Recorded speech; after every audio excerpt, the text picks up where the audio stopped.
open the public hearing of the Standing Committee on Communications and the Arts for the inquiry into regional newspapers.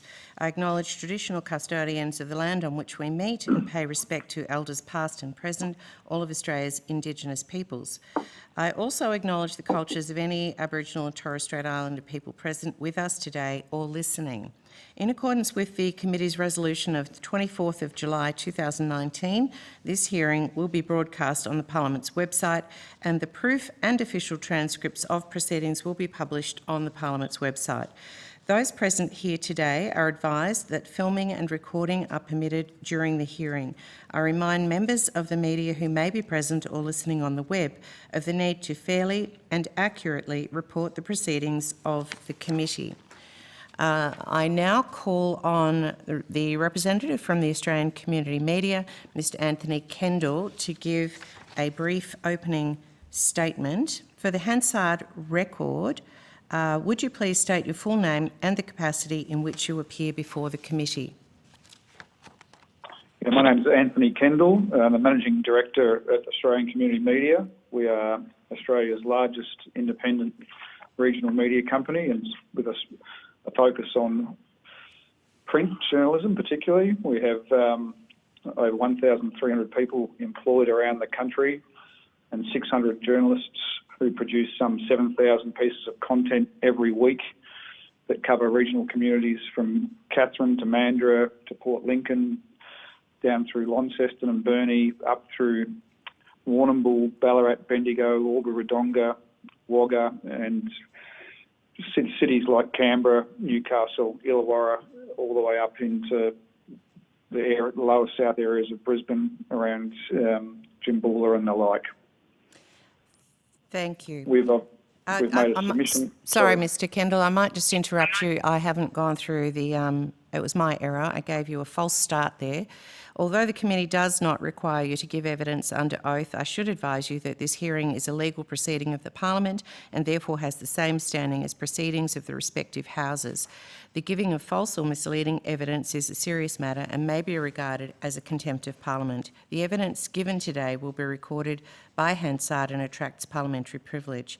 To assist with the transcription of the public hearing, it would be appreciated if you could please state your name, which you've done, before responding to each question. I now invite you to continue opening your brief opening statement. Thank you.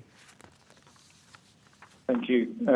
The brief opening statement, I'll just move on. We've obviously faced significant challenges as a medium and have faced those challenges for the last 5 years as revenues have continued to migrate to digital platforms, whether that's Google or Facebook, but probably more importantly for us, Seek, Car Sales and realestate.com and Domain have decimated our classified revenues. During that time, though, we've maintained our editorial standards and continue to serve the communities around the country with great local news and content that we know is vital to the health of those communities. We are, however, and I thank the inquiry for having this focus, facing some serious challenges as a medium, and we would like to take through some recommendations during the course of post the questions that you might ask today of how we think that the government can assist regional media to remain vibrant. I think it would be helpful if you'd go through those recommendations now. I'm particularly interested in number 3, but I think that it would be good to hear those from you. Definitely. Well, I think the first recommendation that we have is in and around the media ownership laws. These media ownership laws date back to 1992, before the advent of smartphones, digital platforms, international media companies, etc. And that voices test that currently exists within that legislation means that a company like ours cannot own another medium in a market, or actually another voice in a market. So this was quite stark when we took a stake in Prime early last year, and that stake in Prime was deemed to give us control, and that would have meant we would have to sell the Wagga and Bendigo titles. We've since sold that stake in Prime, so we're no longer obliged by that, but it's fair to say that these rules are biased in the extreme in that they were changed in 2007 17 for Metro Media, so they've allowed Channel 9 to own radio, print, television and digital assets in markets, whereas in regional markets that's not the case.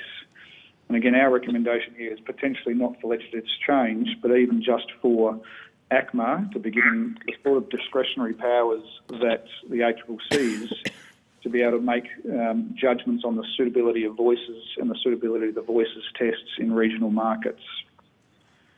The second recommendation is in and around a tax rebate for small businesses advertising in local newspapers or regional newspapers. Obviously, tax deductions are part of it, but we would be recommending a tax rebate. And we would think this would float all boats in terms of give opportunity for small businesses in regional areas to promote their wares and promote their businesses, as at the same time as supporting the regional media and the content that surrounds that. And this could be even more targeted potentially if that was deemed to be too broad for tourism and hospitality, which we know we need to get back on its feet around the country. So to encourage small businesses as an added incentive to have a full rebate of advertising spend in regional papers would go a long way towards helping the future of regional journalism. The third recommendation, which you've called out, is in and around the newsprint price increases. We don't want grants. Having said that, Ping was saved our business during the course of the pandemic along with JobKeeper. But rather than Ping 2.0, we would be suggesting that there's tax concessions for the provision of newsprint.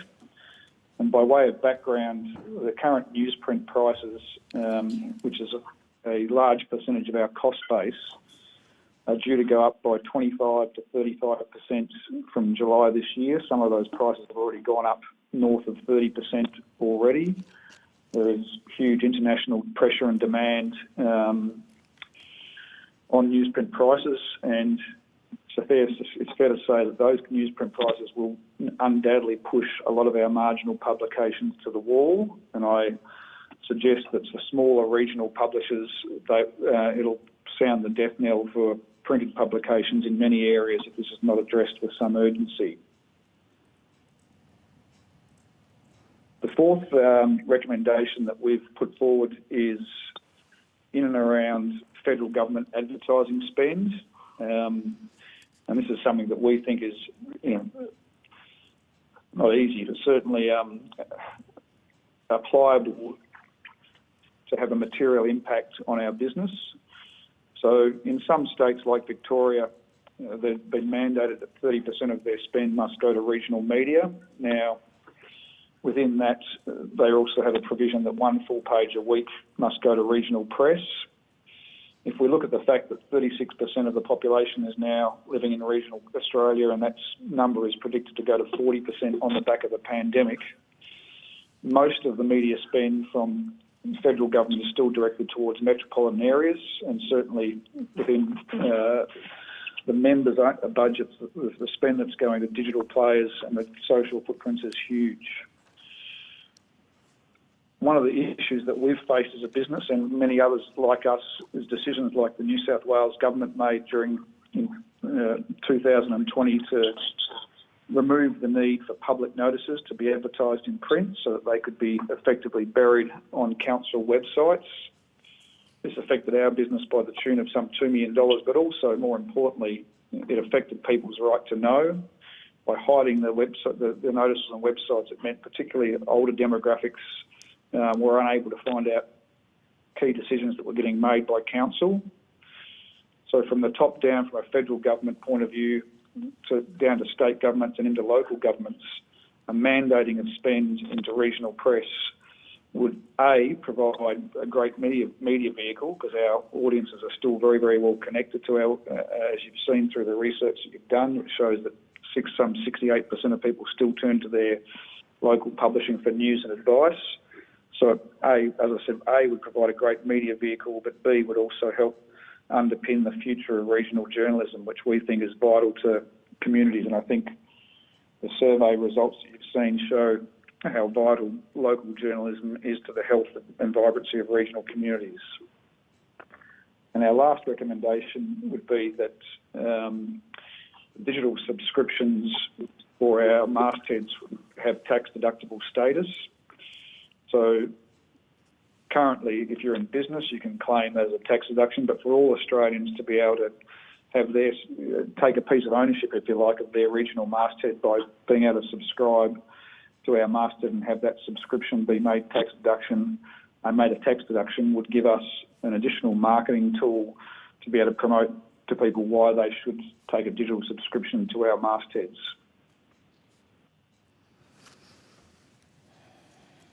Thank you. Is that all that in your initial statement? Is that all you'd like to say now? Yes, at this stage. I have several questions. One is, when you talk about the global impact on newsprint costs, can you break that down a little, give us a greater understanding of why that is? Because I think you said 30% by next year. Yes, so Norske Skog, I think is the pronunciation, is the largest producer of newsprint around the world. And what we're seeing with Norske globally is that given that newspapers are in decline globally, they've had to pivot their manufacturing into different areas to make their business viable. And again, one of the side effects of the pandemic has been the rise in online shopping. So some of the Norske factories globally have now been repurposed for cardboard packaging to home deliveries of online purchased items. Also, the global rise in electricity prices has meant that Norske are passing down to us and certainly to all newspaper publishers newsprint increases, as I say, for coated stock, which is the glossy stock, which some of our inserts appear on, has gone up north of 35%. And newsprint stock, the current newspaper stock, is going up 25% and 30% depending on which grade of stock from July 1 this year. Lots of smaller publishers have had to take that increase from January 1. But we were fortunate enough to have some contractual obligations with Norske that kept us going till July 1. That said, on other contracts, they've just simply broken other contracts and pushed the price rises through. Thank you. Your submission stated that the News Media Bargaining Code has delivered a valuable source of income but will not be enough to save regional publications. Can you please elaborate on that? Yes, look, the News Media Bargaining Code has been certainly helpful. The News Media Bargaining Code brought Google and Facebook to the table, which they would not have been prior to that.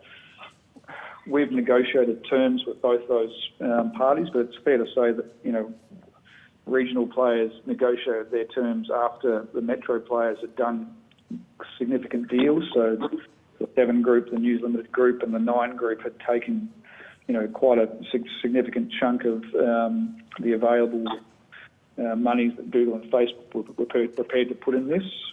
That said, we're happy with the deals we've negotiated, but they represent only about 5% of our total revenue. So the funding has started to flow through after the negotiation, or is that pending? The funding for Facebook has flown through. The funding for Google has partially flowed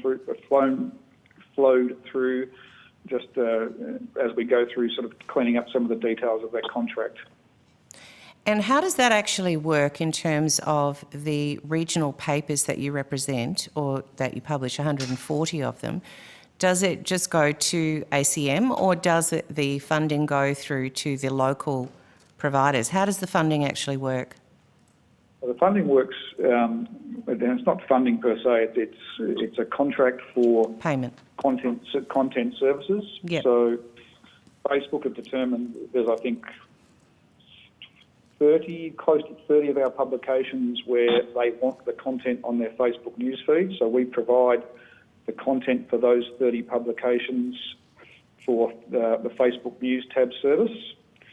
Likewise, Google have determined there's probably, again, I'll get the numbers right, but it's sort of in the sort of high 20s or low 30s of our publications where Google have deemed that the content of those is valuable enough for them to pay for. So it doesn't cover all of our 140 titles per se.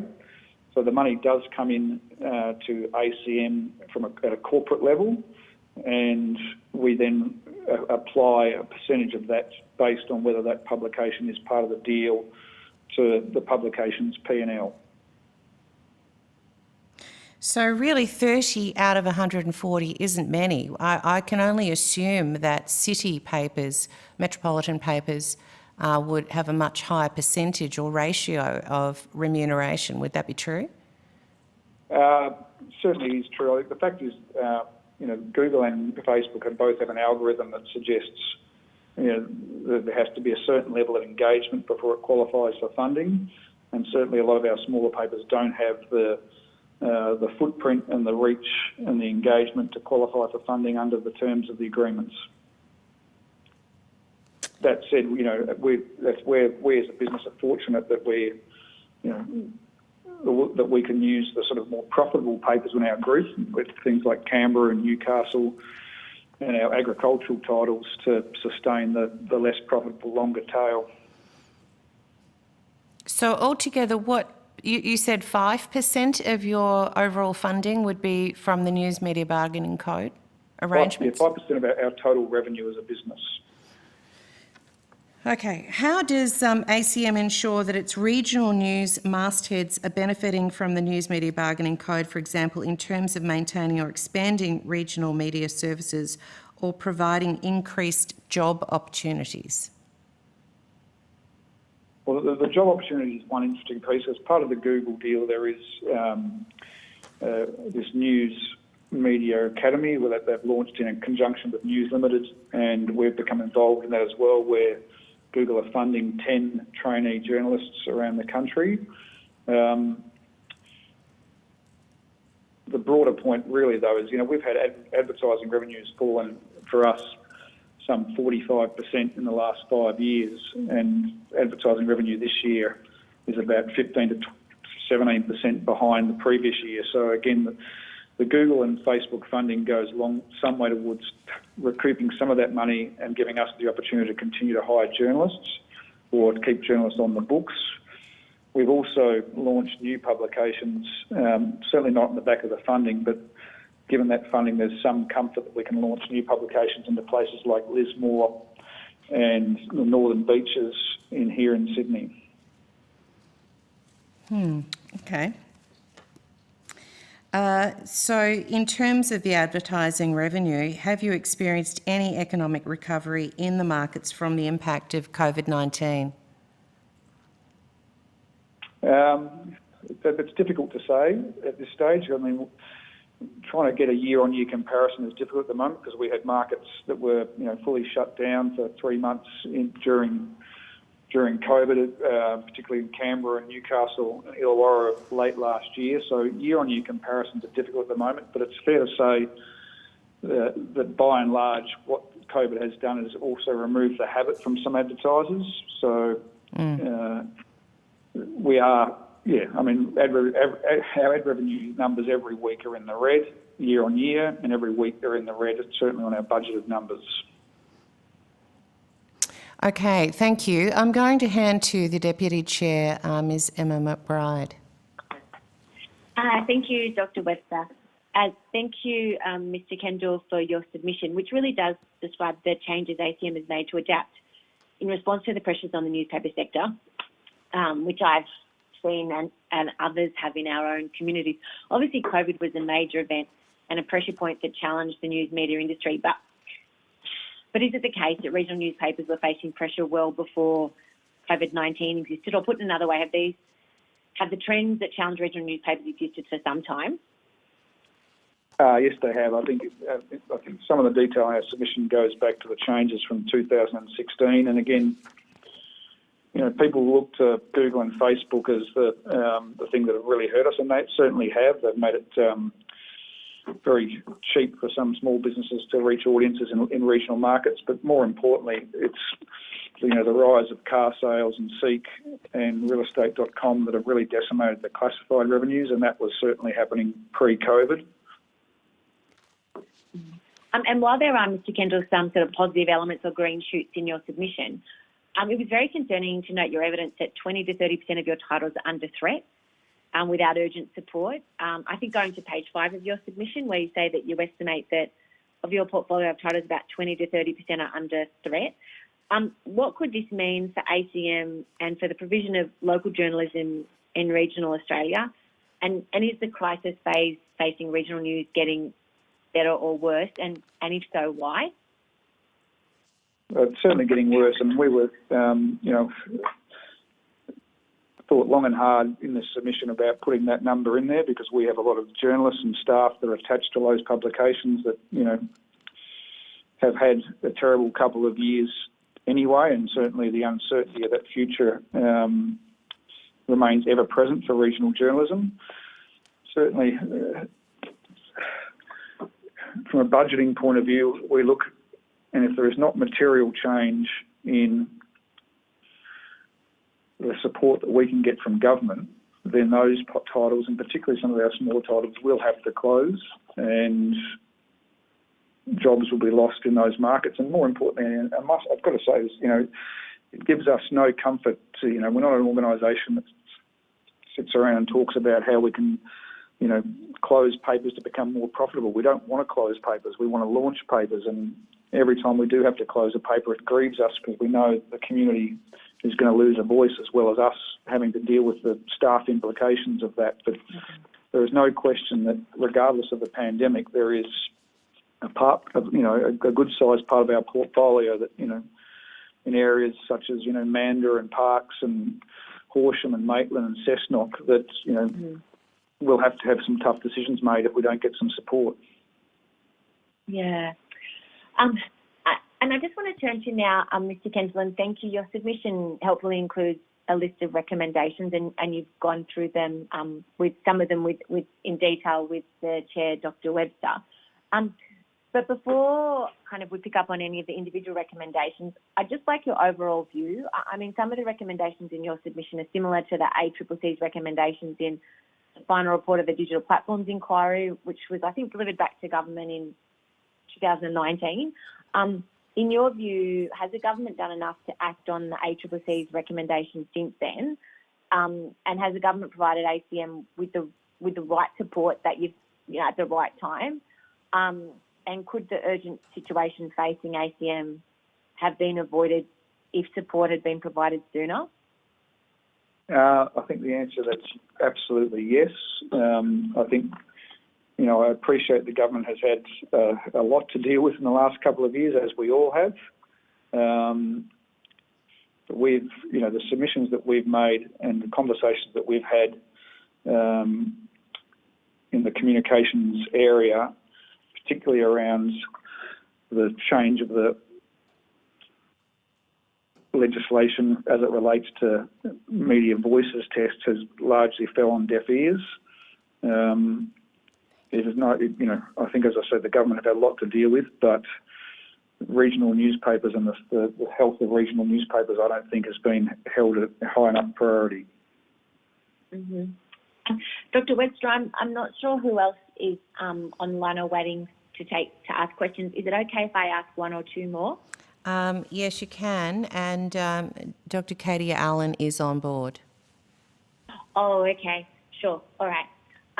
So just, Mr. Kendall, turning to the News Media Bargaining Code, I think it's on page 9 of your submission where it goes to where you mentioned that it has delivered a much-needed source of income, but given other cost and revenue pressures, including COVID and a massive hike in newsprint prices, which you've discussed or given some evidence to this morning, it will not be enough to save regional publications that are already at a margin of profitability. So taking your evidence as a whole, would it be fair to say that you regard the income under the code, and I know kind of how it's described can be characterised in other ways, but to be helpful, but that it's not enough to fix the urgent threat now facing, as you said, 20 to 30% of your titles? No question that it's not enough. And again, I think our negotiations with both Facebook and Google have been done in quite good faith, and I'd suggest that we've got as good a possible deals as we could out of those two particular parties. That said, I do think that the government itself has levers that it can pull that can support regional newspapers and support the future of regional newspapers more broadly. I just, if I can, Chair, just one more question before we go to Dr. Allen. Is that all right? Sure. Yeah. Just to turn now to, and I think you did mention it earlier, Mr. Kendall, the cadetship program. I think it was back in February that the Minister announced 10 million for a cadetship program with the eligibility criteria to be released in April. And you've touched on this a little, but do you think that's enough to fix the issues facing regional newspapers? And what newspapers do you believe should be able to access this funding? I think it's a really great initiative. I think the issue that we're going to have with that initiative, though, is that it's dealing with the incoming end of the business, and if we don't fix the macro issues, there'll be no journalists, there'll be no jobs for those journalists in the future. So having some cadets and juniors come in, we think is fantastic. It's great for the business, but the road to them becoming an editor is sort of 5, 6, 10 years, and whether those publications will be around for them to have that career path is more an issue at the moment, to be honest. So again, we welcome that initiative, and we love getting young people into the business, but at the moment our challenges are, far more sort of broader and longer term than that. Thank you, Mr. Kendall, for your evidence, and thank you, Chair. Thank you. Dr. Allen? Thank you, Chair. Thank you, Mr. Kendall, for your submission. I'd just like to get a bit more of a sense of the impact between the long-term changes that are happening to the area and the short-term hit of COVID. It's pretty easy to understand the impact COVID has had on the whole of the media industry. But with regards to regional newspapers and generally the decline in readership that's happening across print news and the movement to online, would you be able to provide a bit more information about the way that you've adapted and continue to adapt to an increasing online readership, but particularly your interaction as a sector with social media, and whether the recent changes to the laws that the government has introduced has been helpful with the decline in that form of readership? Yeah, I think thank you very much for your question, Dr. Allen. And it has been, if we sort of take COVID out of the equation for the last 2 years and think about what we were doing as a business before that and what we're doing, have continued to do, the move to digital subscriptions has been, a big part of our strategy, because we know that more and more people are wanting to access their news online. We've had strong growth in our regional subscriptions. I think we're up to just north of 112,000 people who are subscribing to our regional news. Now, from a profit point of view, it's a healthy line. That said, it doesn't replace the printed subscription revenue and the advertising revenue that sits around that pre the advent of those digital subscriptions. I think structurally as a business, newspapers have been sadly deprioritised by media agencies more broadly, and I read quite a few of the other submissions that were put to you, and it came up heavily in some of those, and it's very true that metropolitan media buyers have a bias against regional markets, but they also have a bias against newsprint. I think the metro view of the world is that, I'm not seeing people read the Daily Telegraph or the Sydney Morning Herald anymore, so therefore people in Wagga don't read the Wagga Advertiser anymore, and that couldn't be further from the truth. Our printed products are still very, very strong. They have really strong readership in their towns and are really connected particularly to that older demographic, but that's not a demographic that's seen as terribly appealing to, as I say, a metropolitan media buyer. That said, I think the structural changes that you alluded to are certainly part of the conundrum that we face as a business, where we know we need to get printed product out to people because that's what they want.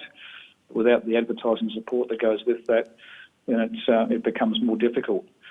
As a business, though, we're super committed to hyper-local journalism, because one of the other things that we do know is that people will turn off our very, very quickly if the journalism isn't very, very local and relevant. And when you think about, living in Wagga, for instance, there's nothing for you written about Wagga on news.com, The Guardian and Daily Mail or any of those publications, and certainly nothing on Facebook that you could believe with any credibility in those markets. So we still think we have a really, really important role to play in the lives of people in all of our regional markets.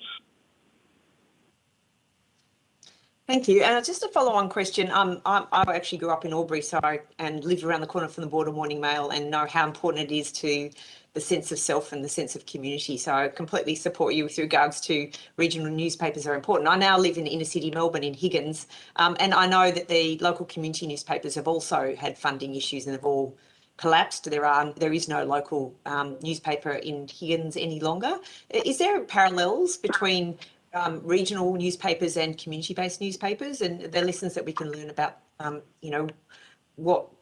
one part of the sector, do they communicate with each other? Is there anything that we can learn across those two different sectors, city-based community newspapers versus regional newspapers?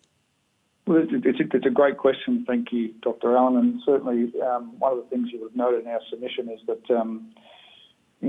when News Limited pulled out of a lot of some 100+ regional markets and a lot of community markets as well, that the same desire particularly was held in those regional markets, those sort of community newspaper-based markets for local news. So we did launch in the Northern Beaches to fill the void of the Manly Daily, and we also just recently, a few weeks ago, launched in the Inner West in Sydney to replace the Inner West Courier. And you'll be pleased to know that on March, I think the 16th, we'll be launching the Inner East Review in Melbourne to cover East Melbourne, Cremorne, Richmond and Abbotsford. And again, to your point, the tenets of those local communities are equally as strong or equally parallel to the regional markets. People want to know what's going on around in their area. They want to know what's going on in the local council and the like. So the parallels, though, are, it's even more difficult to make those business models work without a cover price. So it's really 100% dependent on an ad-funded model. That said, we think that, with hyper-local targeting, we can make some of these products work. Thank you. And one just last question. With regards to advertising, what would you say would be your 3 top sectors that from an advertising point of view is important? And what are the 3 top kind of services that papers provide with regards to topics of interest to local communities? I think we'll go to the second part first. I think the services, local news, obviously, just in and around councils and, the news of the day in an area. And I think if I look at, we had a Walkley Award winner on Friday night from Tamworth, who done just the most amazing story on the issue with mental health services for youth, particularly in that area. So campaigning, I think, is a big part of the service, and campaigning for voices in those markets. I think the birth, deaths and marriages piece is still a really big thing. That's sort of the announcement of, who's coming into your region and who's going out. And I think the local sport results still play a really major role in connectivity to community and connectivity to the things that make those communities so vibrant. In terms of the advertising sectors, retail is probably the number one, and that's led by a couple of big retail advertisers that still support print. Government is second, but that's fallen off dramatically, particularly with the decisions I mentioned earlier around local council advertising. And then the next category for us is probably real estate still, if we look at across the whole business. Excellent. Thank you so much. Thank you, Chair. Thank you, Dr. Allen. Thank you for your attendance here today, Mr. Kendall. If the committee has any further questions, they'll be put to you in writing, and you will be sent a copy of the transcript of your evidence and will have an opportunity to request corrections to transcription errors. If we could ask you, we expect that to happen by the end of the week, and if we could ask you to return that as soon as possible. No problems. And thanks, Dr. Webster, and thank you to the committee for coming together on what is obviously a very important issue to us, but we think more so it's an important issue to everyone living in regional Australia. Hear, hear. Thank you. Do we have representatives from the Australian Associated Press online? Yes, hello, can you hear me? Yes, thank you. Hi, this is Lisa Davies, CEO, and I'm here with Emma Cowderoy, who is General Counsel. Excellent, thank you. Just find my correct notes. I now call on you to give evidence. You have just explained your names and the capacity in which you appear. Although the committee does not require you to give evidence under oath, I should advise you that this hearing is a legal proceeding of the Parliament and therefore has the same standing as proceedings of the respective houses. The giving of false or misleading evidence is a serious matter and may be regarded as contempt of Parliament. The evidence given today will be recorded by Hansard and attracts parliamentary privilege. To assist with the transcription of the public hearing, it would be appreciated if you could please state your name before responding to each question. I now invite you to make a brief opening statement before we proceed to discussion. Thank you so much, and can I thank all the members of the committee for this opportunity to appear before it to discuss this important issue of regional and local news. AAP is vital to the sustainability of the vast majority of regional and local newsrooms around the country. Without AAP, it is no understatement to say many would be forced to dramatically reduce their offering, deliver ad hoc and substandard journalism from outside their local patch, or abandon altogether the communities that so badly need them. For over 85 years, AAP has been an integral part of the Australian media landscape, providing the foundation of news content for newspapers, radio and television news, and more recently, the digital versions of the above, as well as some new market entrants.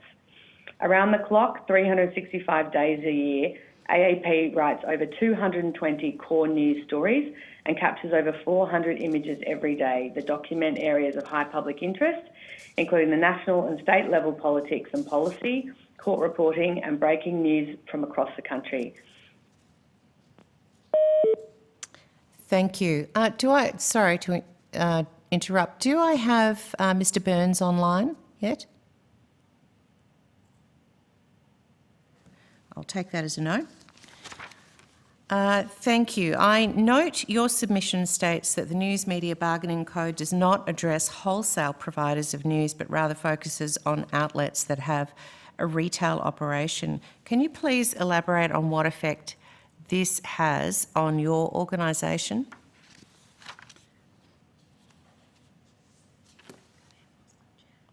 We've lost them. We'll ask the question again in a minute.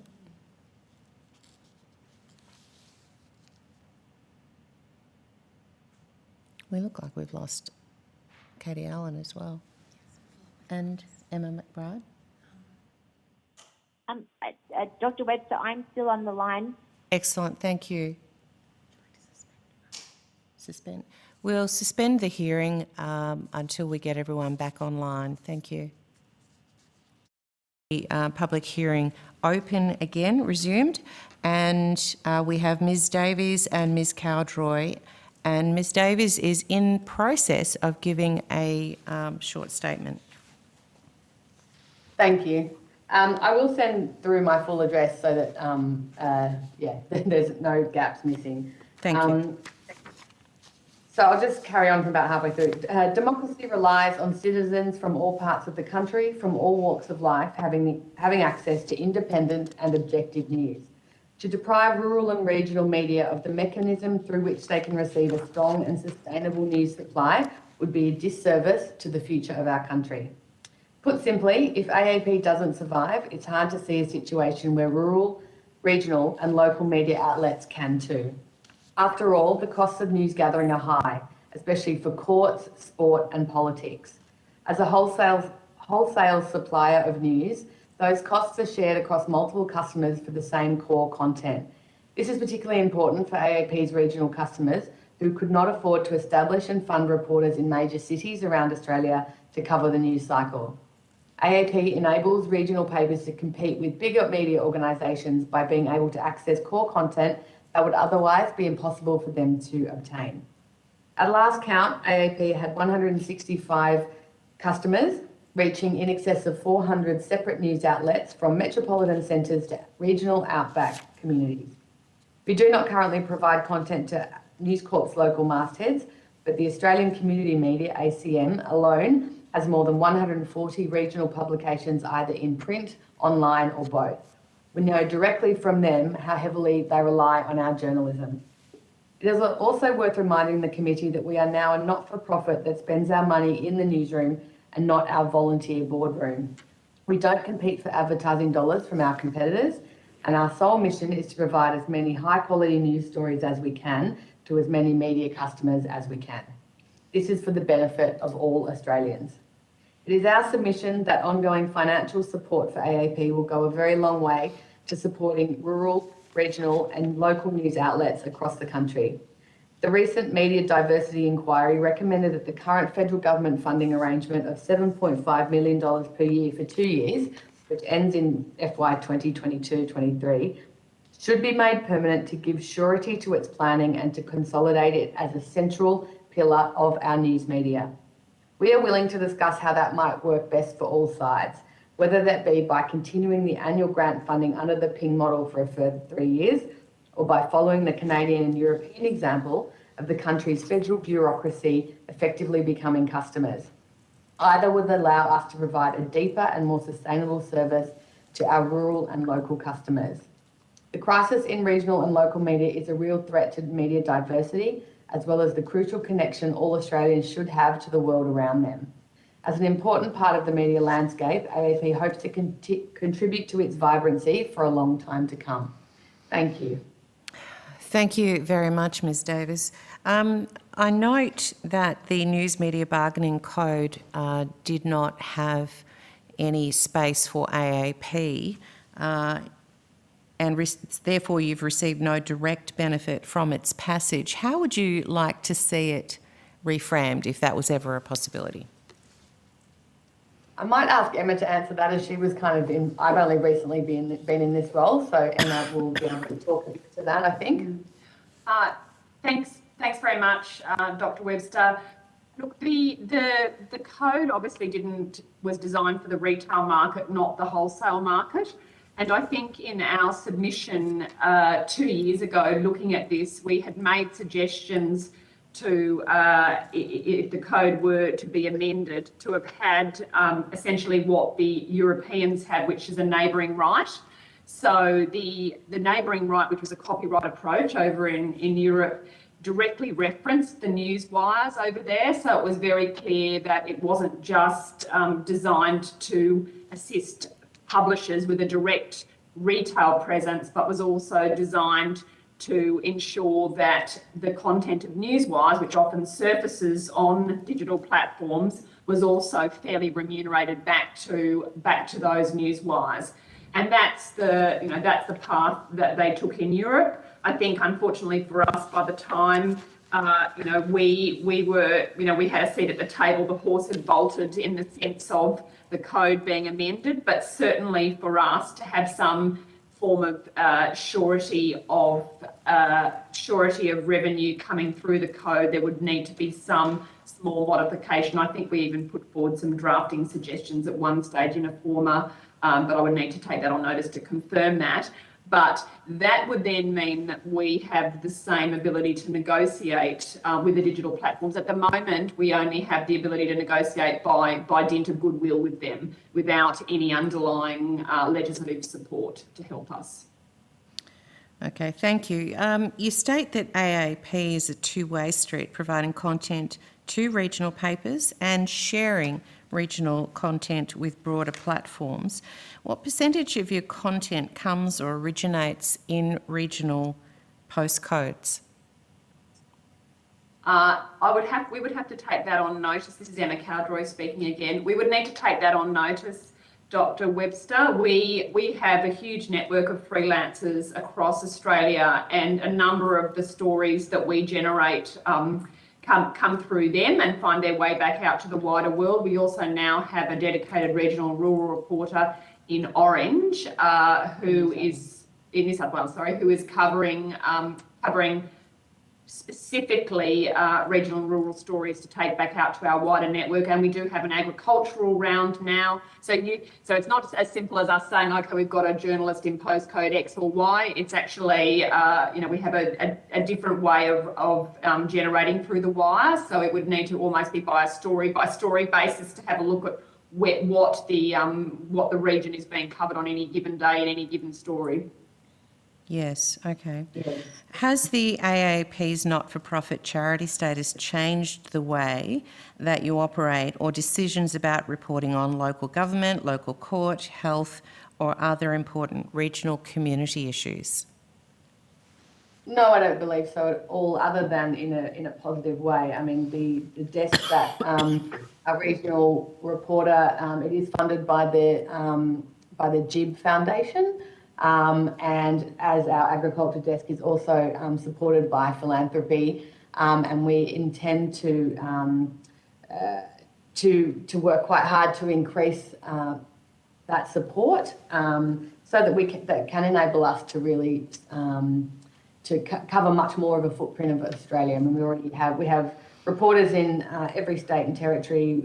We have a bureau in North Queensland, as we said, in Orange. In Tasmania, and Darwin. We also have, Canberra Bureau, as you probably all know. But as I say, there's people, and they're just the full-time sort of staff. We also, as Emma mentioned, have that huge network of freelancers. So we are very hopeful of increasing our content for those areas.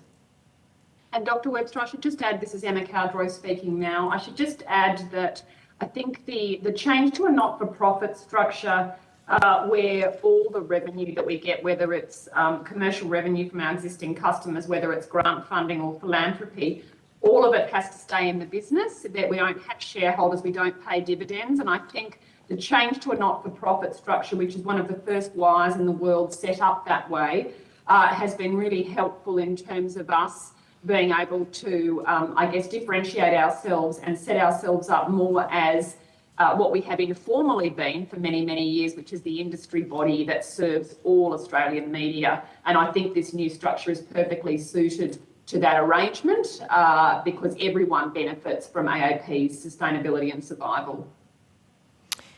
Excellent. Okay, thank you. I've just got one more question before I hand to the Deputy Chair. How do you engage with local communities? Sorry. Here you go. Oh, no, you go, sorry. Sorry, this is Emma Cowdroy speaking again, Dr. Webster. So again, as I've said in the past, we've got 100 odd freelancers that we work with, which is a mixture of journalists and photographers. And that arrangement has been how we engage with local communities, if that's what you were asking us. But more importantly, the role of the Newswire has always been to provide the stories from around the nation and states and, that sort of more macro content to enable them to be able to use that to then, so that they can focus on their local and regional reporting. And that's probably the fundamental sort of differentiating factor of AAP, because you can fill pages 1 to 4 with local content, but, to be able to continue to also extract advertising revenue, if you've got a 12-page newspaper, you need more at the back, and that's what we supply, which is the national pages, the state pages, the sport.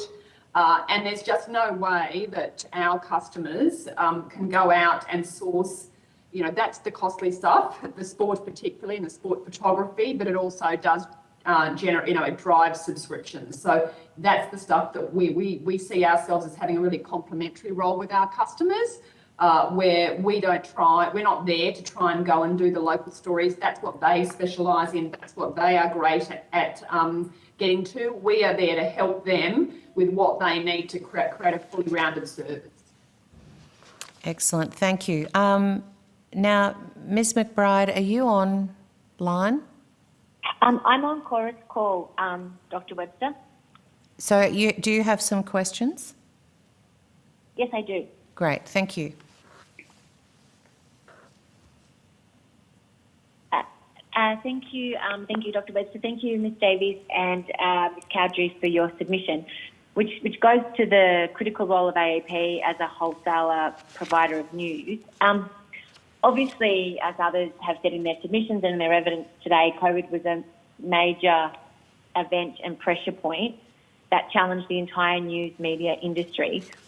But is it the case that regional newspapers were facing pressure well before COVID-19? Or put another way, have the trends that challenge regional newspapers existed for some time?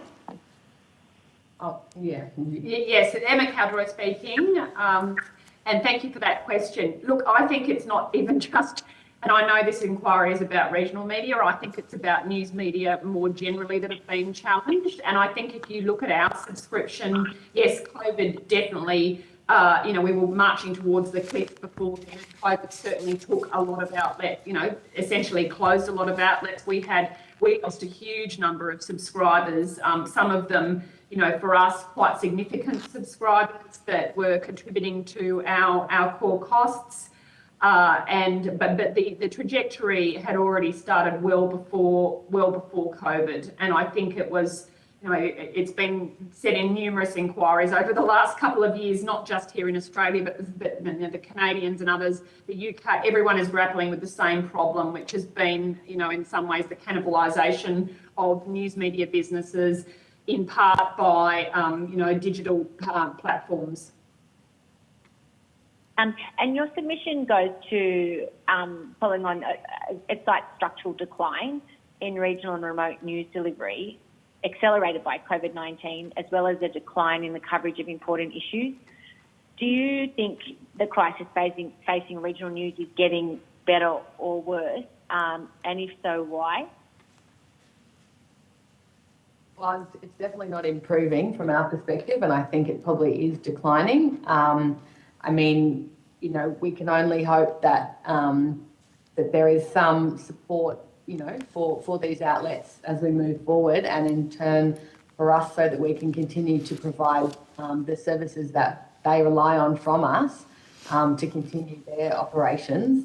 It is an extremely challenged environment, and there's not the fault of any one. There's not one factor that that contributes to it, and unfortunately, we are kind of all in this together. So I think, from my perspective, there's so much work that needs to be done. It is quite challenging. Emma, did you want to add anything? Yes. So Emma Cowdery speaking again. The thing that I would say as it pertains to AEP specifically is that, and it's often said that when our customers sneeze, we catch the cold, and that certainly was the situation for us. So much so, of course, that 2 years ago we came within a hair's breadth of closure. If we'd not been saved by a group of philanthropists, we wouldn't be here, and that would have been catastrophic for a number of regional outlets that we service all across Australia. I think it would have, had we not survived, I think you would have seen a lot more closures than you did, adding to what already had occurred. Mm-hmm. So given that, Ms Davies and Ms Cowdery, some of the recommendations in your submission, as well as in the Senate Media Diversity Inquiry and in the ACCC Digital Platforms Inquiry before it, and in other reviews and inquiries, are quite similar. It seems that there isn't a shortage of recommendations for supporting the news media sector. Yet, your evidence and others point to structural decline in regional media. Has the government provided the regional newspaper sector with the right support and at the right time? And in your view, has the government done enough to act ACCC's recommendations since 2019? And going on from that, what could the government best focus on? This is Lisa Davies speaking. From the outset, I want to say that the PING grant model is a hugely welcome initiative, and I think it has been to the benefit of many outlets. It seems to. I mean, Emma, as I say, sorry, I've only been in the job 2 weeks, so I'm catching up a little bit. But from what I lucky you're a quick study. Beg your pardon? I said, lucky you're a quick study. That's right. I mean, I'll probably pass over to Emma, but broadly, I think we're very grateful of the PING funding. But for us specifically, it's only we've only got another less than 18 months of that funding to come through. So we are very much hopeful of continuing those conversations with government, and also keen to work out different ways that we can continue to support our subscribers, because of course they are the avenue to which Australians are accessing our content. Emma, did you want to pick up? Yes, so Emma Cowdroy speaking again. I think the PING funding was as we all know, it was an emergency fund that was very timely, and without that, I certainly know that a number of the grant recipients would have been in serious trouble, and it was very timely for us. I think the issue really is that needs to be made more permanent in some way. And I note that the government has a green paper out at the moment, which we made a submission on about what that looks like. And I think it's the need to have something more more continual that is quite critical. Now, that is something that has been looked at in Canada and other countries where there have been more permanent arrangements put in place to help regional media, and I think that's something that that's an area, if the government were minded to act, that's, I think, accelerating that green paper so that it doesn't. My understanding is it could take a long time, and I think the help is needed now. Mm-hmm. I'd like to just turn now to the News Media Bargaining Code, and to go to your submission where it states that, however, whilst directed at public interest journalism, the code did not address wholesale providers of news, such as AAP. Rather, it focused only on outlets that have a retail operation, and AAP was not covered by the code and received no direct benefit from its passage. So how effective do you think the code has been in supporting regional newspapers so far? Has it been of significant support or of limited support? Because it's Emma Cowdroy speaking again. We don't know, because we're all subject to confidentiality agreements with the digital platforms, and we have an arrangement with Google, not with Facebook. It is very difficult to know what other regional publications have received under the code. So we're certainly not getting flooded with customers coming back as a result of having received money under the code yet. Yet is all I can say on that. And I'm obviously aware, as other committee members will be, that a number of there are a number of small regional publications, I believe, or small publishers that are being acted for by, I think, Minderoo, who has taken that on as a sort of a philanthropic arrangement to try and help them bargain. So I don't have any visibility other than to say that we've not been inundated all of a sudden with a huge number of regional customers coming to us with with money from the digital platforms that they might want to spend with us. Okay. Well, so just picking up on that, your submission goes on to say that in order to truly achieve the objective of the legislation, namely to help support the sustainability of the Australian news media sector, the government must consider additional measures to assist the wholesale news industry, such as the provision for an appropriate form of permanent government support for AAP. What do you think these additional measures, or what additional measures could be considered, and what form could permanent government support for AAP take, and maybe if there's some examples, and understanding that you may not have a line of sight on it, do you know if the government has these under active consideration? Yes, so Emma Cowdery speaking again. I mean, I think in many of our papers, our submissions on this, which cover, this topic's been sort of considered in a very, variety of inquiries over the last 2 years. We have said that the way that Newswires, if I'm speaking specifically about AAP, the way that Newswires globally are helped because they're seen as an essential pillar of democracy and essential and a really fundamental element of the wholesale news industry in each of their countries. The way that they are helped is by way of either direct grant funding, which, so for example, I think I've said this before, Agence France Presse receives 150 million euros in grant funding from their government. And in addition to that, the government takes a subscription to the tune of another 26 million euros, which is a procurement arrangement. We are open to either a mixture or one or the other. But the challenge that we have found, I think, is that you need to have the procurement path is challenging because you need to have it done by one federal body really to be effective, and then have it essentially, umbrellaed and then cascaded down to departments. And that's what's happened in, I think it's Austria. It's certainly what's happened in Switzerland with their Newswires, each of whom were very challenged and needed some support and needed it fairly dramatically. And we would suggest that either grant funding, so some form of an extension to PING, which directly considers AAP, or a procurement path is the way to go. Those are two very concrete measures, and I've outlined how those are achieved in other countries in a number of our submissions. Yeah.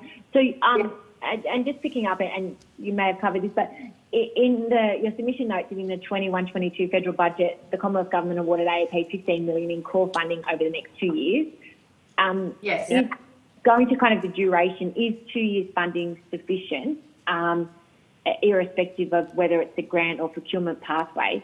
And will this secure AAP's transition to a new not-for-profit model supported by industry and philanthropy, or is permanent government funding required? Hi, it's Lisa speaking now. No, it's not enough, the first part of your question, and it certainly won't be enough time for us to transition to any other permanent funding. Look, the 7.5 million a year, so the total of 15 million does fill a significant hole in our operating costs, which of course these days, given we're a not-for-profit and given a much slimmed down version of what we were say 2.5 years ago, it's nonetheless, it's a great contribution. We are working very hard to pursue other commercial opportunities, as well as I've mentioned, the philanthropic support. I wouldn't like to sort of say exactly how much time we would need. I would just note that the inquiry, the Media Diversity Inquiry, recommended the funding be legislated or to have permanent, ongoing, modest support for AAP would be that was their key recommendation, and we certainly want to explore the opportunity of, as Emma was noting before, the procurement pathway, because we do feel as though that you would receive a service. There's a value exchange. Yeah, there's a value exchange in that, and that's what other governments have recognised that. And that means every member of the federal bureaucracy would receive AAP as their news service, and as I say, covering the major news all across the country. And we really think that would be of great benefit to Australia's government. But on the flip side, if that is not preferable, then of course we would very much like to see perhaps a 3-year funding deal that continues the existing annual 7.5 million. I think the preference would be that could be sort of set for another 3 years and then reviewed. Then that would give us a significant amount of security, and we can make plans and build our business around that. So that would be our starting point for conversations. It's Emma Cowderoy speaking. It's Emma Cowderoy speaking again. It's just worth noting that we put in a pre-budget submission last year for the last federal budget, and in that we asked for $8 to $10 million a year for 3 years. So that was, our initial suggestion as to how the government could assist us. Thank you. I wanted to turn now, when we're talking about direct grants, say more broadly to other newspapers and who should get the benefit of funding grants. Should grants go to all newspapers equally on some basis, or should grants go to certain newspapers only, say large, small, metro, regional, mainstream, ethnic? And do you think that revenue is the right basis for determining grant allocations? And do grants have a distorting effect on the market? And I just in the last of the questions around direct grants, are you concerned that the Minister's involvement in deciding grants could have a chilling effect on press freedom in Australia? So there's a few parts to that question. It's Emma Cowderoy speaking again. I think that it's an interesting question. Who needs the grants the most? I mean, I think larger media organisations may not need them to the same extent that smaller media organisations need them. But again, then you've got to look at where their revenue is coming from. So if it's a large organisation that has a lot of regional publications and their revenue is tied to that, then I think the question that you've raised is really quite challenging. What I think has skewed the market a little bit is that some of the larger players have got a lot of the digital platform money. And I think that particularly for us, given that we're not in the code, has made it more difficult. I think that's more likely to cause, unless that is more of a level playing field, and certainly we're not in it, so it's never going to be for us. That has made life more difficult for organisations such as ourselves. Deputy Chair, I might move on if you are prepared to do that to Ms Bell, who has a couple of questions. Yes, thank you, Chair, and thank you, Ms Davies and Ms Cowdery, for your submission and for your evidence today. Thank you. Thanks so much. Thank you. Thanks, Ms Davies, Ms Cowdery, for being with us today. Apologies for my joining the committee late. It's a bit, there's water coming out of holes everywhere up here in Queensland. But good to be on the line. I just wanted to ask further about, in terms of revenue split, I suppose, for your particular organisation in terms of philanthropic support. Is that what sort of a hole does that plug in terms of percentage of total revenue as a starting point? So it's Emma Cowderoy speaking. Are you asking us what percentage of our total revenue, sorry, just so I can clarify the question, what percentage of our total revenue is philanthropic at the moment? Yes, in terms of, I'm just interested in how much of your, total cost or total revenue is attributed to that philanthropic support. Yes, so I can confirm this on notice, but it's sort of changed over the last few months, but particularly as our DGR has now gone through. So I think it's around 15 to 20%, but I will confirm that. Okay, that's quite considerable, and I guess that fluctuates up and down yearly as well. The reason I'm sort of going down this road is because this committee did an inquiry into regional art galleries, and we talked about what landscape in terms of incentives via tax incentives, etc., would assist. And my question is to you, what would you like to see in that landscape of tax concessions in terms of philanthropic support? Yes, thank you. Well, I think, look, I mean, for us, having DGR for the next 5 years has been this is Emma Capra speaking again, sorry, has been really critical for us to be able to attract philanthropy. A number of foundations, as you probably know, can't give unless there's DGR, and while you can have it auspiced, it's not the same as having it yourself.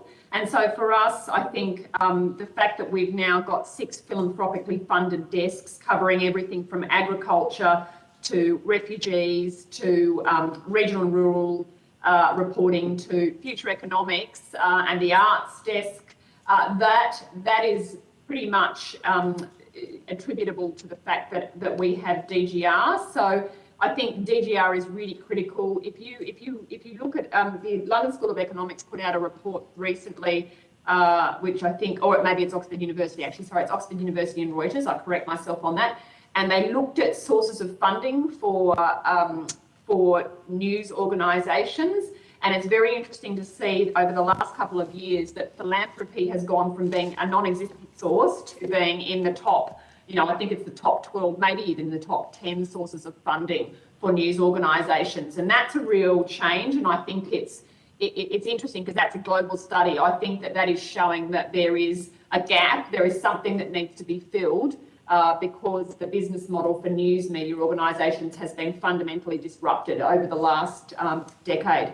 And just in terms of tax, I would also say that we put on, in questions on notice, we put on a response on this specific question advocating for the Canadian model, where the government provides tax rebates to Canadian publishers, and it's been done quite carefully so that it only provides a tax rebate if you can establish that it is for somebody that is specifically engaged in news gathering. So it benefits often smaller publishers who have, they don't have the large overheads and sales teams and other sort of corporate expenses that some of the larger media companies have. So it really is only, you can only get it for people that are engaged directly in news reporting. And we put that forward as one mechanism, not the only mechanism, but as one mechanism that could be helpful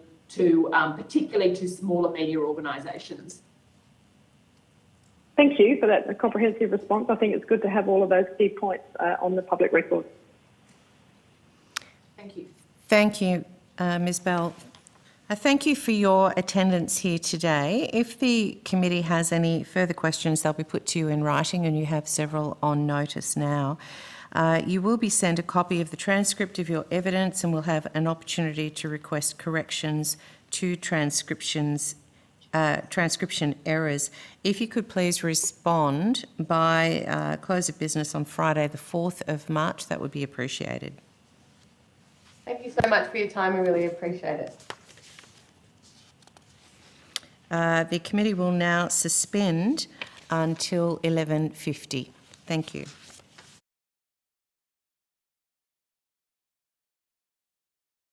Now call on representatives from the Public Interest Journalism Initiative, Ms Anna Draffin, who is with us in the room, thank you, and Professor Alan Fels, who is online.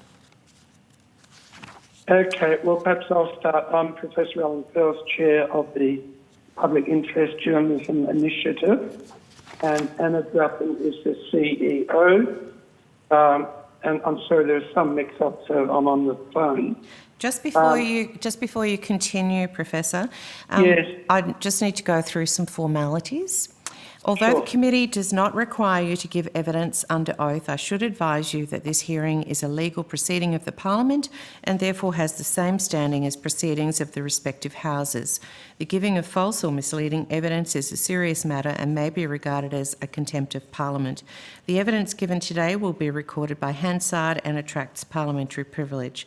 To assist with the transcription of the public hearing, it would be appreciated if you could please state your name before responding to each question. I now invite you to make a brief opening statement before we proceed to discussion. Thank you.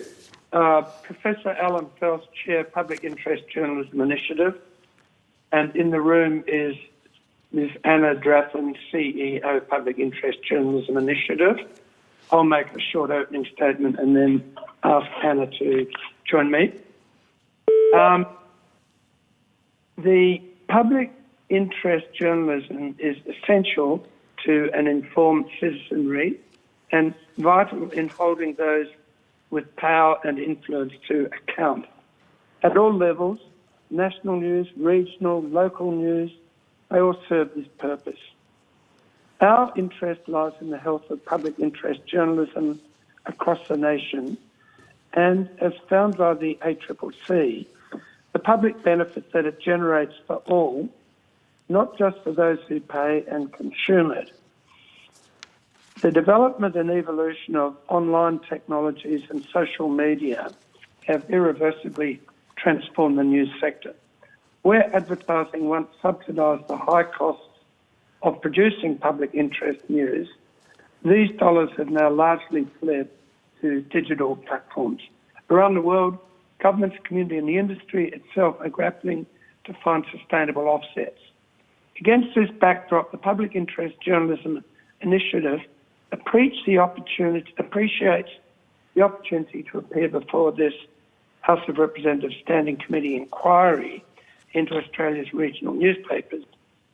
With our clear focus on news as a public good, PG, the Public Interest Journalism Initiative, believes policy interventions should firstly produce public benefit and secondly support a diversity of news producers. Neither of these have always been the case to date, as we can see from regional experience. The News Media Bargaining Code is globally significant in its intentions and ambitions, but in essence seeks to address a market power imbalance. Not all types of news businesses are included, for example, startups or wholesalers. Plus, the code does not require news media businesses to invest the revenue in journalism, although we note businesses such as The Guardian and the ABC that have made public commitments to that effect. Furthermore, with the legislation currently dormant, the digital platforms can elect which news media to negotiate with, as seen by Facebook's lack of engagement with SBS, one of the most trusted news sources and producers of public interest journalism. The complexity of the different needs of news producers requires a multi-pronged approach to replace the scale of lost advertising revenue and to safeguard public interest journalism. There are some clear opportunities that PG and others have suggested to help diversify revenues, encourage more news production, and benefit regional and remote Australia, as well as other communities experiencing an undersupply of media diversity or plurality. But there must be a concerted effort for increased transparency and public reporting of benefits resulting from government intervention, direct or indirect, in news media. Now I would like to hand over to Anna Draffin. Additionally, core longitudinal data is needed to fully inform policy decisions, not only on the types and levels of support for public interest journalism, but as we examine community needs across the country, it is needed to determine policy effectiveness in delivering the desired policy outcomes. An opportunity exists for Australia to become a global leader in the measurement of news diversity and plurality. Our Australian Newsroom Mapping Project is PG's contribution to creating a continuing health check on our domestic news production and availability. The focus on the experience of regional and remote communities is critical, given disproportionate changes in their news production. Our data shows 2/3 of more than 400 changes over the last 3 years are skewed towards regional and rural Australia. While green shoots have appeared, regional Australia still accounts for nearly 70% of all market contractions within that time. Furthermore, these contractions were generally more severe in nature. 90% of local title closures or decreased services occurred in the regions, compared to mainly end-of-print editions in metropolitan contractions. Such data can help identify the communities that experience a lack or insufficient diversity of public interest journalism. Analysis can also inform discussion on the minimum provision of news coverage that is acceptable to promote a working democracy and support resilient communities. The last 2 years have seen protracted market volatility as the sector continues to transform. Identifying and understanding key issues and trends through basic data therefore remains paramount. It is concerning when this data is integral to transparency around news production that Pidgey, a small non-profit with a limited shelf life and no public funding, has become a vital source of core industry data.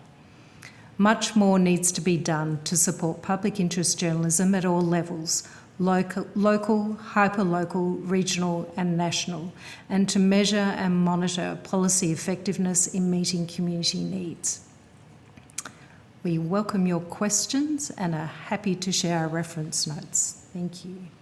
Thank you. I might start with a couple of questions and then I'll hand to the Deputy Chair before I go to Ms Angie Bell.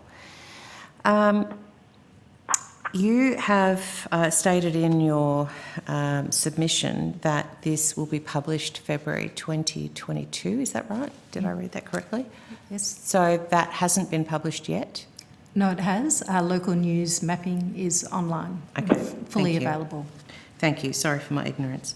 Does the registration database under the News Media Bargaining Code provide adequate opportunities for the broad range of organisations involved in public interest journalism? And I hear that the answer is no, but if you'd like to elaborate on that.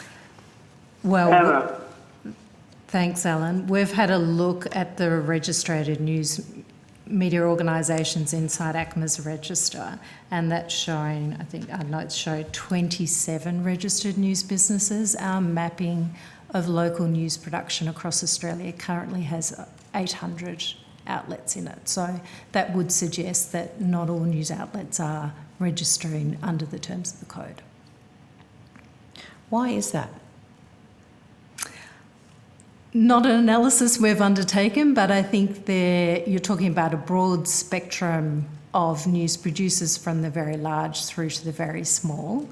I would suspect with the code effectively dormant by the fact that there's no digital platform designated under it, there's probably some hesitancy in terms of the administrative burden for registering under the terms of the code, if indeed, as we've heard from previous evidence, that there's potentially muted capacity to actually achieve a commercial outcome or undertake complex commercial negotiations with the digital platforms.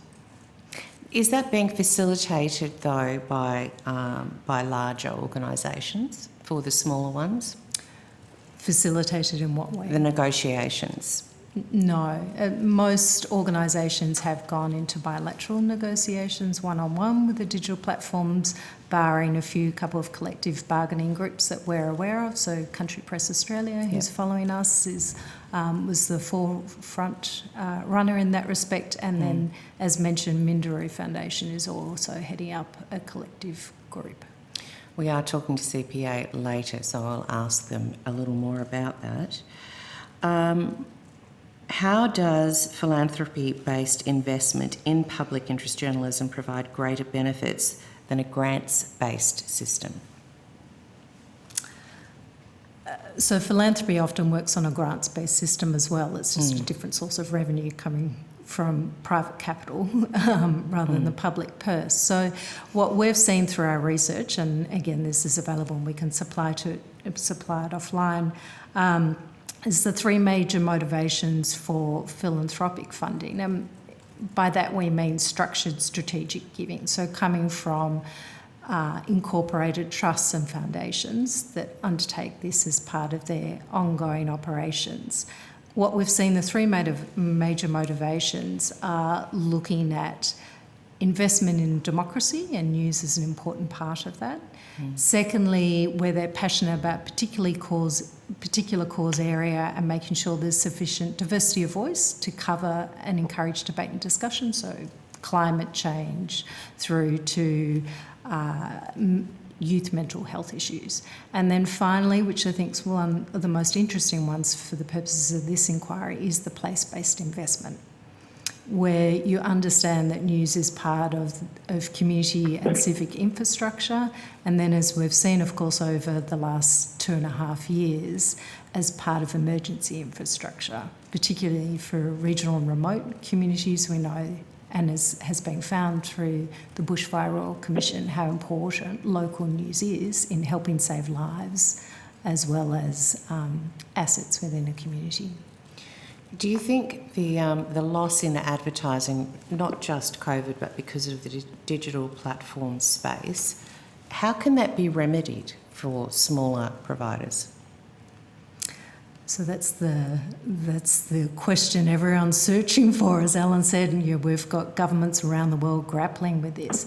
There's no silver bullet in our estimate, and the News Media Bargaining Code, as we said in our opening statement, has been pivotal in helping move the dial, but it needs a multi-pronged approach. So we have examined a number of areas of reform that could give scale and effect. So, for example, a tax rebate that is in the R&D style, as AAP mentioned, we've undertaken preliminary modelling on that and shown a benefit cost analysis of more than 356 million per annum that could be injected into the industry. So if you take that as a complementary measure alongside the new revenues now coming through the News Media Bargaining Code, that actually creates an elegant policy solution in terms of driving more investment, not just doing remedial handouts as a response or reaction. Very good. I'm going to hand to the Deputy Chair. Thank you, Chair.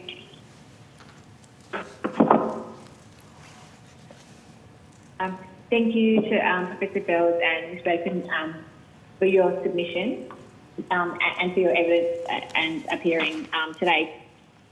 Your submission outlines the excellent work that PIGI is doing to map Australia's newsroom and provide an evidence base for policy development and evaluation, as well as to ensure this evidence base continues in the future. Obviously, as others have noted, COVID was a major event and pressure point that challenged the entire news media industry. But is it the case that the regional newspapers were facing pressure well before COVID?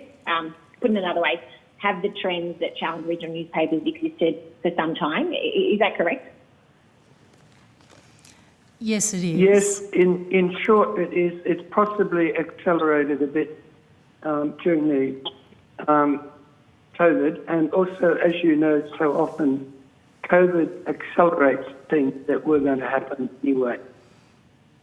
And just to put that in perspective, if we look at ACCC data from 2008 to 18, they showed 106 news closures over that 10-year period, and then you contrast to our data, we've had 75 news closures in an 18-month period, of which 92% were in regional and remote Australia. Right. Noting that in the background, your submission does mention some green shoots, but it's concerning to note your statement that COVID-19's economic shock has dried up remaining advertising revenue from sectors such as tourism, hospitality and entertainment, resulting in a significant reduction of Australia's news production as tracked by PIGI's Australian Newsroom Mapping Project. You've mentioned that the map has recorded more than 400 changes in 3 years, 2/3 of which are market contractions, a sharp acceleration from previous ACCC data, which you've just mentioned. Do you think the crisis facing regional news is getting better or worse? And if so, why? Look, there are green shoots appearing, and that is encouraging, and often what we're seeing at an individual level, community-led initiatives, as well as some of the spring back with new revenues flowing from the News Media Bargaining Code. We've started to see the ABC, The Guardian, ACM all increasing or returning services out in the regions, which is certainly a pleasing sign. But there's sort of two cautionary notes. Firstly, the flight to digital is leaving certain cohorts in the community vulnerable. So particularly the elderly who suffer often from lower levels of digital literacy, disadvantaged where the cost of technology is still a real barrier.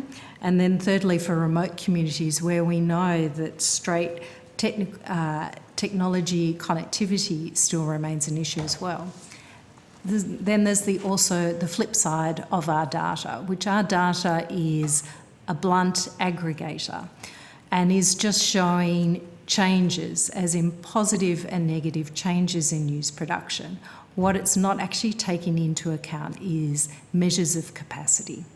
So therefore it flattens the data. So if you have a newsroom that closes with 7 journalists and that is replaced by a local community-led startup that hires 2 freelance journalists, they would appear as one replacing the other. So it doesn't take into account that issue of productive capacity. So that is the next piece that needs to be filled out in terms of understanding public interest journalism and its availability across communities, is what the actual qualitative data returns. Your submission, Ms. Rathman, also notes that the cumulative impact of changes in news production, positive and negative, but is overall negative decline. Going to your submission, it states that cumulative regional decline is observed in nearly 70% of all contractions, amounting to a net loss, that the data suggests regional Australia has seen a net loss in news production. So is it the case that contractions in news production continues in regional areas and that the nature of contractions in regional areas is worse than in metropolitan areas? Yes, that is what our data is showing. Mm-hmm. So following on from that, what did you say about the success of policy interventions to date? Are they working or not? And are they adequate or inadequate? I think we need to be careful in terms of actually distinguishing between different types of intervention. So obviously through COVID there's been the need for remedial efforts, and we've seen those both in terms of JobKeeper, which was productive for the news industry, but also that industry response around the Ping Fund, which was also welcome relief and provided the necessary injection when many news businesses were at their most fragile. So we certainly welcome all those initiatives, but we are needing to move towards long-term structural reform. And the News Media Bargaining Code, again, is a first step in that direction.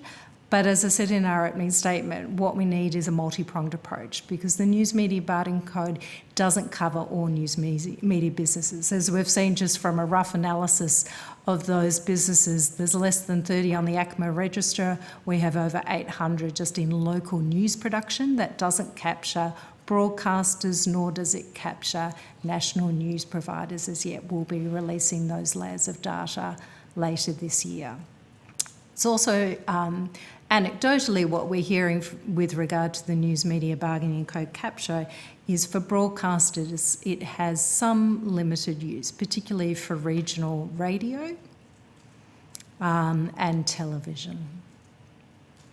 So just sort of picking up on your comment or in your submission about the News Media Bargaining Code, and your submission goes to, it states, while the News Media Bargaining Code nearing its first 12 months of use reportedly generated substantial new revenues for the industry so far, the majority of deals seem to favour well-established large or medium new businesses.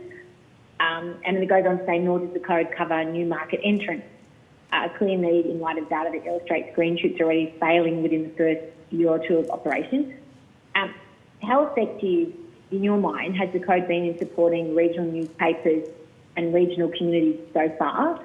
Has it been a significant support or limited? Is it enough in and of itself to address the challenges faced by the news media sector?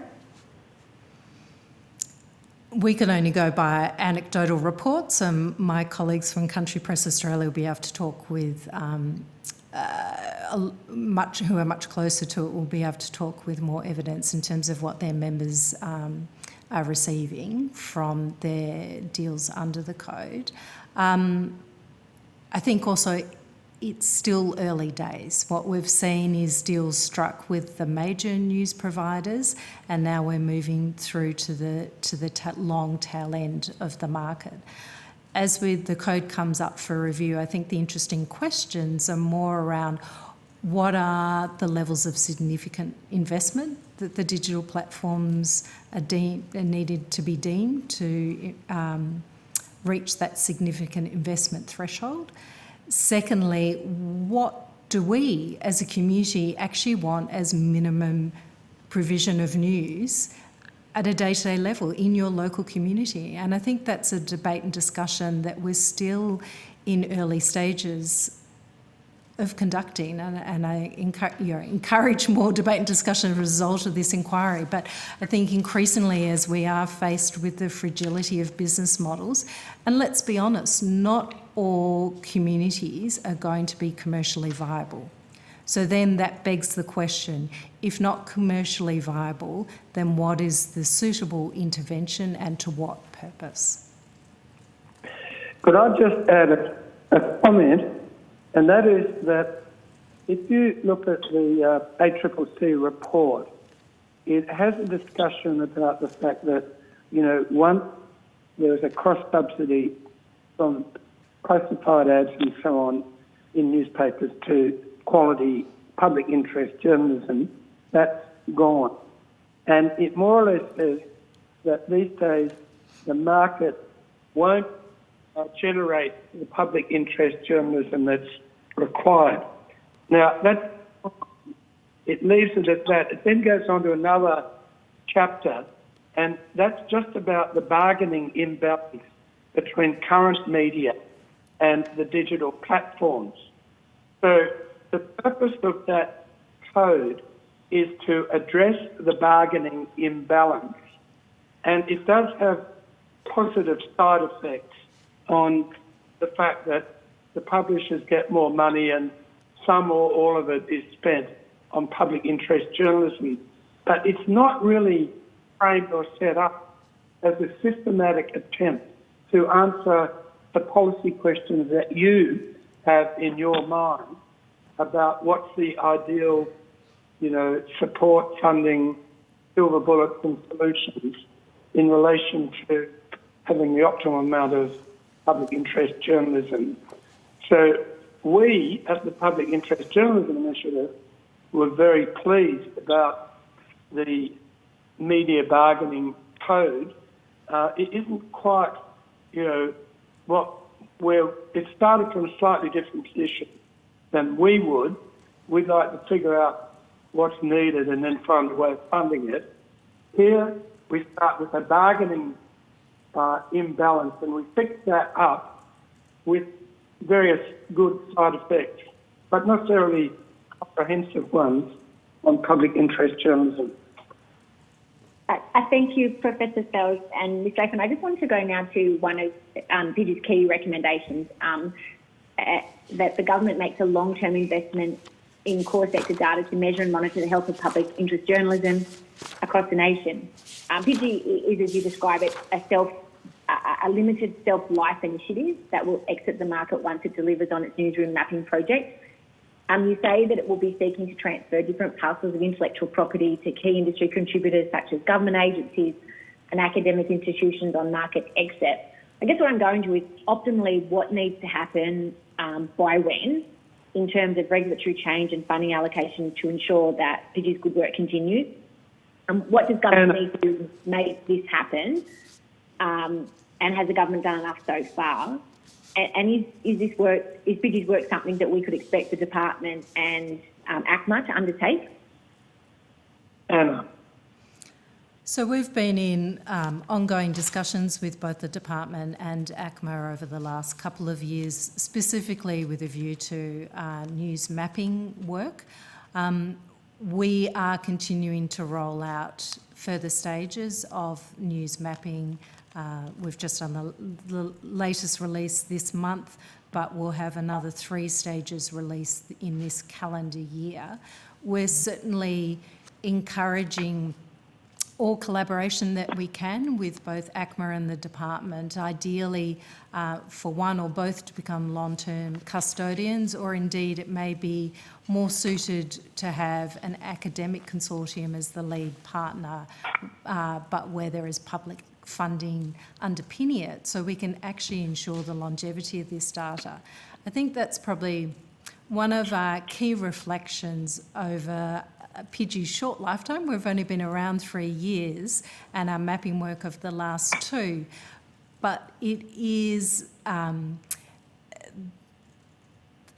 the great benefit of Pidgey releasing and commencing mapping work in April 2020 and doing monthly reports has actually enabled us to track the market volatility, which an annual report would not have captured to the same degree. Because as we've said, in the fine detail, there are some green shoots that appeared and then disappeared before JobKeeper, once JobKeeper turned off. So there is much granular detail that would have been missed, and this is core data that we're all routinely referring to, and as we saw, there's at least 6 or 8 different citations of our data across different submissions just in front of this inquiry, let alone the other inquiries over the last few years.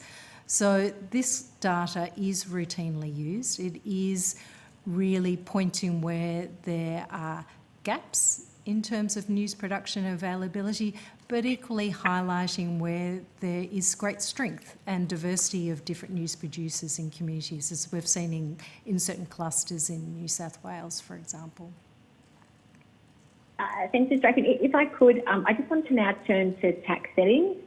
The ACCC recommended tax settings to encourage philanthropic support for journalism. However, the government did not support this recommendation because the government wanted to implement previously announced DGR reforms before considering further changes. I guess what I'm going to is, should the government do more in this area to arrest structural decline in the media sector? In the current climate, we would be encouraging a diversity of news players. So that's commercial, the public service broadcasters, and not-for-profits. So certainly we see some harmonisation in terms of tax settings would be advantageous, and certainly specific to public interest journalism, I should say, that is the lens through which we make our comments. There is definitely international precedence in terms of having not-for-profit provision of public interest journalism, and certainly the US would be the leading example there. So we would certainly support the addition of adding public interest journalism as a charitable category, whereas at the moment those such as AAP, the Judith Neilson Institute, Alliance for Journalism Freedom, who've all achieved DGR status of recent years, have done via special listings, which is more burdensome and usually beyond the reach of very small organisations. So again, returning to the regional and rural question, for hyper-local small startups who are never looking to scale, certainly having easier access through a not-for-profit model would seem to be a clear and helpful solution as part of an additive response. I think that, I guess that goes to in the submission where you say that the current charity and taxation laws are a key constraint. And it goes on to say, by addressing regulatory constraints, there is a potential to grow philanthropic support for not-for-profit journalism sector. Is it a view of Pidgey that, why does there seem to be a reluctance for government to use charity and taxation laws as a key constraint? I'm sure there are others who can comment with greater clarity on that. My reflection, having come from the philanthropic sector in former lives, is that it's probably part of a greater consideration of the use of DGR status across the charitable sector. It's not specific to news alone. But I think the other thing is that the news media business, and this is my personal reflection, has shifted as a result of COVID into understanding the need to diversify revenues beyond commercial streams. And again, returning to the US example, where we've seen, if we take INN in the US, has over 350 members who are all not-for-profit news media businesses of all different scales, from very hyper-local through to large regional operations. So there is absolutely scope, and there is absolutely, I think, a window of opportunity in front of us as government is looking at charitable regulation to actually undertake some reform and capture news media, as it has become an emerging charitable sector, which it really hasn't been, except for in quite localised forms around community broadcasting, for example, over past decades. There is a real opportunity, I think, now for us to step forward. Chair, I did have another question, but I'm mindful that others on the may as well. So I'll pass back to you now, and if there is time at the end, if I could ask, the remaining question I have. I've got a question, and I'll have you continue your question, and then I'll take over. Okay, so I can do the last question I've got? Yes, please. Oh, thank you, Chair. Professor Fels and Drayton, now I just want to turn to direct funding grants as a policy measure to support regional newspapers. In your view, do regional and small publishers have the capacity and support needed to make grant applications? And who should get the benefit from funding grants? Should it be all or some media, metro, regional, large, small, mainstream? Do you think, or have you observed that the grants have had a distorting effect on the market? And just finally, are you concerned that the Minister's involvement in deciding grants could have a chilling effect on press freedom in Australia? Look, I'll just start on that, but Anna knows the details. I think we would look to having some kind of trust entity to be involved in the question of who gets what. The procedures, I'll leave the rest of the question to Anna. The chilling effect, I don't particularly see it, but I'd want to hear more arguments about why there would be a chilling effect. I think it's a bringing it alive effect, or keeping it alive. Anna. So grants in any industry provide valuable revenue injection. There's no doubt about that. And I don't think news is any different. With regard to distorting effect, there are strong governance precedents, again, that exist in many jurisdictions that can be applied. As Alan touched on, we have certainly started some early stage examination around the mechanics of a central trust in order to enable arm's length funding. And I should say, not just for government purposes, equally the same could be said of corporate interests or the industry itself. So, for example, the digital platforms at the minute are very much determining direction of their commercial deals to a certain extent. So a central trust would help alleviate some of those concerns, and equally putting strong governance in and around the actual public reporting of the direction of the funds, the conditions under which the funds have been granted, and then the reporting of the public interest outcomes that result. And it is probably that latter part at the moment that we're still in the early stages of waiting on the outcomes, for example, on the Ping Trust and the former Innovation Fund, which will be made available, I gather, later this year. Thank you, Ms. Drayton and Professor Fels, for your submission and your evidence today. Back to you, Chair. I'd like to go to a statement that you've made on page 2 of your submission, and it's the 4th time we've talked about green shoots today, I note. While green shoots have emerged, they mostly reflect the trend toward digital delivery which does not assist vulnerable community members such as the elderly, digital literacy being the reason, disadvantaged, the cost of tech access, and remote communities where tech connectivity remains an issue. These are three key concerns that I have, and having interest in regional bank closures as well. One, I had a stakeholder meeting recently where one elderly gentleman in my electorate said to me, what needs to happen here is the government needs to realise, and banks need to realise, that this is just a 20-year problem. Those of us in my age group, and he would have been, 70, 80s, once we're gone, everybody who's younger can manage digital issues. Of course, that doesn't touch on the connectivity issues. They are an ongoing piece of work.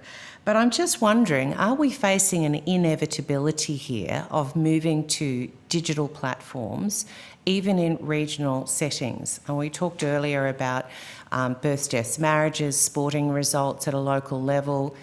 Really, is this where we're going, or are we still viable in regional settings? And I really want to stick to regional and ignore the metropolitan at this point in time, to have an ongoing newsprint.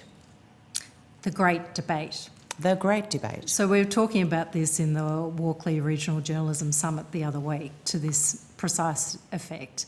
And I hosted a panel of international experts, as well as the Foundation for Regional and Rural Renewal from here in Australia. The general consensus is that print is not dead, and I'm sure my colleagues sitting behind me from Country Press will support that. So certainly, I mean, there's two parts to this equation. There's A, as you've touched on, the intergenerational divide, and that there is some transformation of the industry. Undoubtedly, COVID has accelerated the flight to digital. That is not going away, and that's not necessarily a negative, as you've said. But we need to manage that in the short term, so i.e. the next 5 to 20 years. And we also need to make sure that the disadvantaged also don't have a barrier to entry just in terms of use of technology, again, as we've seen more broadly, not just for the purposes of news consumption of the last 2 years. But then that brings us to that question of, will print die?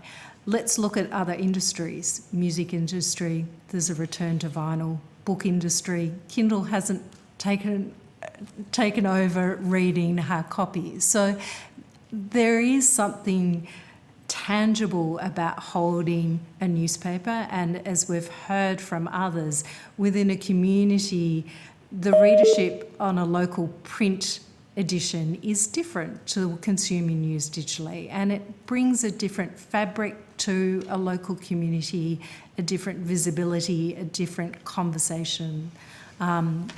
So I think, again, I don't have the data to support that, but I do think it's an interesting question, and I'm not giving up on print in certain settings yet. It's good to hear. We are actually out of time, so I will thank you very much for your attendance today, Professor Fells and Ms. Draffin. If the committee has any further questions, they'll be put to you in writing. You will be sent a copy of the transcript of your evidence, and will have an opportunity to request corrections to transcription errors. If you could please provide the answers to any questions by the end of this week, the 4th of March. That would be great. Thank you. Thank you for your time. Thank you.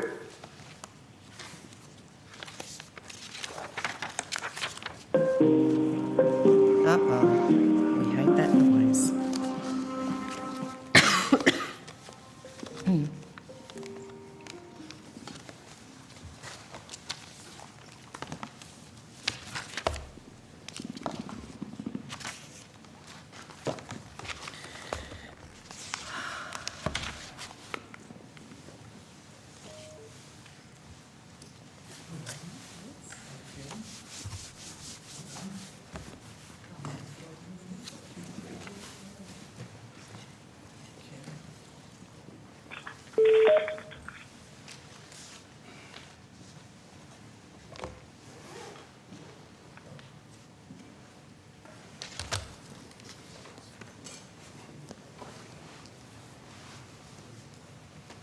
Hello, gentlemen.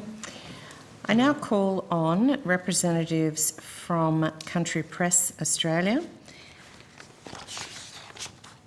to give evidence. For the Hansard record, would you please state your full names and the capacity in which you appear before the committee? Andrew Manuel, I'm the President of Country Press Australia. And Paul Thomas, Director, Country Press Australia. Although the committee does not require you to give evidence under oath, I should advise you that this hearing is a legal proceeding of the Parliament and therefore has the same standing as proceedings of the respective houses. The giving of false or misleading evidence is a serious matter and may be regarded as contempt of Parliament. The evidence given today will be recorded by Hansard and attracts parliamentary privilege. To assist with the transcription of the public hearing, it would be appreciated if you could state your name before responding to each question.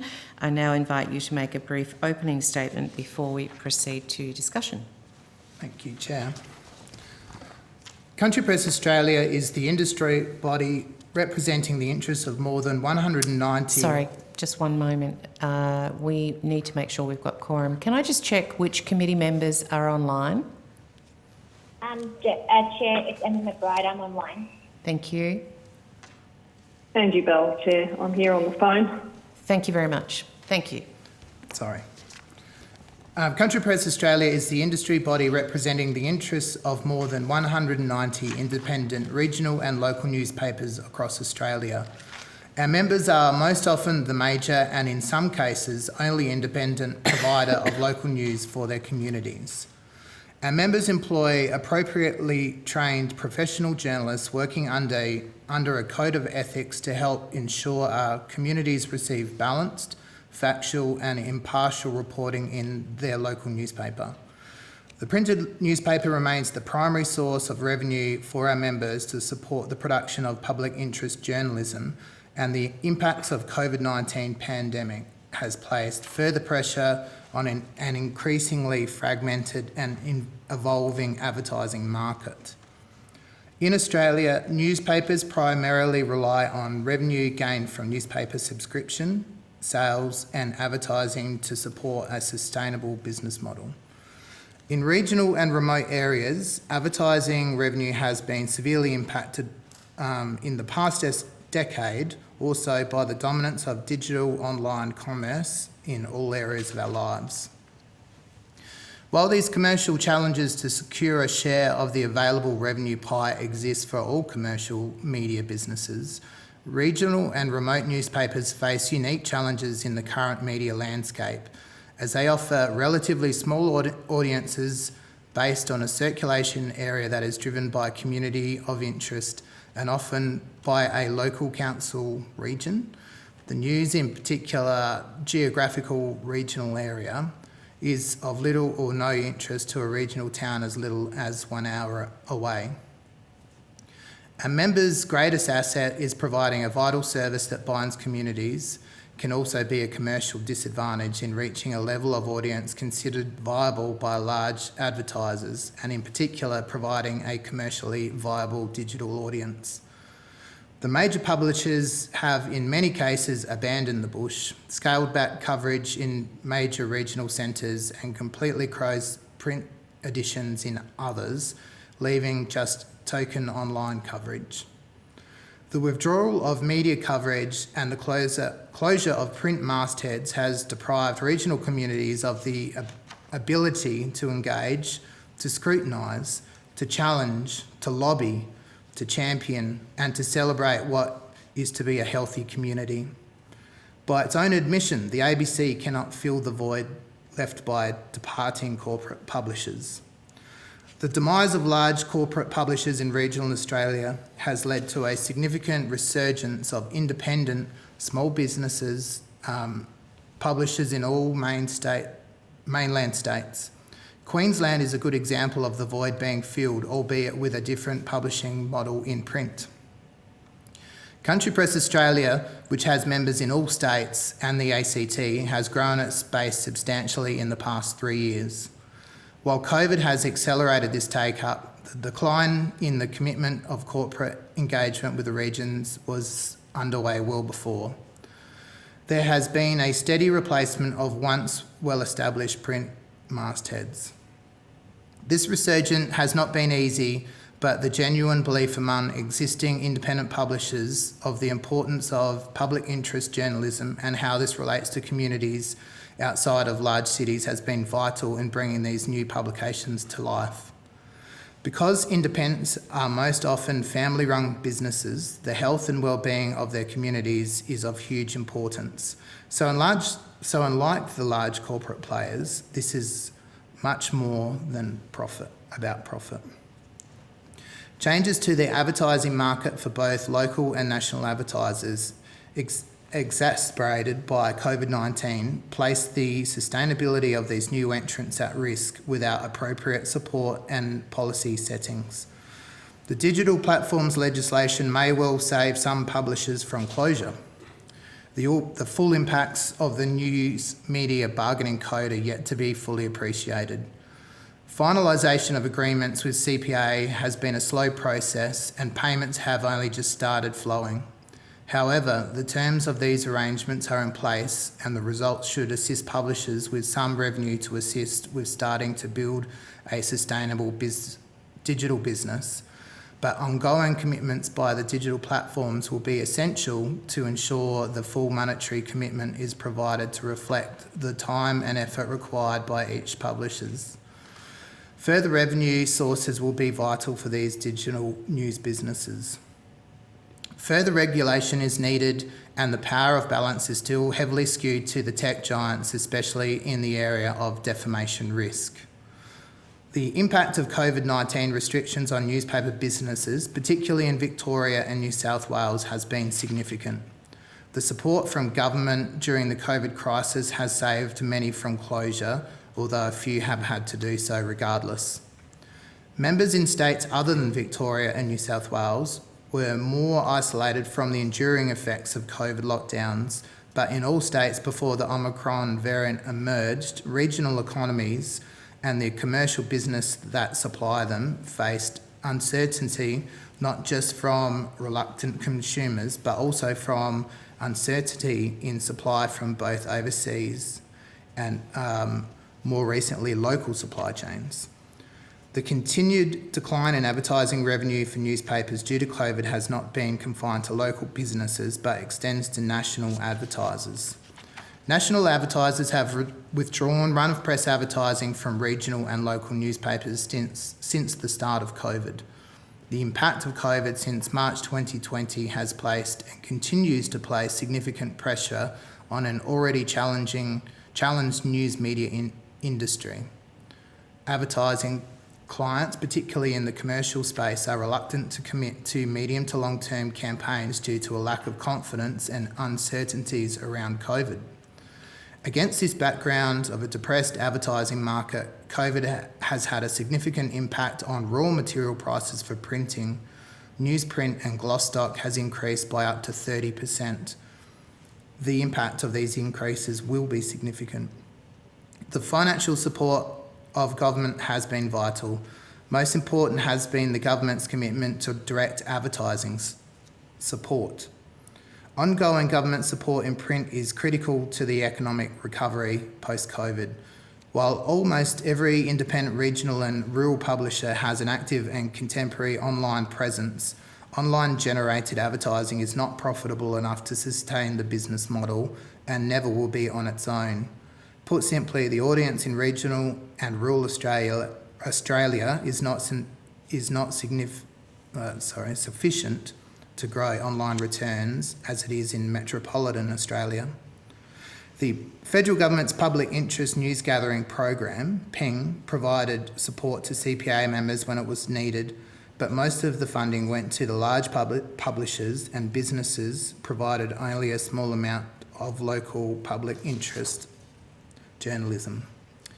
CPA advocates for the continuation of a similar fund with a greater concentration of the outcomes to ensure the original intended recipients of the program and those media businesses consistently recognised by the ACCC and the government as most at risk are appropriately considered.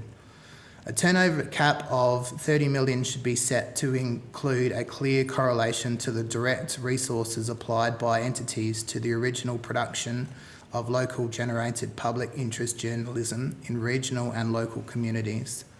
Funding should be based on the resources applied to produce public interest journalism and not revenue-based criteria. CPA welcomes the announcement recently by the Minister to establish the 10 million Cadetship Fund. Thank you.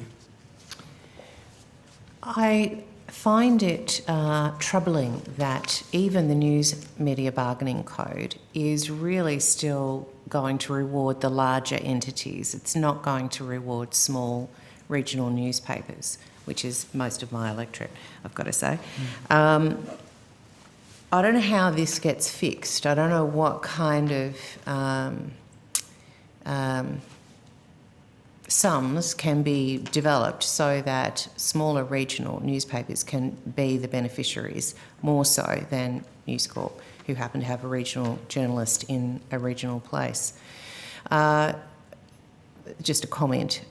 Is it going to be more feasible as time goes on for some of the regional papers to become merged?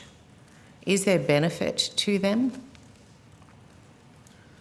I guess in some instances this has already been happening, probably even over the last 100 years, where you would have isolated, very small towns that would have their own paper. Now there were local papers and now there are probably more so regional papers.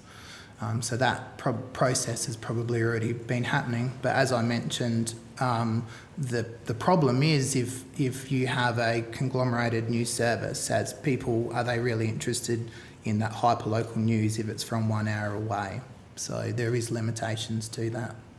Yes, but when we're talking the News Media Bargaining Code, it's not likely that, well, I don't know, you can tell me, is it likely that Facebook and Google are going to be picking up a news story from Swan Hill as opposed to Lismore at the moment? Like, obviously, it's going to be how much newsworthy material is going to be of interest to a wider range of people to justify Google's and Facebook's buy-in, if you like. Have I misunderstood how it works? Maybe Paul can speak to Well, I think this is Paul Thomas. I think it depends on the continuation of pressure by government, to be frank, in terms of how that may play out.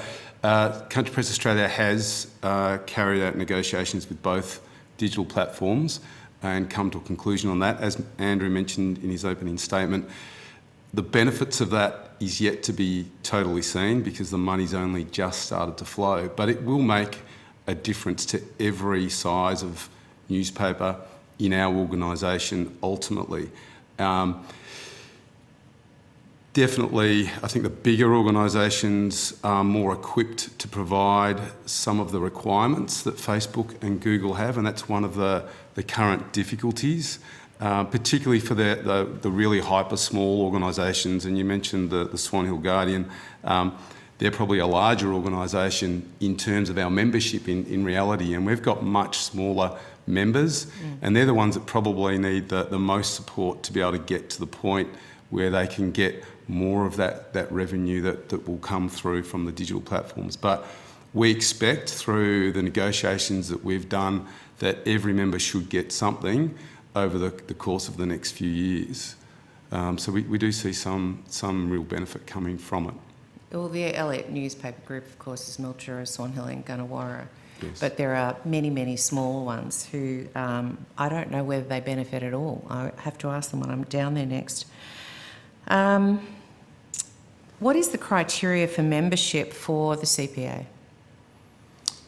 So Country Press Australia members are actually, strictly speaking, the states. So in Australia, we've got Country Press, we've got Queensland, Victoria, New South Wales and South Australia all have state-based organisations, and they're the members of Country Press Australia. The member newspapers are members of the state associations. Right. So the state associations do have, to some degree, variances in the membership, but Country Press Australia does require that a member is a newspaper, has a printed, effective newspaper as part of its membership. So what platforms do Country Press Australia have agreements with under the News Media Bargaining Code? what percentage of CPA's member organisations have opted into the agreement with digital platforms, and what was CPA's experience in negotiating under the News Media Bargaining Code? So we have agreements with both Facebook and Google. We had, initially with Google, we had every member except one opt-in, and that one member that didn't opt in had done their own agreement. We've had some members opt out since, and that's mainly around some of the requirements that are built into those agreements by the digital platforms. And I think with Facebook, we had every member opt in to the agreement with Facebook. So when you say members, you're talking states or territories? So, well, we're talking about member newspapers of the states or territories. Okay. Yeah, sorry. Yeah. It's a little confusing. So mastheads I should refer to. Mastheads, Mastheads, okay. yep. So of those, the Media Bargaining Code, does it pay like per story, or is it just because they have a reach of however many people? How does it work out? Yeah, the terms of the agreements are confidential, so getting into the fine detail is a little difficult in a public forum like this. What I'd say is it's a mixture of content and innovation, I think, is probably the sort of gist of the way that the platforms have mixed the way that they are going to provide remuneration. For a masthead? Yes. So I go back to my point before regarding Lismore versus Swan Hill. Unless there were dramatic things happening around Swan Hill, and I gather what you're saying, it's a larger paper anyway, but what kind of, will there be larger newspapers who benefit more from the bargaining code going forward? Because they're more likely to have more stories as opposed to the smaller papers who will have few. Well, they would receive more money. They would also have heightened costs because they would have more journalists to fund. So I would say as an overview, it's a relatively balanced distribution depending on the size of the business. So some businesses might employ 10 journalists, some may only employ one. So I guess, you know, the bigger business has higher costs. Yeah, I'd say the negotiations essentially are around content and journalism, and paid appropriately around those two main metrics, I guess. It's as we spoke earlier with Pidgey, are we actually inevitably moving towards the digital platform as being the way that we disseminate news and gather local stories? Or do you think newsprint in local regional settings is here for the long term? If we had a crystal ball, we'd all be rich. But look, I think certainly I believe there's quite a future in print. Whether it's there forever, who knows? We certainly absolutely believe it's there for long term. There was mention earlier, I think, with the Pidgey discussion around the elderly wanting the printed copy, which is true, but it's beyond that. It's a lot more than just the elderly. I know that there is almost a stigma now around newspapers are just for the old people, and that is only true to a point. Newspapers are there for people that want journalism and they want to consume it in a printed form, and it's not just the old people, I can assure you. I've personally been involved in startups around the country in places where news have abandoned those regional communities, and the thirst and the appetite by communities for a printed newspaper is extraordinary. And the excitement that is felt by those communities when they get a printed newspaper again is just absolutely amazing. And if that's anything to go by, it's going to be a long time before a printed newspaper is no longer in a community. The biggest issue is around how you can sustain the cost of it. And that's, I guess, why we're here today to talk about how that can happen. Yep. Andrew Manuel speaking. Firsthand, I, like Paul, have just started a newspaper in a news desert on the Eyre Peninsula in South Australia. It's the western part of the state. I guess they had digital platforms and they had, certain, I guess there was still regional radio and regional TV, but there was no journalism at all. There was no journalists placed out in those areas. So local council got behind basically approaching a few publishers, and then that's how we born this new newspaper. But essentially it was from market demand. The regions wanted it and they have supported it as well. Yeah, look, I take on board I think it's a sense of self-identity for communities. It's a reflection of who they are in the stories that are told, in the sports announcements, in the births, deaths and marriages. It's from my point of view, it's critical. Deputy Chair, are you on board? Do you have some questions? Yes, I do. Thank you, Chair.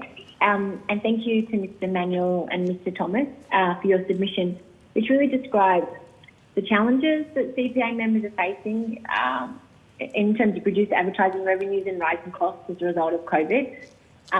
Obviously, COVID was a major event and a pressure point that challenged the news media industry. But is it the case that regional newspapers are facing pressures well before COVID-19 existed? Or in other words, have the trends that challenge regional newspapers existed for some time? Paul Thomas speaking. The challenges were absolutely, there were headwinds long before COVID. COVID, unfortunately, really led to a number of key elements. Some of those, I think, to be honest, are positive for regional communities, and some of them are really negative for newspapers. And one of those is the abandonment of national advertisers. So the few national advertisers that were left, and Harvey Norman's a great example. When News closed all their papers, Harvey Norman were probably the biggest spender of advertising in regional newspapers in the country. When News closed, they were basically faced with a situation where they had all of these communities that didn't have a newspaper any longer. So they made a decision at that point to put all their money into the metro markets, or the daily newspapers, which everyone would now be familiar with if you read a daily paper. And so they were forced into that situation. No one's blaming Harvey Norman, but they made a commercial decision based on the situation at the time. So that had a devastating effect for newspapers across the country. And excuse me, I guess the benefit that came out of COVID was the closure of some of the newspapers in regional areas that had become syndicated and clickbait, and provided an opportunity for independents to go in with hyper-local, non-syndicated, salt-of-the-earth publications that the community really wanted. And I think a lot of communities, particularly in those areas where News Corp had dominated, they'd gone off in a different direction, they believed in digital, that's fine, that was their business model, but the newspaper had been lost, its heart and soul had basically been ripped out. And so those communities are now seeing a traditional newspaper with people on the ground that live and breathe in those communities, and they have to answer to the people next door. I think it's been a real benefit of what's come out of COVID. Obviously, Victoria and New South Wales were completely devastated. I know in Victoria, the Victorian government has been amazing in its support with its advertising throughout that period. Without that, and without the likes of JobKeeper, there's no doubt that we would probably not have any newspapers in Victoria, I don't think, now. There'd be very few if there was, and it would be only ones that had backers that were very rich. And places like Mildura, as Dr. Webster would be well aware, they closed the Sunraysia Daily until essentially JobKeeper was announced, and then the Victorian government also committed to a page a week in regional newspapers. And those sorts of commitments have been significant. The government support with the page a week has not only just benefited financially, but it's informed communities at a time that's been most crucial to those communities in terms of needing that communication. I want to pick up that, if I could, on a part of your evidence that I found very concerning, and I'll go to it, where it says that advertising levels were still 17.6% below 2019 levels, and this was before the impacts of the Omicron variant has taken effect. And it goes on in the submission to say that while almost every independent regional and rural publisher has an active and contemporary online presence, online generated advertising is not profitable enough to sustain the business model and likely never will be on its own. And you go on to say, put simply, the audience in regional and rural Australia is not sufficient to grow online returns as it is in metropolitan Australia without federal and indeed state government advertising. Supporting the long-term regional media will continue to struggle to survive. So CPA is talking about how there is a struggle to survive in regional and rural Australia. Is the crisis facing regional news getting better or worse? And if so, why? I believe it depends on what state and how the geography of the business as well, the business model. So there's varying effects, I guess. Our membership has gone from 150 or 140 a couple of years ago to now 190. So you could say, while they are growing, perhaps these businesses now are producing news, but they've cut their cloth to suit. So they have potentially have less journalists, smaller staff, but they're still providing that news, but they have downsized. And then, so there's that boat, but then there is also the COVID and COVID lockdowns, and what has been happening has made it very difficult. Because a lot of our advertisers don't have the confidence to say, well, if we have an event, and that's a large segment of our businesses as well. So, you know, live music or whatever it might be, restaurants, you know, that whole sector has had massive difficulty. So we've missed out. So while those revenues are down, some of those segments might come back up, but then who knows what might happen with real estate, what happens with cars. I mean, we have so many different spokes of revenue, or streams of revenue in our businesses, and it's a complex business, really. Yeah. So I might go on then to some of your recommendations, and hopefully your submission has included a number to support the sector. But before I go to specific recommendations, I'd like your overall view. Some of the recommendations in your submission are similar to or refer to the ACCC's recommendations in the final report of the Digital Platforms Inquiry, which I believe was delivered to government back in June 2019. In your view, has the government done enough to act on the ACCC's recommendations since 2019? Has the government provided CPA members with the right support and at the right time? And could the challenges facing CPA members have been avoided if support had been provided sooner?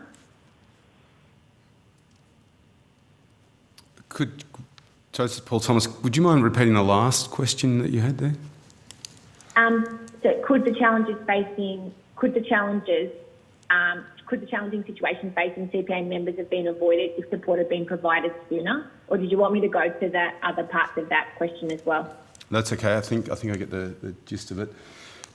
So our request for ongoing support does echo the ACCC's announcements when they finalised their original support, and we've been consistent on that. We believe that that's the path that the government should follow. Our biggest issue really was that there was the Small and Regional Publishers Innovation Fund that was set up following the media reform legislation a number of years ago, and there was a fund set up specifically to look after publishers under $30 million. There was a program, I think, that ran for 2 years. One was a cadet support program, which ran very well.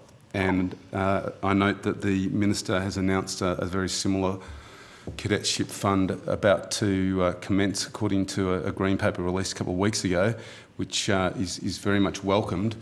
But the Small Publishers and Innovation Fund, it took a long time to take off because I think ACMA were given the role at the time. They weren't used to doing grants. Publishers were not used to working through grants either. So it took quite a while to get through those first couple of rounds, and then suddenly COVID hit, and the funds that were left, the 34.8 million or thereabouts, was then moved into Ping, and distributed as part of a $50 million fund. And I guess the concern and issue that we had was that nearly all those funds went to large publishers or large organisations. They weren't actually even publishers; they were essentially broadcasters. And then the other publisher that did get a lot of funding was ACM. They got about $10 million, and I think between all of our organisations, we didn't get that much. So. We do have an issue that funding didn't go where we believe it should have gone. It was obviously at a time of crisis. We get that and understand that. But what we now call on the government to do is to follow the recommendations of the ACCC and continue a PING-type fund that is more targeted and more specific to where it needs to go. And that fund really probably needs to be around sustainability, one, and then around startups and growth of new media on the second hand. I just want to go back to, if I could, and the chair has just let me know that my line's not good, so you may not have heard me clearly, so I'll speak more slowly if you'd ask. But I just wanted to kind of clarify, had the government done enough to act on the ACCC's recommendations? Well, we would like more. So it was going well, and then there was an intended 3-year fund. We got the first year of funds, but as Paul mentioned, sorry, it's Andrew Manuel speaking. As Paul mentioned, the fund changed. This is, understandable, but it would be good to have that second year and third year, and then perhaps a better plan moving from there. Mm-hmm. Thank you, Chair. And if there is time at the end, I may come back to some further questions, but I understand other committee members probably keen to ask some questions as well. Thank you, Deputy Chair. Ms Bell, are you online? Yes, I'm still here, Chair. No questions for me at this point, thank you. Deputy Chair, did you have one more question? Yeah, I do. I wanted to go to the cadetship program.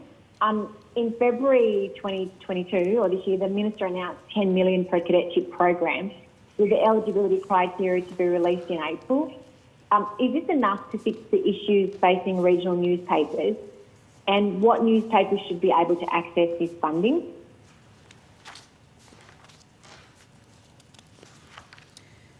Is it enough? That's a really hard question to answer. I think we believe it probably will be enough. It will come down to what the criteria is, who's included in that, how many cadetship opportunities there are, what the funding, or how much the funding, what percentage of funding it's going to be. So there's, I think, a lot of questions to be answered before we can categorically say it. But on the face of it, we believe it is. In fact, it's a number that we put forward. So we absolutely welcome that announcement. It was a great program when it was run last time.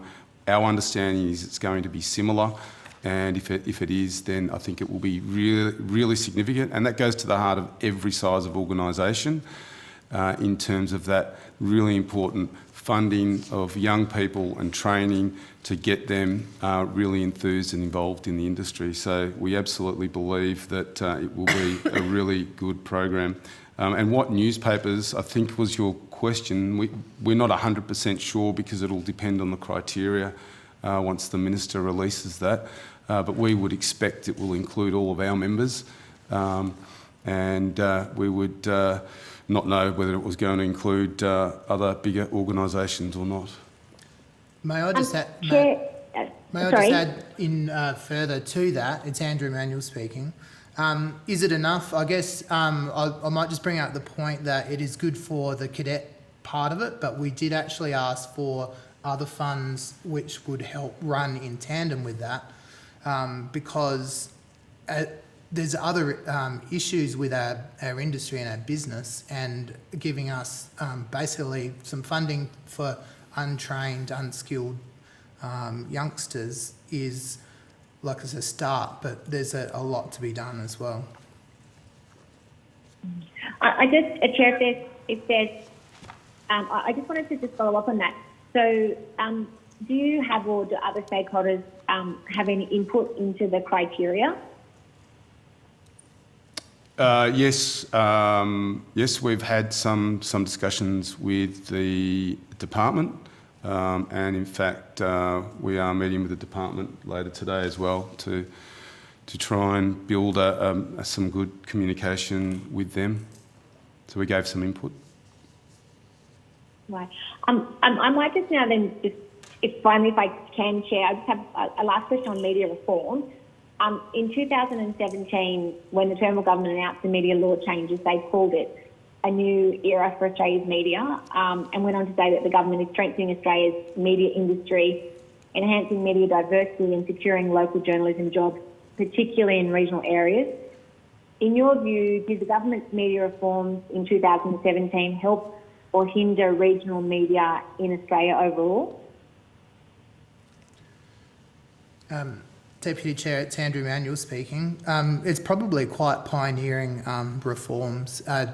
Canada at the moment are looking at these reforms. It's pioneering legislation, so in no way was it easy to do, and some perhaps might have thought it would have been impossible to be exactly where we are now. I think the reference was in relation to the Innovation Fund period. Was that correct for the media reforms? This was the ones that happened under Turnbull in 2017. Yeah. The media law changes. Yeah, the media law changes. I would say it hindered, but ironically may have helped to some degree. And I say that because at the time it absolutely provided a great deal more consolidation in particularly, I guess, Nine, with the way that they ate up ACM, or what's now ACM, was then Fairfax. Well, they ate up Fairfax on a holus bolus. But ultimately maybe provided the opportunity for those publications to go out again into a mini rural press. Look, I guess it could have... Sorry, can I just clarify, and I know the line's not good, but what I was asking about wasn't about the News Media Bargaining Code. I was asking about the repeal of the 2 out of 3 rule. Yeah, that's what I was referring to. It enabled Nine basically to gobble up Fairfax at that time. So that was I think probably the biggest outcome of it all. Just trying to recall back what other sort of amalgamations occurred. From what we do is provide hyper-local journalism to our local communities. And what that reform provided really was an opportunity for a range of different types of platforms to work together to provide syndicated content. So I don't think it was really necessarily good for regional communities, but it may have been good for some of the big media organisations. Whether it had impact on our organisations is probably questionable. And I'm not sure that we had a lot of concerns at the time that it could and would. But I think, to be honest, the way a lot of those big organisations went and moved to digital-only, clickbait journalism and syndicated content meant that it didn't ultimately have that impact. And it wasn't because of some of the business decisions they made in terms of gobbling up media. It was more around their business decisions in content and how they saw the future.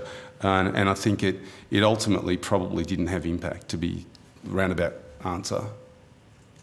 Yeah, I guess that's what I'm really getting to is, did they, in terms of the stated intention, did they secure local journalism jobs in regional areas? Did they procure journalism jobs? Sorry? Did they secure? Oh, secure. Local journalism? Did the media reform laws secure journalism? I don't think I could even answer what, because it didn't have a massive impact on our members. I could only be then answering as to how that may have impacted those bigger organisations, which is what the media reform laws were all about. And I don't think that we could really answer that. Okay. Thank you very much, Mr. Manuel and Mr. Thomas, for your submission and your evidence. Thank you, Chair. Thank you. Thanks. Thank you for your attendance here today. If the committee has any further questions, they'll be put to you in writing. You will be sent a copy of the transcript of your evidence and will have an opportunity to request corrections to the transcription, any transcription errors.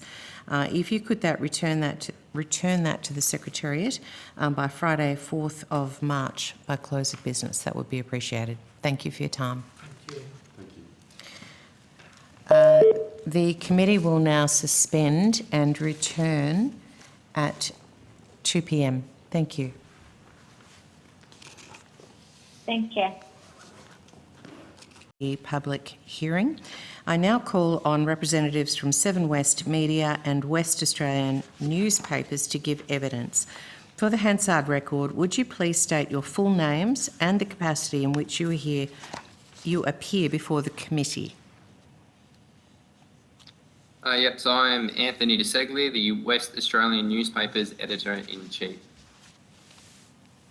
Thank you. Alexander Beer, Head of Investment and Business Development for West Australian Newspapers. Thank you. Claire Gill, Head of Regulatory and Government Affairs for Seven West Media.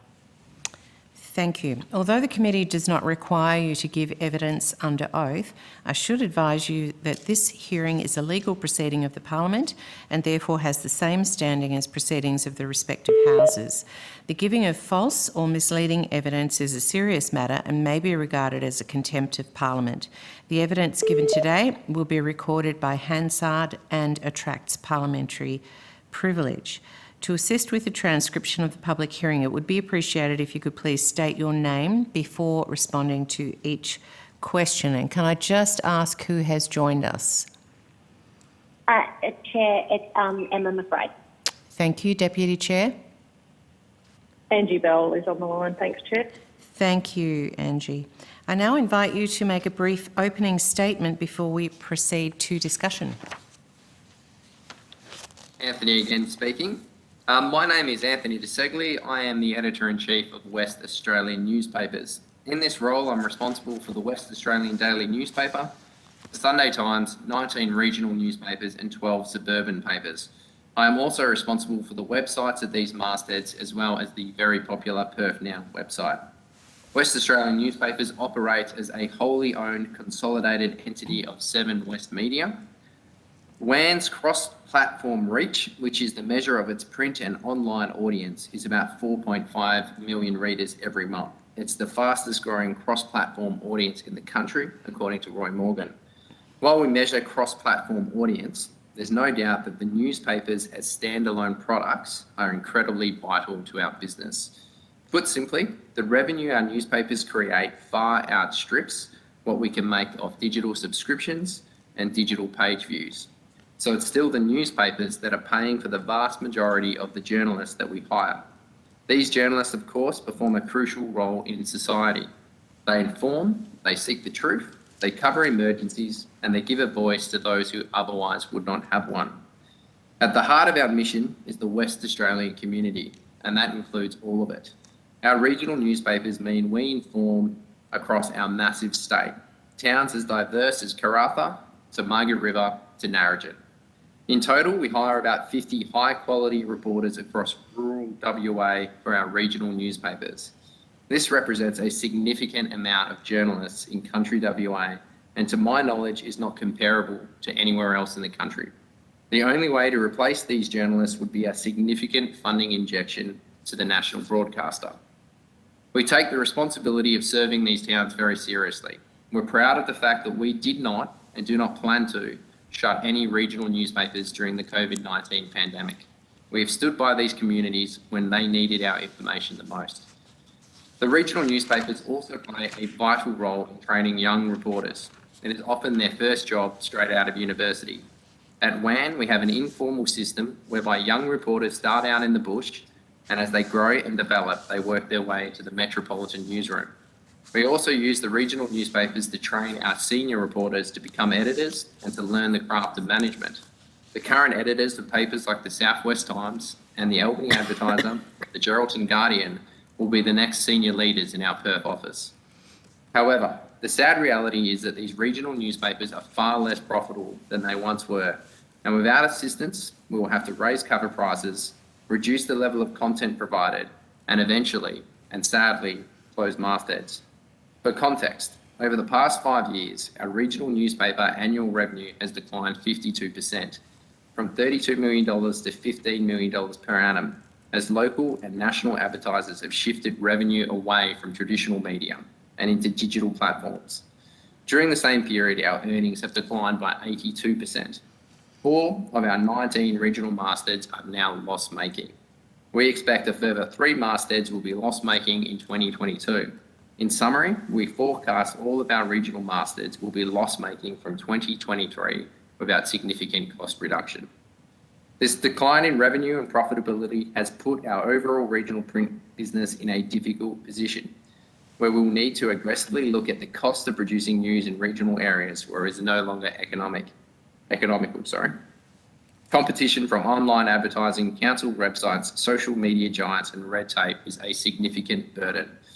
Other companies who operate in these regions have not been as prudent as we believe WAN has been, and this has also affected things like advertising rates. As I said, we are turbocharging our digital products across WA, including in regional WA, but online revenue simply does not offset print revenue. And online revenue alone will not pay for the 50 regional reporters that we have spread out across WA serving local communities. The $1 million we received in PING grants was extremely helpful, and we thank the government for this. But we also feel that not all media is treated the same. Our simple question to the committee is, why doesn't the PING grant take into account the number of journalists employed rather than the revenue created?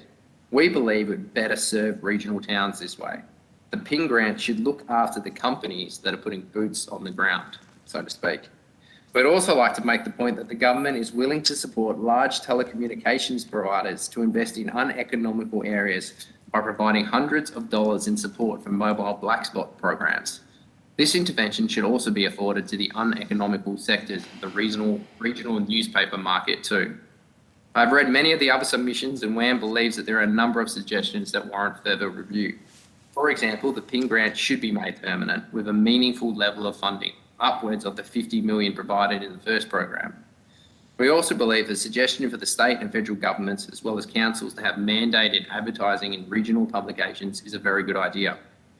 This not only ensures wide distribution in a trusted local news source, but maintains an important revenue stream for these local publications. And finally, the Voices test needs to be reviewed in light to the reality of the media markets. ACM suggested flexibility for ACMA to have the discretion to review the voices in each market. We would also suggest evaluating whether the competition regulator, the ACCC, would be a more appropriate regulator for this assessment. We thank the committee very much for drawing attention to this very important issue. I thank you for listening to my opening statement, and more than happy to take questions. Thank you very much for that. I'm very curious about the costs to the revenue loss, shall I say, in regional print versus digital. Can you tell us what ratio of your regional consumers actually use digital? Yeah, I'll pass over to Alex, who is better placed with the statistics and the data on that, Chair. Thanks. Hi, everyone. At the moment, our print distribution is the primary distribution for our products. We distribute approximately 177,000 copies per week into regional WA. We also operate 19 regional websites which act and operate in each of these local markets. These websites have been in place for a number of years and are still building their audiences online. But if you look at the internal data that we have, it suggests that the audience is circa 400,000 unique viewers per month on these websites, which is across the 19 regional mastheads that we operate. So that gives you a feel for the audiences involved. So 177,000 copies to regional, but 400,000 who access the 19 websites. Unique audience, that's correct. It's worth pointing out that the circulation, 177,000 copies that are distributed into the regional markets, some extremely remote, And I might add, some of these distribution copies travel hundreds of kilometres to get to their end customer, by plane, train and freight. It's worth noting that each print copy is often read by several end consumers. So whilst we distribute 177,000 copies, each copy might be read by up to 4 people. Can you tell me what is is there a connection in advertising that's provided in your print media compared to the website? So are people able to expend on both, or is it just one expense and you advertise for them on both means? I'm not using my words very well, but I think you know what I mean. Is advertising actually utilised on both? Advertising is utilised on both formats. So we receive advertising revenues for our digital products. We also receive advertising revenues for our print products. The point I would make here is, of the 15 million per annum that we generate in total revenue, the vast majority is toward the print product. So people can have a choice whether they're going to advertise on your digital platforms, on your website. Advertisers, Yeah. yes, our advertisers can advertise across either product. So are they choosing not to? Do you make less money in terms of the cost to the advertiser? I wouldn't say they're choosing not to. What I would say is that the digital market is particularly competitive. And whilst we have a very competitive product in our local communities, our print product has traditionally been the product that we make the most money from. So historically speaking, the print products in terms of advertising revenues have been the largest. Has it changed over the last 3 years? It's changed dramatically. And I'll give you some context. In the 3 years pre-COVID, our total revenue decline across our regional business was 11% per year. This is a decline that predated COVID, so it was a trend that was well entrenched in the business. 2 years post-COVID, we have seen that trend accelerate, and total revenue decline in our regional business is now 17% per year. So it seems to me you're doing quite well in that space. I would argue that compared to our competitors, we're doing well in an extremely difficult market, which is as a result of some very strong structural decline. Can you talk me through what digital platforms Seven West Media have agreements with under the News Media Bargaining Code, and has Seven West Media seen any benefit from the agreements to date? And also, combined, what was Seven West Media's experience in negotiating the agreements? Chair, I'll take that. Claire Gill. So we're very welcome for the News Media Bargaining Code and welcome with the additional revenue. I just want to state up front that we wouldn't have got that revenue hadn't the government intervened with the News Media Bargaining Code. I can't say much more than that. They're highly confidential, the terms of it, so I can't go into the spread. But what I can say is that we have agreements with both Facebook and Google, and Seven West Media was the first to strike a deal with Google under the looming News Media Bargaining Code. But I do want to stress that it wouldn't have happened without the government intervention. Thank you. Can you answer how easy or difficult the negotiating process was? No, I can't really talk to the details once we started under the News Media Bargaining Code, but what I can say, prior to the News Media Bargaining Code looming, they weren't as meaningful, and we didn't strike a deal, obviously, but once again, they were highly engaged, and we struck a deal very quickly once the legislation looked like it was going to go through. Thank you. How does Seven West Media ensure that its regional newspapers cover local news? What proportion of print and digital news coverage is tailored to each newspaper and what proportion flows from capital city coverage? I can jump into that. So Anthony speaking again, Chair. Look, we're pretty proud is the word that I would use of our regional publications. 50 journalists spread across our 19 publications means that every newspaper has at least 2 journos in the editorial newsroom of that paper. And we're a strong believer in what we call the 3 Cs, which is crime, court and council. And we're very big believers on the editorial floor in these regional newspapers that if you're not looking after crime, court or council, then you're probably not doing your job properly. So we're very big on local news. We have paywalls in our websites. So we ask people to pay for a digital subscription for a lot of the content that we provide. And the one thing I will say about the paywall is that the stories that get people to click on them and to buy subscriptions to regional journalism, you will find are always the stories that are about those 3 Cs that I mentioned. Thank you. Deputy Chair, have you got some questions? Chair, I may just, if you don't mind, I hand over to Patrick Gorman, given that he's from WA, so that he has the opportunity to ask a question, particularly since he wasn't able to join us this morning. Thank you, Mr. Gorman. Thank you, Chair. Thank you, Deputy Chair. And thank you to the team from 7 West Media for joining us this morning, our time. Can I just start by, you say that none of your regional mastheads will be profitable by the time we get to 2023. You've got 50 journalists there. It's obviously part of your cadet and building up your future journalists across the state. What are the employment prospects look like for someone who's studying journalism at Murdoch Uni today? What are those jobs going to look like in 23, 24?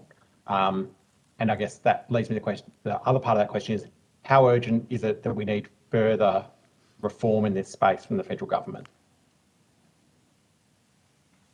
Good morning, Patrick. I'll start the answer, and then I might pass over to Alex because, as I've said, he's more across the financial numbers.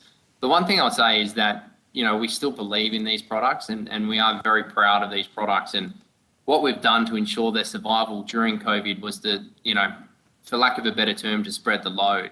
And so, because of smart financial management in the Metro office, we've made sure that that spreads out into the regions, and we're very big on that. So we're very big on making sure that head office works efficiently as possible to ensure that we continue our service into the local communities in our regions, and we'll continue doing that for as long as we can. I'll hand over to Alex now, but to the second part of your question, we can't stress enough that urgent reform in this area is incredibly vital. So I'll hand over to you now, Alex. Yep. Alex Beer speaking. Thank you for the question. I think it's probably worth noting that whilst we are seeing a number of our regional mastheads fall into loss, we are working as hard as we can to avoid closure where possible. And I'll give you an example. In FY16, or 5 years ago, 44% of our total cost base was in editorial. If we look at this number today, it's now 55%. So the business has worked extremely hard at removing costs other than with our core product producing teams, which is the editorial team at its heart. So the business, and I think broadly the West Australian newspapers business, is looking or is working extremely hard as it can to maintain these editorial roles, because we understand they're the lifeblood of our products. However, having said that, we now have a number of loss-making mastheads within the 19 mastheads. And as any profit-producing organisation must do, we will continue to look at where we can no longer make an economic return.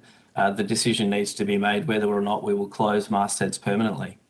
So I would say, in answer to the first question around how urgent is this matter, I would say it's something that we're going to be dealing with in the next 12 to 24 months.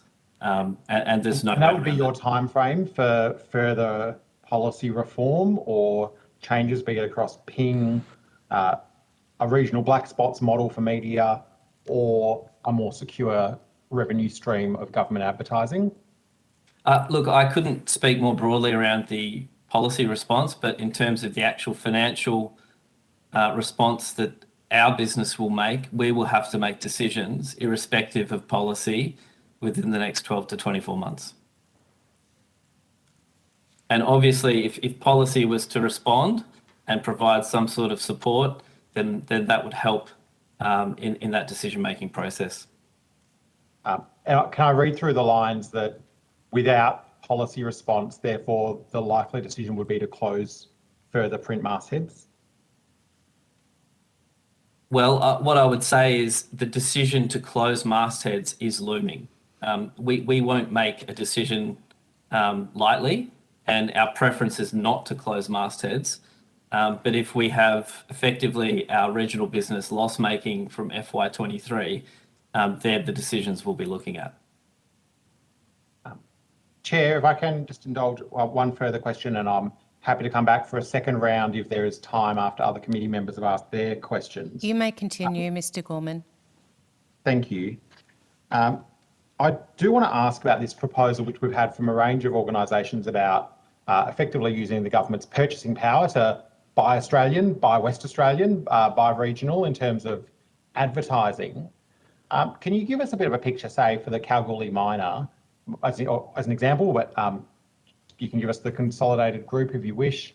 How much federal government advertising revenue versus state government versus local government goes into those papers, and what you would really think needs to be the model for something that gives a sustainable stream of income while also maintaining editorial independence? Yeah, look, I could probably answer this question, Alex Beer. What I would suggest, or what I would say, is that if you look at our current display revenue or total display revenue, which is advertising revenue, if you look at local government as a percentage of that total revenue, as it sits today, it is approximately 10% of our total advertising revenue, which is looking at the broader regional business. I don't have the Kalgoorlie numbers to hand, but I can certainly follow that up.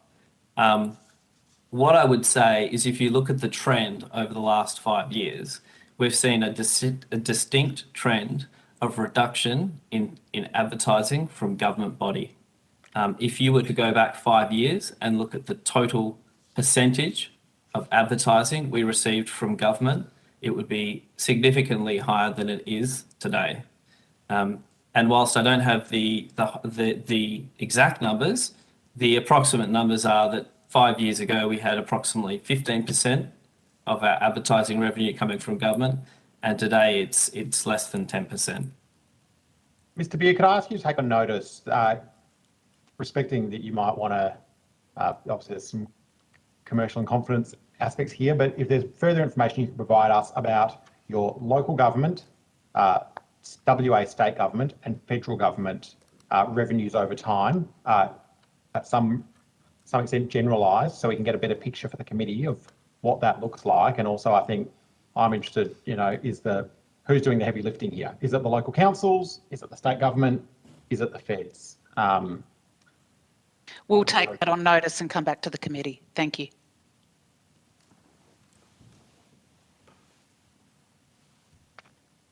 I'll squeeze one more in then. The analogy with the Mobile Black Spots program at first didn't quite gel with me. Obviously, you're trying to expand a capability pace, but I think the point that you make about valuing regional communities is valid. I guess I'd be interested where that concept came from, and if you could expand on it a bit more. Okay, Claire Gill here. I'm from the telecommunications sector, and where the telecommunications businesses felt that it was uneconomical to build mobile towers in regional communities, they wouldn't build them, and the government stepped in and said, we will help you build them and fund them. So it purely comes down to economics. Where it's uneconomical, the government stepped in. So that's where the analogy came from. It's about uneconomical services in regional Australia. Thank you. Have you finished your line of questioning, Mr Gorman? If there's time, I'll have more, but I'm happy to pass over to others. I'm sure there are other people who've got questions. Ms McBride, Deputy Chair, are you able to follow through now? Yes, thank you, Chair. And thank you to Seven West for your submission and for appearing today. I just wanted to pick up, earlier today was mentioned about the Walkley Awards last week, and Karen Percy, the Deputy Chair of the Walkley Foundation and the Federal President of the MEAA National Media Section, gave a speech which you may have heard, where she said, and I'll just quote a section of it, there is ongoing uncertainty about the sustainability of many media outlets. And she goes on to say, we know public interest journalism is still in peril. That's especially so outside of the big cities. And I suppose we could go on to say perhaps some of the eastern seaboard. So first of all, do you agree with this statement? And secondly, is the crisis facing regional news getting better or worse? And if so, why?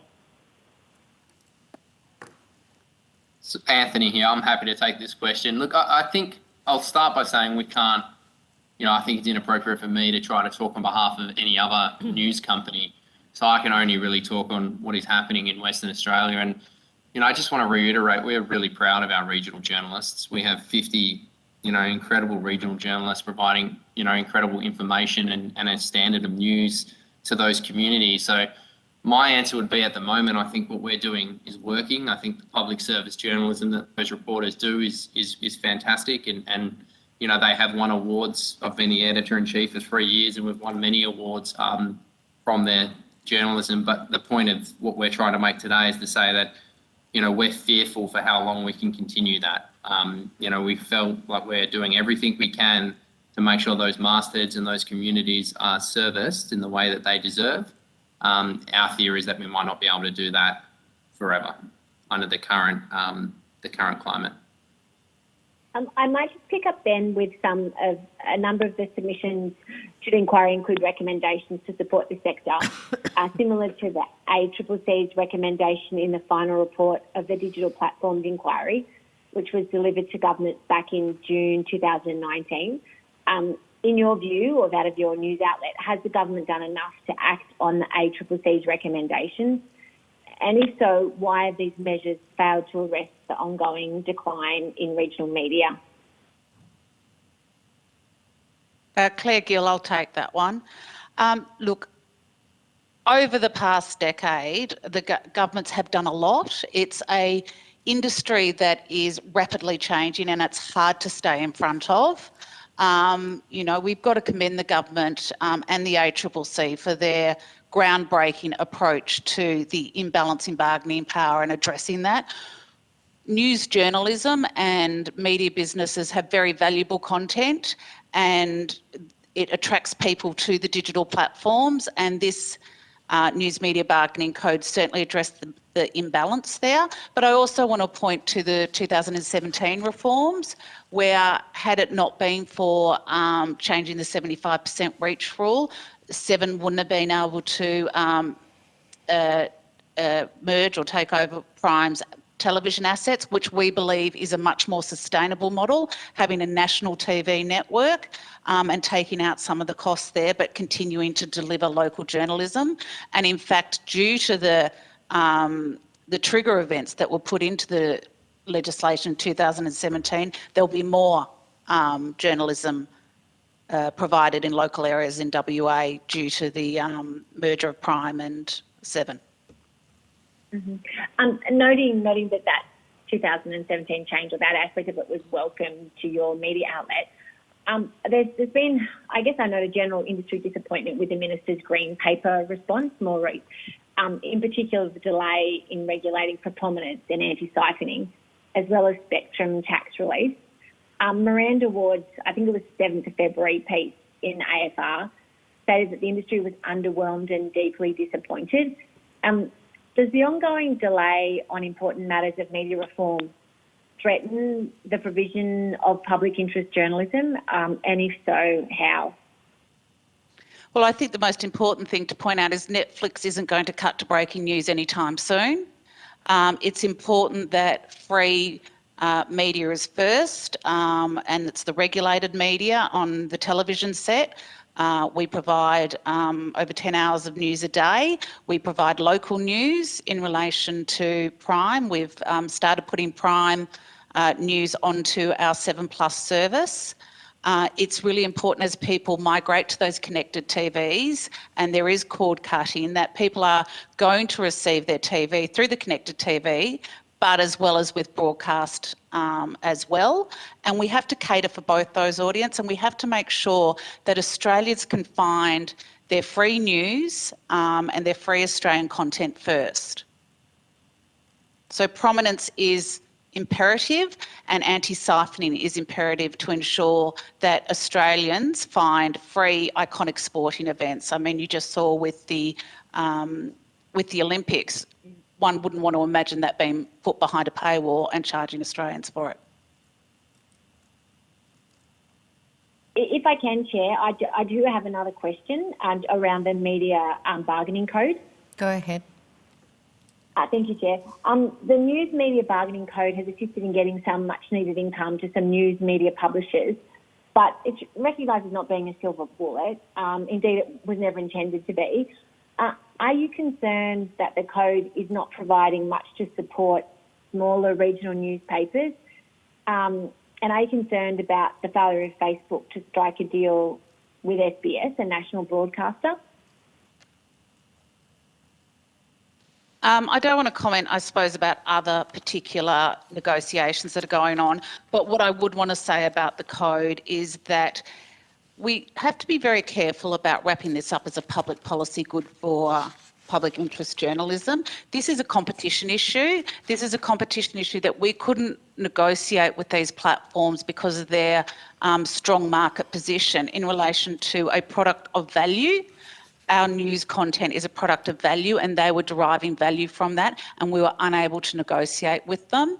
And without actually having this piece of legislation, we weren't able to negotiate with them. So I can only say, if we as Seven West Media wouldn't have been able to strike a deal, it only speaks volumes of how the struggle would be for smaller publishers.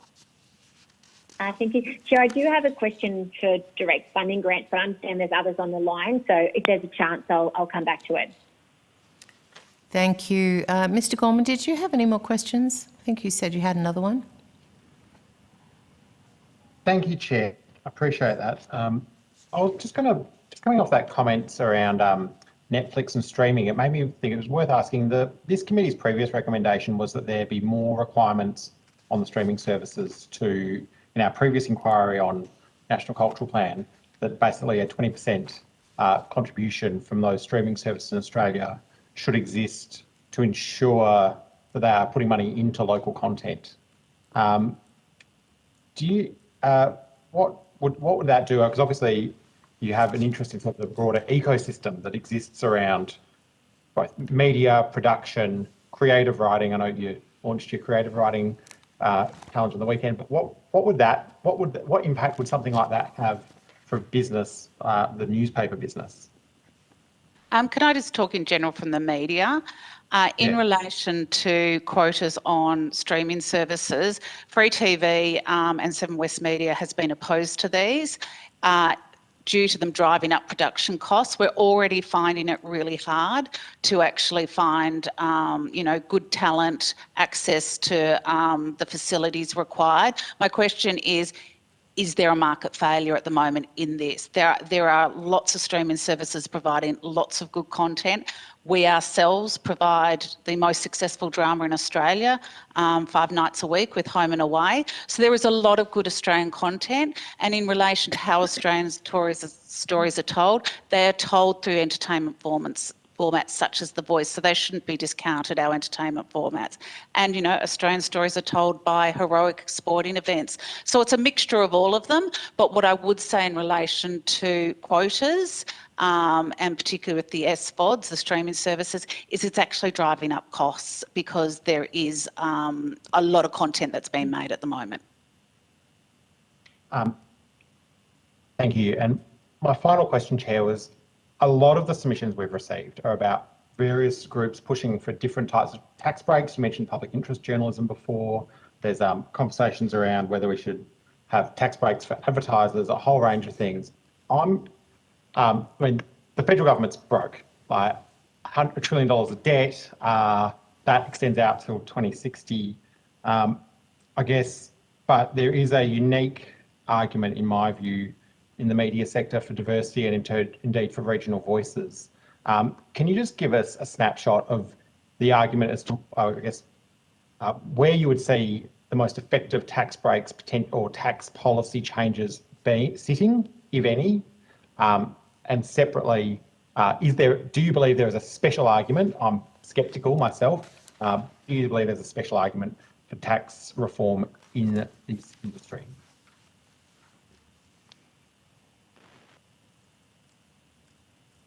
Alex, did you want to take that one?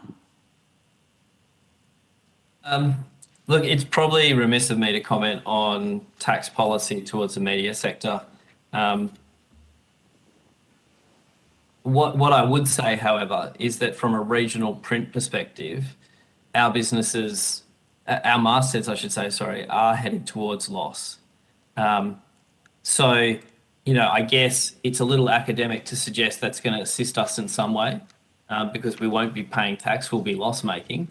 So I think, you know, it's probably a lever you could look at, but whether it would help us, given just how critical some of our mastheads are at the moment and will be, is difficult to establish whether that would assist at all. Do you believe it would assist with new entrants? I mean, that's one of the other things the committee is looking at, is whether we can get a greater level of diversity and indeed new entrants into the media. Do you think that tax policy is the mechanism through which to do that?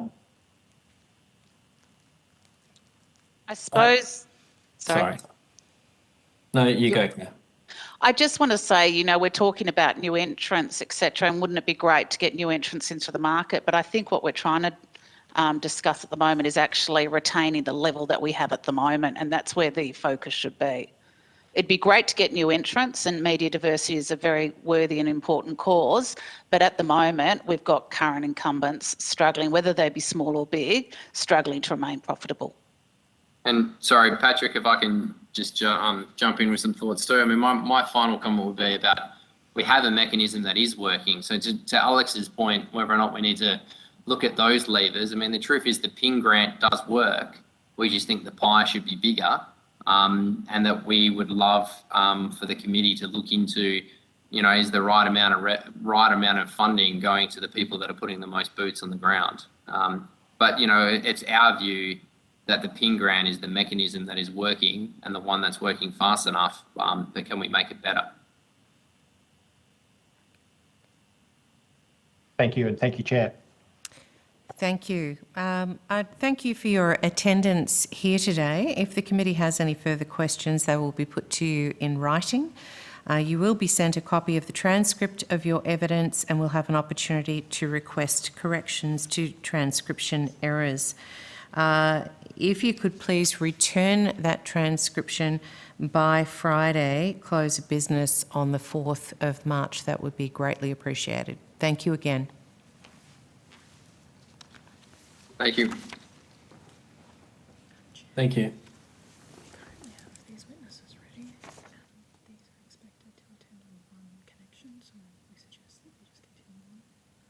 Yes. Can I have a look at that, please? I now call on representatives from the Barcoo Independent, Queensland, Collie River Valley Bulletin, Western Australia, and Sunraysia Daily, Victoria, to give evidence. For the Hansard record, would you please state your full names and the capacity in which you appear before the committee? Anne Kirby, the editor of the Barcoo Independent in Blackall. Joe Italiano, publisher of the Collie River Valley Bulletin in Western Australia. Although the committee does not require you to give evidence under oath, I should advise you that this hearing is a legal proceeding of the Parliament and therefore has the same standing as proceedings of the respective houses. The giving of false or misleading evidence is a serious matter and may be regarded as a contempt of Parliament. The evidence given today will be recorded by Hansard and attracts parliamentary privilege. To assist with transcription of the public hearing, it would be appreciated if you would please state your name before responding to each question. I now invite you to make a brief opening statement before we proceed to discussion. Oh, hang on, I see the Sunraysia Elliott Group on board. Could I ask you please to state your names and the role in which you are appearing today? Thank you. Ross Lanyon, Managing Director, Elliott Newspaper Group. Glenn Robinson, General Manager, Sunraysia Daily. And Jamie Lanyon, Director of Elliott Newspaper Group. Thank you. So I invite each of you to make a brief opening statement. We might begin with you, Ms Kirby, if you are prepared.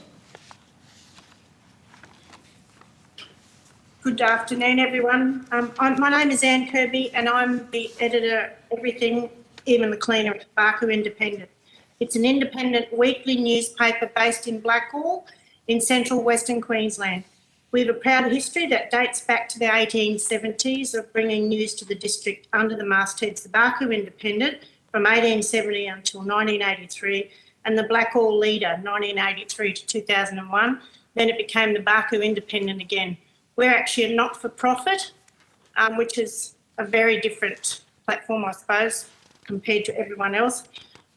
In its present form, we began as a tri-monthly in 2004 after research indicated a local desire for a newspaper with Blackall News as its sole focus. A band of small but determined volunteers turned this into reality, and in 2008, the community of Blackall donated $60,000 to Blackall Newspaper Company Group to enable the paper to grow from one put together by volunteers to a weekly publication put together by a paid journalist editor. That's me. Is there anything else you really need to know? No, that's a very good start. Thank you. Mr. Thanks. Italiano, would you like to take it up there, please? Yes, Joe Italiano. I'm publisher of the Collie River Valley Bulletin in Western Australia. The Collie River Valley Bulletin is a relatively new title. We launched our publication in September of 2020 during the pandemic, and we replaced a publication that had been here for 114 years prior to that, the Collie Mail. Unfortunately, the Collie Mail at that stage was said to be in recess. And obviously they were obtaining the COVID support, etc. So they remained in recess for a long period of time and have subsequently closed down. The bulletin really was, it sounded a little bit like the previous speaker there. It was really a response to a public demand for a local paper. As I said, the previous paper had been here for 114 years. And for the 6-month period that the town was without a newspaper, there was no recording of local news and events. There was no advertising of deaths and births, etc., which are all very important in a community of 8 to 10,000 and circulation area in that region. So yeah, that's where the Collie River Valley Bulletin was born. We initially started out as volunteers. The initial group that got the paper going included 3 former editors from the Collie Mail, plus a production worker and a advertising sales representatives from the former local newspaper. Since then, we've grown sufficiently to move into a town office. We now employ 4 staff. And we're on the lookout for a managing editor just as soon as we can find enough revenue to make such an appointment. But that's our next and logical step. Thank you. Which person from Sunraysia Daily is speaking? I'll speak if you like. Thank you. Glenn Robinson, General Manager. So we sent an opening statement on Friday. Do you want me to read that out, or do you want me to just summarise? You can give a summary of it. We do have that presentation. Yeah. So, well, I'll just summarise, I suppose, with the Elliott Newspaper Group publications. They've all been in existence for over 100 years, particularly Swan Hill and the Guardian at Swan Hill and the Gannawarra Times, which was an amalgamation of papers, and St Roger Daily itself celebrated its centenary in 2020, which was a difficult year. That was in October, after going through the start of the COVID pandemic in March 2020, where we did actually have to close our papers down for a very short period of time and stand down staff, and then the JobKeeper program came into existence. So that allowed us to reinstate newspapers at each of those markets. St Roger Daily got going by the following Saturday, one day a week, and then progressively we've expanded that to 4 days a week. In Swan Hill, shortly after the JobKeeper began, we re-established that 1 day a week, and then that's gone to 2 days a week, and the Gannawarra Times was re-established as 1 day a week at this point in time. So it's certainly been a difficult period through the pandemic, and even prior to that, we're having some challenges. And besides what the local economy is going through, and the media in general, with competition and whatever in the marketplace, but from our perspective, the local newspaper is the journal of record for each of those communities. We're in significant part of Victoria, represented and distributed into about 6 or 7 different shires, including across the river into New South Wales, being border communities. And there's no local television news in those markets, and there's limited radio news. So we are the journal of record, and the voice for the community in all those areas. Thank you. I think what I might do is start off by asking a question and each of you to answer as you're able. I'll start off with St Roger Daily because they're still on screen. We have had a submitter suggest that providing tax benefits for local and regional news organisations that maintain local offices with local staff. Do you have a view on that suggestion? I'll take that one, Ross Lanyon. Look, we need to find a viable business model that allows us to succeed. I'm not completely sure that short-term fixes like that are the answer. We need support from federal and state government in areas of advertising where they're using our products to inform the local people. We're of quite strong belief that we are the major source of news and information through both editorial and advertising in our markets, and we would think those are a better way than tax breaks for a specific industry. So just because I'm speaking with you now, could you give your views on the ping? Oh, we were very disappointed with how ping happened, how the original project was organised through Senator Xenophon, and the original amount of $50 million, which was meant to be for regional, basically small regional news providers. That changed with the pandemic coming along, when I think nearly 2/3 of it have gone to people like Prime, Oz Stereo, AAP, Win TV, those large groups. And for businesses like ours, the amount that we originally were meant to give, and I know that Swebster, you know our situation, clearly being our local member, that we were disappointed in the end what we received, because our newspapers are in separate companies yet owned as 100% subsidiary, and that was taken differently as 2 newspapers that might have been run through one company, and the amount of ping funding was given on numbers of papers in our situation rather than percentage of revenues, which was done in other markets, which caused a quite dramatic drop in funding for us. Someone else has suggested that the ping funding could be adopted in terms of how many journalists you have rather than the number of newspapers. I wouldn't disagree with that. We have equivalent of 17 full-time journalists with us now. And you would know as well as anybody the amount that the local TV and radio stations have in the areas where we circulate. So certainly funding like that, which goes straight back into public interest journalism, would be quite a fair way if that sort of funding was available. Thank you. I'll go to Ms Kirby and then to Mr Italiano with those same questions. I'm sorry, I wasn't around when Ping was being offered, and I've only been here since 2020, like September, and we weren't offered any funding since I've been here. So what do you think about the tax benefit concept for local and regional news organisations to maintain your local offices and staff? I tend to agree with what the previous person said.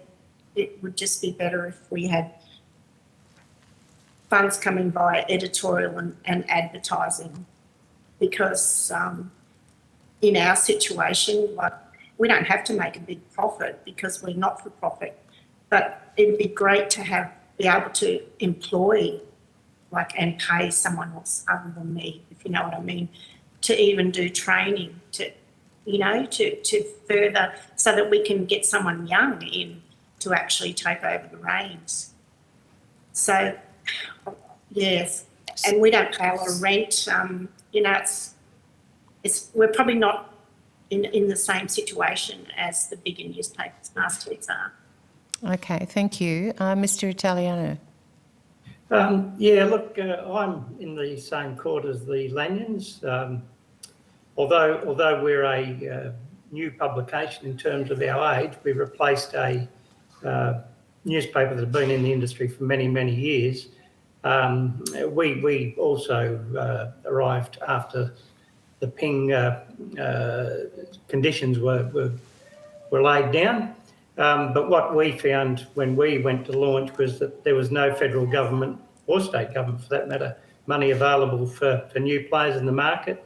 And yet at exactly that same time, we saw newspapers in this area, including the local one, being effectively paid to stay closed, which, to this day, that sort of rankles with the 6 people who, 2 of us put money in to make sure that we could survive for a few months and just test the market, and the other 4 were complete volunteers with no business ties at all, and a couple of them are still volunteering to this day.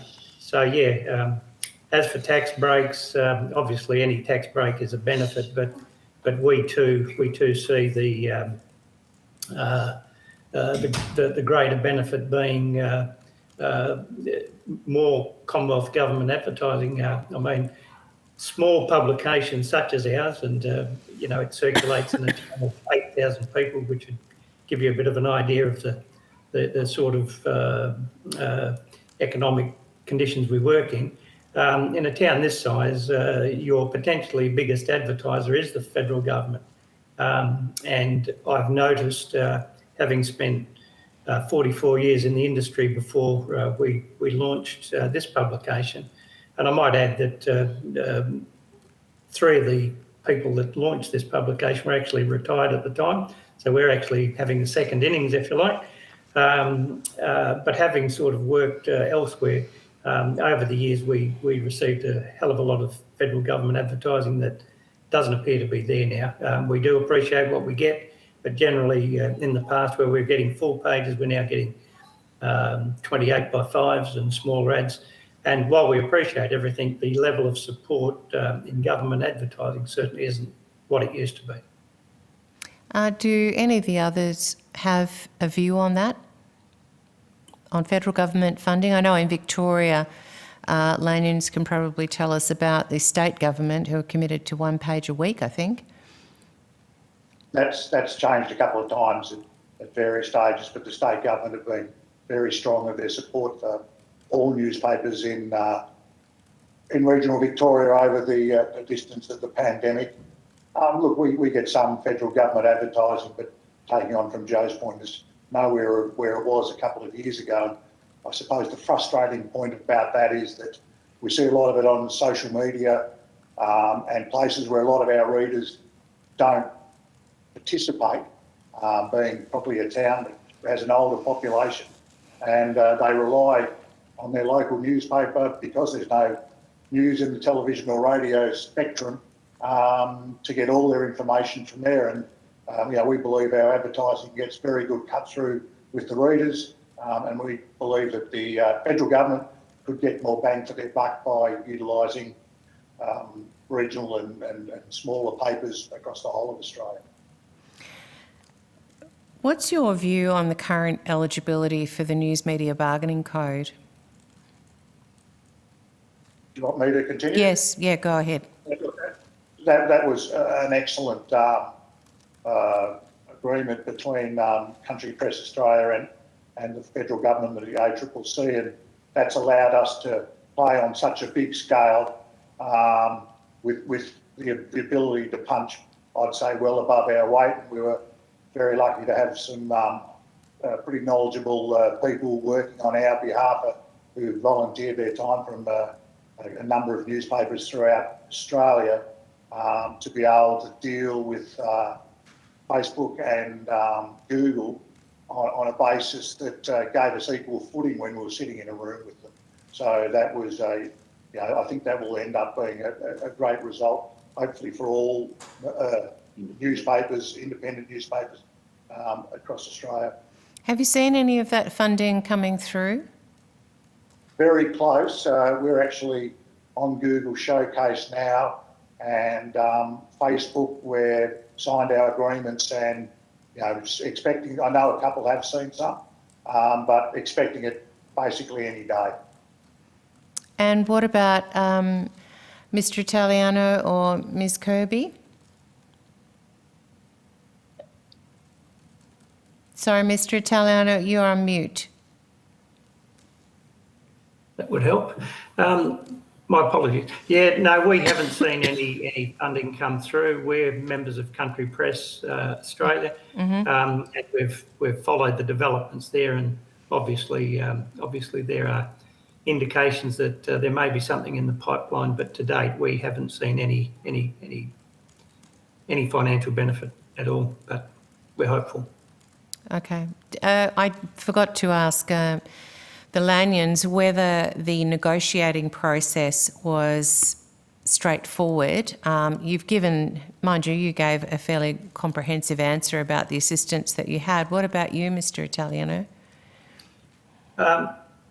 Sorry, but we don't have any assistance. If it wasn't for the local community, we probably never would have started, or we certainly wouldn't have started, and we wouldn't be here today. But fortunately, we've been very fortunate to get the support of the local community bank, who tipped a few dollars in early on to cover our printing costs and the likes for a while.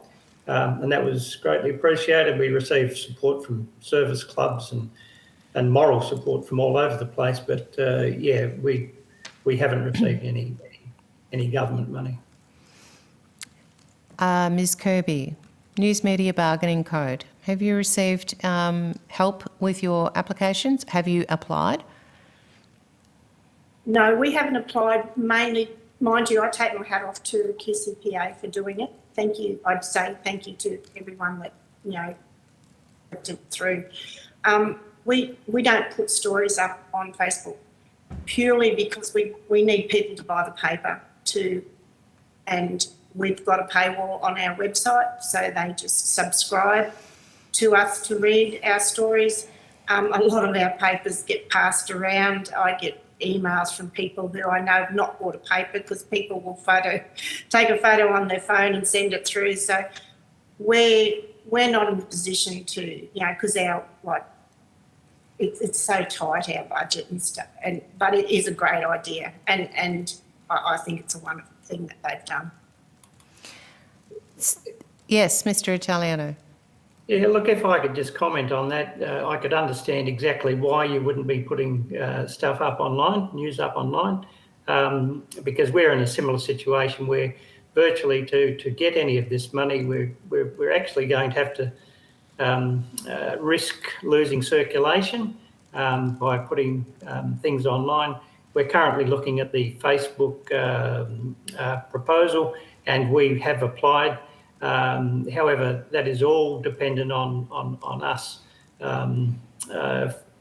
regularly updating a Facebook and online presence, which I take the point from the Barcoo Independent that it does eat into your circulation, and circulation is our single biggest revenue source. We charge $2.50 a week for our paper. Without that $2.50, we would be in serious bother and probably wouldn't be looking to expand, we'd probably be looking to contract. So that's one of the catches for the smaller mastheads. Thank you. Might go back to Sunraysia Daily, because you've successfully transitioned both to an online platform and Facebook. How have you done that, and what has it meant to your revenue overall? So yeah, we've put a significant amount of internal resources into that. At one point there, we didn't have control of our own website. We got through one of the programs, we did get some Sorry, I funding. can't hear you very well, Glenn. Through one of the programs the government initiated, it allowed us to get funding to establish our own website. So we're in a lot better control now of our own products. We've always maintained a paywall. We're certainly active with newsletters to subscribers, content that's put up on the website, as well as what's put in the paper, as well as doing some Facebook interaction and other social media to drive subscribers and potential readers back to our website.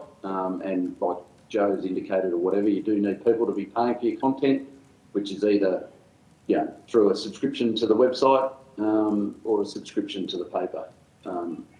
And we need that revenue source as well as advertising to be viable and sustainable. And as Ross indicated earlier, we've got 17 full-time equivalents across our 3 mastheads working on editorial, which is significantly more than anyone else, when there's basically 0 television and maybe 1 or 2 in radio, besides the ABC.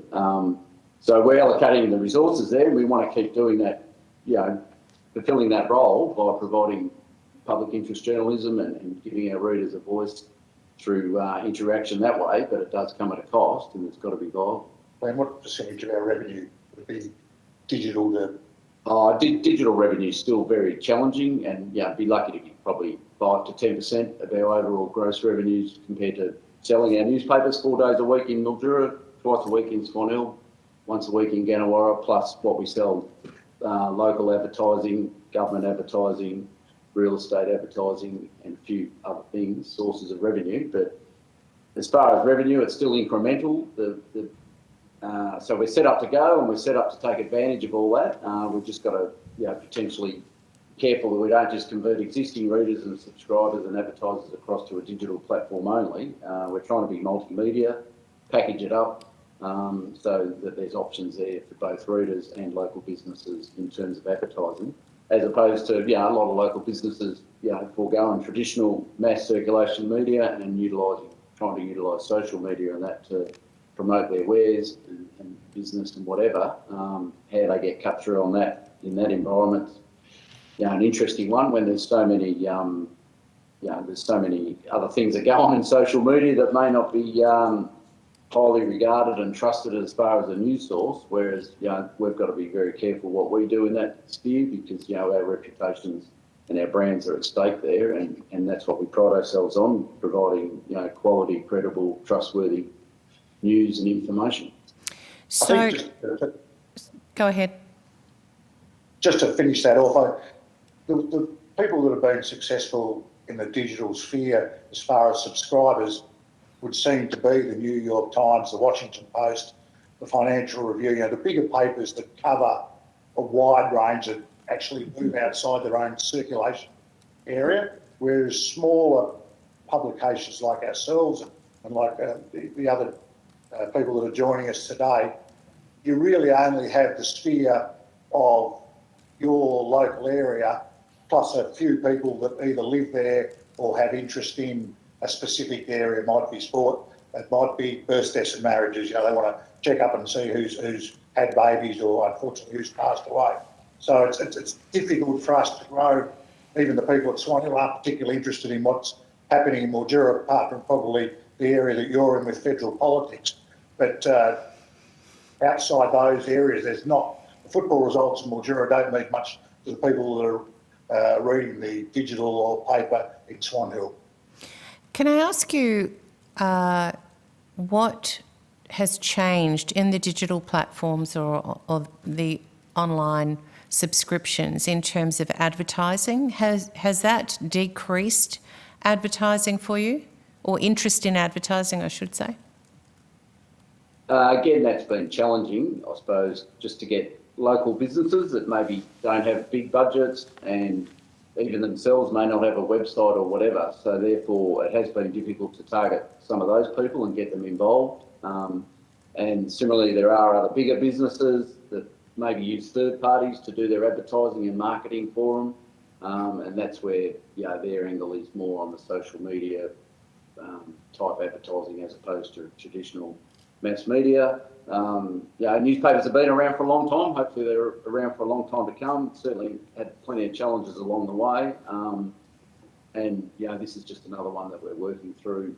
And now we're set up to offer that.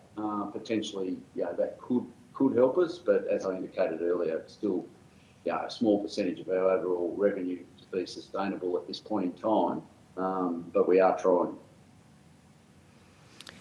Thank you. What I might do is move to the Deputy Chair. Thank you, Chair, and thank you. It's been really enlightening to hear from regional news outlets, and I want to commend you on your submissions and your evidence so far today. I just might, if I could start with Ms Kirby, and again, thanking you for your submission. I know with some concern that you said that you're struggling, and in the submission you say that as this town's only local source of news, that you can say that you're struggling, that you don't make a profit most weeks and there's only enough revenue to cover costs, nothing for contingency.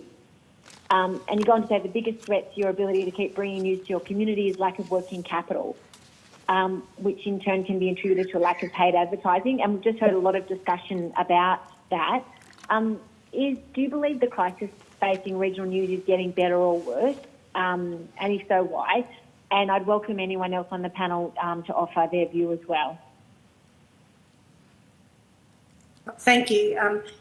I really think my opinion is it's social media, because everyone wants to read everything on social media. Anyone that advertises with us, I put them on our social media site, and so I give them extra bang for buck. We've got an ageing population though, so we're still in those two areas where you've got to appeal to young people and you've got to appeal to the elderly, and we don't have good connectivity out here. So we struggle from week to week, and some weeks I don't make enough money, but then I make enough the next week to cover it. And I'm lucky the committee don't bounce me, if you know what I mean. There's not a lot of stress, but I just make sure I do a mental calculation every week and think, well, I've got to work harder next week. But we've got drought too. We've got other situations where we've had drought. We've been in drought for like 8+ years. The drought hasn't broken.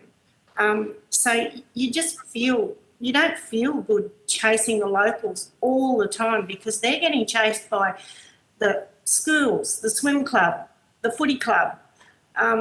When you think, well, I'm breaking even, if you know what I mean. It's probably more of a mental struggle for me, because the committee they haven't come to me and said you must make more money. But I know that I haven't kind of really made any money since I've been here. I've just managed to break even all the time. So it's different, because I suppose because we're a not-for-profit, it would be really hard if this was your business and you're replacing, you've got a printer machine that you've got to replace. Like, it's contingencies that I worry about if our printer breaks down, because we print our own with Toshiba. And if like one of the computers goes, then you've got to find money. But then we do have the avenue, being a not-for-profit, to actually apply for funding. which a lot of others probably don't have, which the other people on this panel probably don't have. I'm not sure. I don't know, that's about the best I can answer it. Mr. Italiano. Yeah, look, we're not quite in Liz's situation. However, what I'd like to say is that we started this publication not with an intention of making money ourselves or with the intention of running it forever. However, where we are right at this point in time, it looks like we will be running it forever unless we can make it a attractive proposition to someone to come in and take over. So, you know, I believe that, you know, we're trying to establish a publishing business here. We're not looking to. We've done the community thing. We've passed that point. We don't really get any handouts and we don't ask for any, but we think it's vitally important. I mean, I'm closer to 70 than 60. The other people involved in the publication are in my age bracket. So I think it's vitally important that that publications such as ours, and there'd be many of them across Australia, actually paid their way. And you know, we don't want to be doing this all our lives. We want to, you know, go back to retirement. But you know, you need to have a viable proposition to pass on. And you know, I mean, you would make a living out of it now if you took it over, for sure. But we just need to put a little bit of cream on the cake so it is attractive to, you know, and it's all about longevity. Like, we want the Collie River Valley Bulletin to be here for, you know, the other paper was here for 114 years. It'd be nice to think that this one will go for some years as well. But it is, you know, it is imperative to us that we establish a viable publication. We pay our taxes, we pay rent, we pay staff, we do all those things. So we're a commercial operation that, you know, that we'd like to see continue. I might then. Sunraysia Daly, sorry. Mr. Robinson would like to give you an answer too. I think you can. So just from our perspective, initial challenges obviously through the pandemic was all that we were able to sort of report on. Unfortunately, you know, things like local sport, other community events and whatever all diminished, if not evaporated completely. You know, football seasons and that netball seasons got underway, got stopped, got underway again, eventually stopped. And that was over probably the 2-year period, the last 2 seasons. And it's affected, you know, other community events and activities and whatever. So, and we worked through that, and even with our local businesses, we created some advertising packages that we hope could be affordable for them, that were certainly substantially discounted and all that. And, you know, we've done that with a longer term view that hopefully, you know, their businesses are also sustainable going forward and will help us, you know, if they eventually pay higher rates, help make our business sustainable. The other major challenge we're finding also is just accessing, you know, experienced, qualified staff, both to write stories, to actually be a printer on our press, and to also help sell advertising. So, you know, from an editorial perspective, we've lost about 3 or 4 in the last 12 months that have moved across to local government, state government organisations, funded organisations, where they probably get paid, you know, 25% plus more to do basically the same job. So that's been challenging in its own right, trying to draw people to move to a regional sort of city like Mildura, which is, you know, a strong, city, but it is isolated a little bit, and to get people to move away from their own families and friends and whatever during a pandemic has obviously been difficult, and I think we're still suffering because of that to try and get, you know, experienced quality staff, because, you know, for whatever reason they're just not available in some of those areas locally.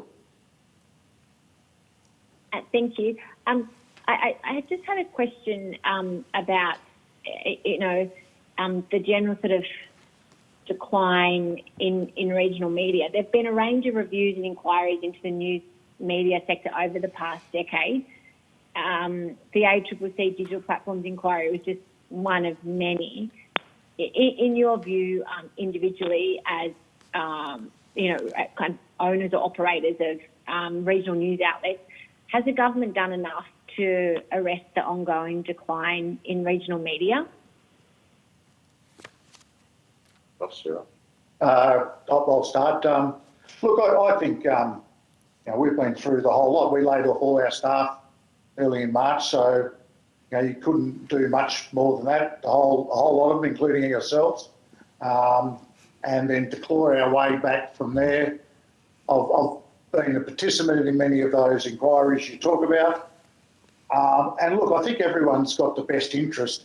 It's trying to find something that is achievable. We all of us here around, and we all want to serve our communities. If we're not serving our communities with quality, hyper-local news, then we're not doing our jobs properly. And we need to be able to find a way for a sustainable model to do that in. We're at 4 out of 6 papers in Mildura, 2 out of 3 at Swan Hill, 1 out of 2 at Corinne.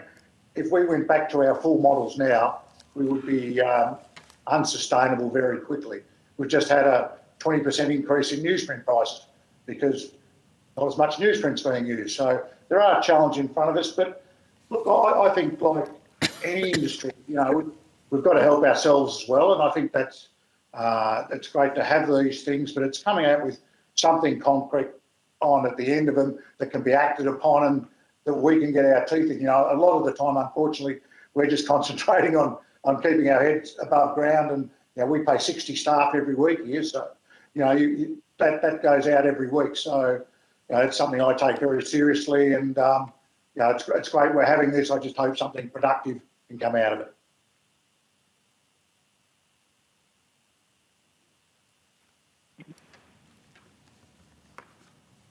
Did others on the panel want to offer a view on this? Or if not, Chair, I'll go on to my next question. I think we've done the round, so ask the next question would be good. Thank you.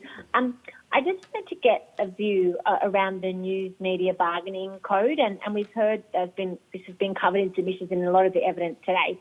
But I wanted to ask in particular for your news outlets, has it assisted any of you, and if so, to what extent? So I know some of you have touched on this earlier, but I just wanted to explore it a little more.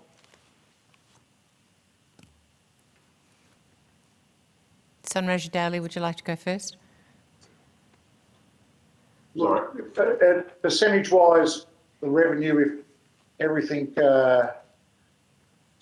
comes to fruition, would be, Glenn, it'd be less than 1 or 2% of our total revenue. So not a lot of money, but and it's going to cost us a little bit, but I think it's a very good starting point. We'll get a lot better understanding of how the system works. You can go up and down according to how involved we get in what we provide to both Google and Facebook. So that's an interesting point to start at. But look, it looks like it's profitable money for us. So it'll certainly go a way to assisting us to be sustainable and hopefully be able to grow. If I could just jump in there, we see a requirement to increase our online presence. However, whenever we dabble in it, we see the obvious fallout, and that gets back to what Liz was saying before. If you put a lot of your news online, it comes straight back to circulation, and the model that we're running here relies very, very heavily on cover price and newspaper sales. So we're treading very carefully. We understand the times that we're in, and we understand that you do require to have some online presence. However, in speaking to long-time publishers such as the Lanyons, as we've heard today, there's not a lot of money to be made out of online publishing. The perception outside the industry may be that there is, but it doesn't matter who you're talking to, it doesn't matter how big they are. The bulk of their revenue has always come from the traditional methods.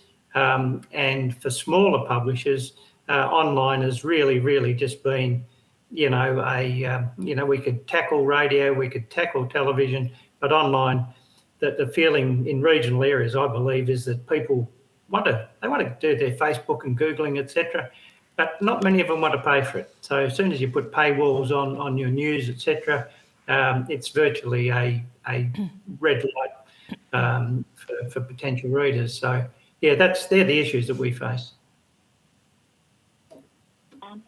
Did anyone else want to make a contribution before I chair? I did want to ask one more question, if that's okay. Yes. Thank you, Chair.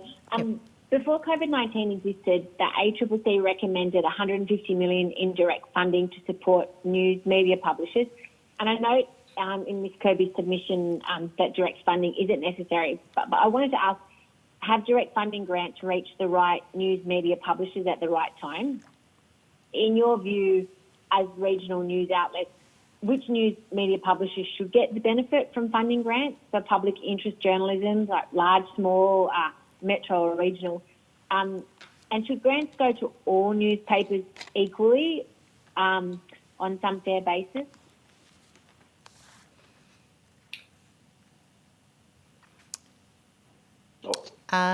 Ms Kirby. I just didn't want to waste your time because, like, as I said before, I wasn't here then. But we suffer out here from what we call socially just like postcodes, you know. People don't want to help us. Like, we've got no banks, we've got a banking agency, we've got our post office. We don't have a lot of services. So, I mean, you'd have to get a really good formula to help every newspaper. It sounds good in theory. I totally would agree with it, but the bigger people would need more money than a smaller newspaper. Would just stand to reason. Their overheads are bigger. Could I just comment there, going back on our own experience, that I think the government's funding endeavours have been commendable.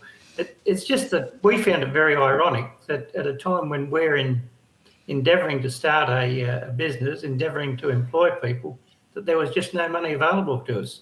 However, there was available money for people to virtually stay at home and not publish. And I know it's a tricky one, but that was the one thing that, you know, and that's haunted us for our first sort of 15, 16 months of publishing, that while we're getting out there and doing things and taking risks, there was no government money available for us. We did contact the Minister's office, Minister Fletcher's office, and we were told at the time that only registered publications with an ABN at that stage would be considered. And unfortunately, we're just launching, so we didn't have a track record. So effectively, it was a recipe to keep people out of the market as much as keep people in the market, if you know what I mean. So perhaps that's something that could be looked at, that, you know, where there's no local publication and someone endeavours to start one, that they may sort of be looked a little bit more favourably. That's just a comment. If I could just add on that, you know, we do have resources here. You know, we have a company structure that's been going on for over 100 years. So the one thing about the applications, they are, this is not going to sound that sensible, but they're full government applications. For a smaller publication, we struggled through some of the parts of the applications that we didn't think were particularly relevant to what we were trying to achieve and what the government were trying to achieve with the project, in that they were parts of what looked like other applications for different subjects, different businesses. And when you push that down to the smaller papers, being on a member of the Victorian Country Press Board, it becomes so difficult for those smaller publications to be able to complete the paperwork to get what in the end is a small grant, but would be very useful to them. You know, we've done a lot of them, so I suppose we think we're getting better at them, but they still do take a lot of time, a lot of resources, and you know, in small newspapers, that's just resources that they're utilising to put the papers out every week. Thank you, Ross. So just to extend on that, like recently we've been involved with the Facebook CPA Australia program, and I think the original question was about, quality of funding. Well, that works on a full-time equivalent. So depending on the size of the publication and what projects they put in that application, I think that's how the funding is going to be shared around, which will be on a proportionate basis to the amount of resources you're putting into your existing business, plus potentially ongoing to maintain that business and do upgrades and special projects or whatever. The other one that was part of the original PING program was a component for journalist cadet funding. And to me, that was a win-win because it subsidised up to a certain level on a 50-50 share basis between the government and the proprietor, the cost of that graduate journalist, potentially, which is where they start their careers, most journalists, in a regional newsroom. And that, and the three-part win was a young person got a job, the government looked good, going 50-50 with the proprietor. So it was a triple win. That program, for whatever reason, only lasted for the first year of PING.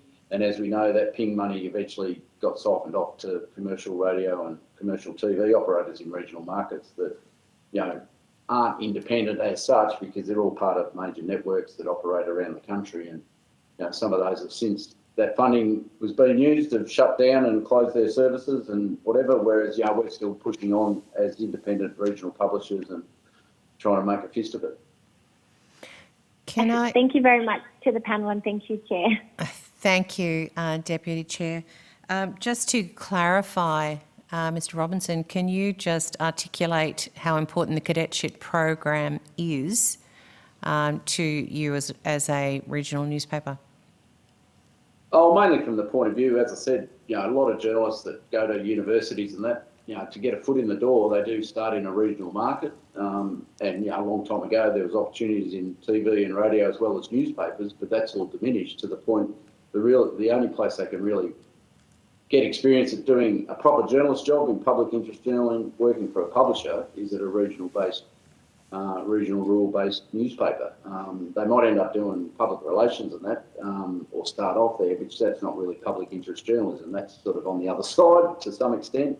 And it gets them a foot in the door, gets a career start, and hopefully they assimilate into that community. They may stay there for a long term, but as a publisher, we understand that they potentially will move on, go back to maybe where they grew up or whatever. So that's where we need that opportunity to then reinvest and share that investment. And maybe we can attract people to stay a bit longer and better candidates if, together we're funding it, we can pay a little bit more than probably what we can afford outright at this point in time.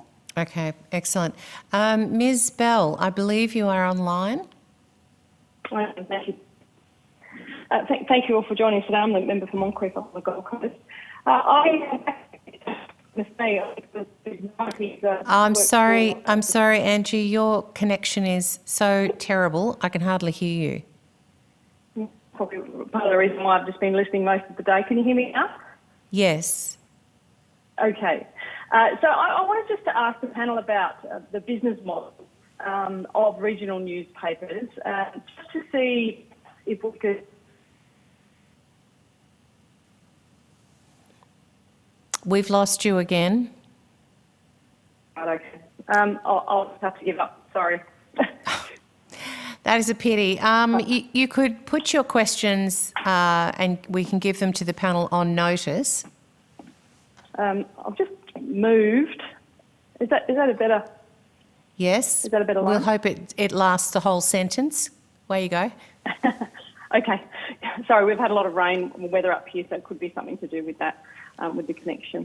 I wanted to put to the panel around business models, and obviously regional newspapers, I suppose, are a small business model, but just around if there's an opportunity that perhaps regional newspapers may not have necessarily thought about in terms of diversifying their revenue streams, because there seems to be a recurring theme today about sustainability around business models from different revenue sources. And back in the 90s when I was selling advertising for the Northern Beaches Weekender, it was all about advertising revenue, and that's what paid for that particular paper.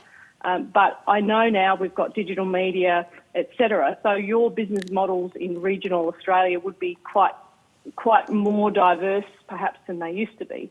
So my question is has there been discussion across regional newspapers for opportunities, perhaps with community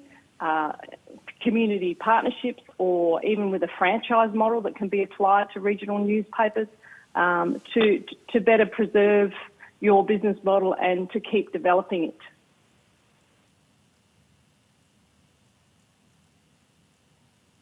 If I could answer that question to the best of my knowledge, ACM would probably be the best example of that at the moment in our business. Their business model is rip and tear, pull out the heart of the paper, get rid of most of the journalists, and produce, I would say, much weaker papers while concentrating on selling advertising now. Sorry, Ross, who was that you were talking about? ACM, Australian Community Media. Okay, thank you. Milano. Yep. And they have stripped their business. If you have a look at the Bendigo or Ballarat, spoke to people in those areas, Warrnambool, that is the business model they're doing. So I suppose they're using their economies of scale, but stripping down provision of services in the regional area they're supposedly serving. You know, we've been in this business, my family's been in this business 100 years. I couldn't stick around and do that. You know, we've continued to employ as many journalists as we can because we think that's the best way to serve the community, and that's the way that we will survive the longest, by providing quality, hyper-local news that is of interest and is factual to our readers. The other model of sharing, that there's Bundaberg's are probably an example of where the local council's taken over the newspaper there, which was closed, I think, by ACM or by News Limited, either one. It's now completely council-run. I probably shouldn't say the word, but you know, something that is used by the council, and no one is checking and having any checks or levers on what the council are doing. What they say basically goes. So combining with other people in the community can be maybe profitable, but it does then start to restrict what can be your individuality and the ability to stay free from any outside influences. So, you know, we've cut our staff over the years, fortunately by attrition and by people leaving, but you know, we're pretty lean and mean now, and we look at other models, and amongst the independents we do share a lot of information, and you know, I thought I'd diversify and went into the hotel business, and over the pandemic that hasn't been too good either. That's funny. It's fruitful. Thank you. I'm just trying to explore, you know, blue sky areas that perhaps just thinking outside the square in terms of adding another revenue model, revenue stream to the business model somewhere, somehow. That's I guess, my point. Look, I'll give you an example of what we've done. We purchased a large video screen. Probably not a smart time to do it, start of the pandemic, that we're using. We hire around to field days, items like that, so that we can then go to a field day and say, we'll sell the advertising, we'll do the editorial for your guide, we'll have the screen there during the event, and you'll be able to advertise, and we'll do interviews. So trying to move ourselves out of the traditional media where we are and into an area where we can still use our skills of obviously being able to write and produce, and hopefully introducing new streams of video into our business. We've tried video news, but unfortunately, you know, we couldn't attract sponsors to that. We were doing a 5 or 10 minute bulletin once a week.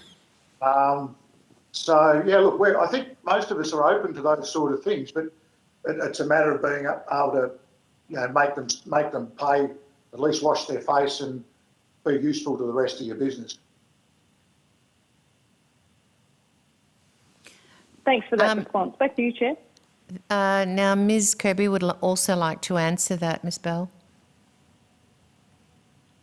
Well, we actually went right back to grassroots, and because we're quite an historical paper, we've started putting out a range of tea towels, believe it or not, with all the old adverts in them, because people love them and they buy them purely because of, I don't know, people, you know, they look back and think, oh, that's the year I was born. And so we've helped our income along last year with that one. I'm just about to launch another one from all our stuff from 1936. Yeah. If I could just contribute there. Certainly. Look, I think that the various business models that people talk about work to differing degrees depending on markets that they're in. The markets that I see as being vulnerable are the smaller markets where family-run businesses operate. I mean, the major players, and it's been alluded to earlier today, appear to have made their minds up on, you know, in some instances it was more profitable to sell the buildings and the real estate than run the local publications. A lot of those have gone by the wayside. And I think the real threat here is to small family-run businesses where you know, you can change business models, but there's a limited market for that particular newspaper. And in my experience, in the smaller towns, the smaller the town, the greater the demand for a local traditional newspaper. Thank you. Mr. Gorman, can we move to you? Thank you very much, Chair. My first question is just, we've sort of touched on it a bit, but this question of advertising and what advertising you get from local, state and federal governments. I'd appreciate it if you could all take, or each take on notice, I'd appreciate some level of breakdown of how much you get from for your local government areas, the state government and the federal government. And for those of you that have been established for a period of time, any breakdown in trends in that regard. While I recognise you can't give me all of that data now, and I don't want you to spend too much time on it, you've all got businesses to run. If anyone would like to give a short insight into that now, I'd appreciate it. Ms. Kirby? So from Australia and Elliott Newspaper Group perception, local government has ebbed and flowed a bit, particularly we've got a competing newspaper in our marketplace. So for a period of time there, they had the contract with the local council, which we've subsequently, for the last, I think, 3 years, into our 4th year, got that business back. So we're working in partnership with them. From a state government point of view, we do get a bit of support from our local independent member, but also through Victorian Country Press Association and an arrangement they've got with the current Labor government in Victoria through the pandemic. That's been a substantial commitment across all mastheads in Victoria. And there's been a lot of discussion and working together to show the benefits of that method of government messaging as well as other mediums that they choose to use.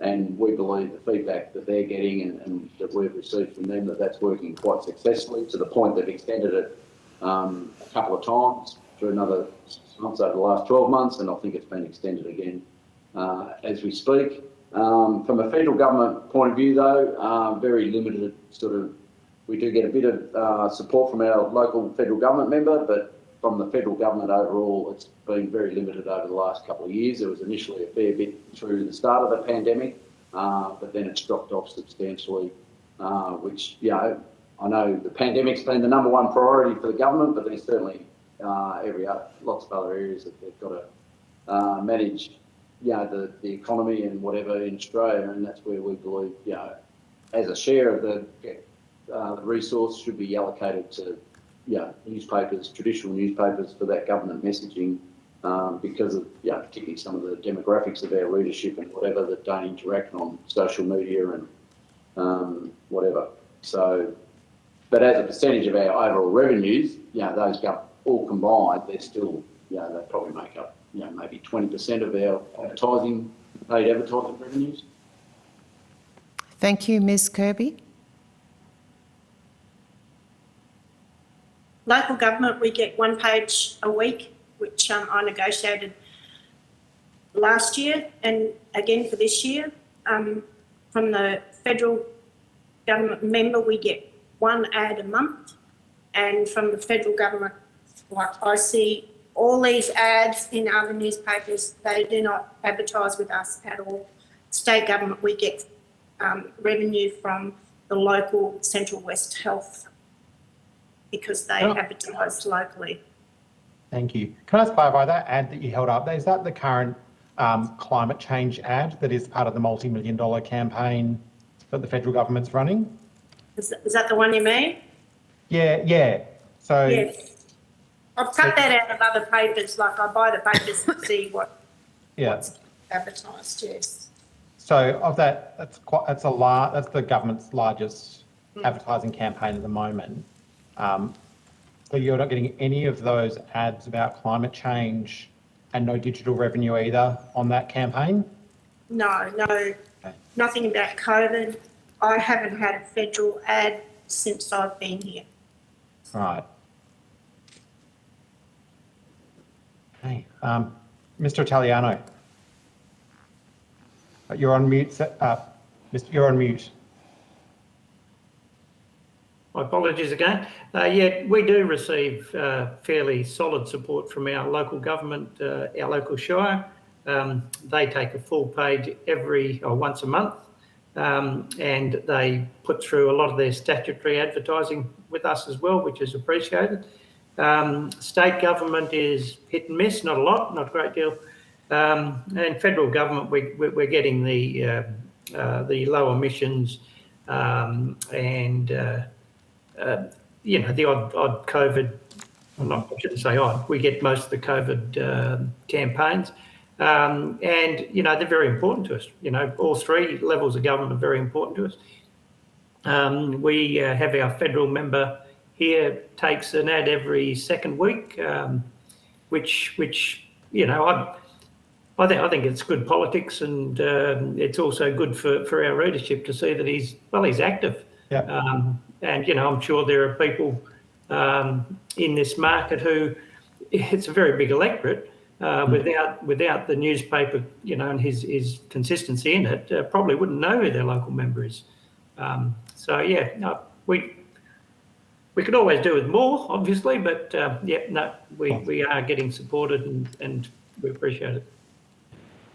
Mr. Italiano, while I've got you, I was interested in asking you specifically as sort of while you've had a long career in the news media as the proprietor of a startup and a new entrant into the market, could you just give us a bit more of a view of what were the biggest challenges that you faced in trying to start up a newspaper that you feel federal policy could have assisted with? Because I think so much of our focus in this is about saving the furniture, about what is left in regional print media, but I'm also concerned about wanting to make sure that those communities that don't have a newspaper are able to get one sometime and have hope that they can have their voice in print again sometime in the future.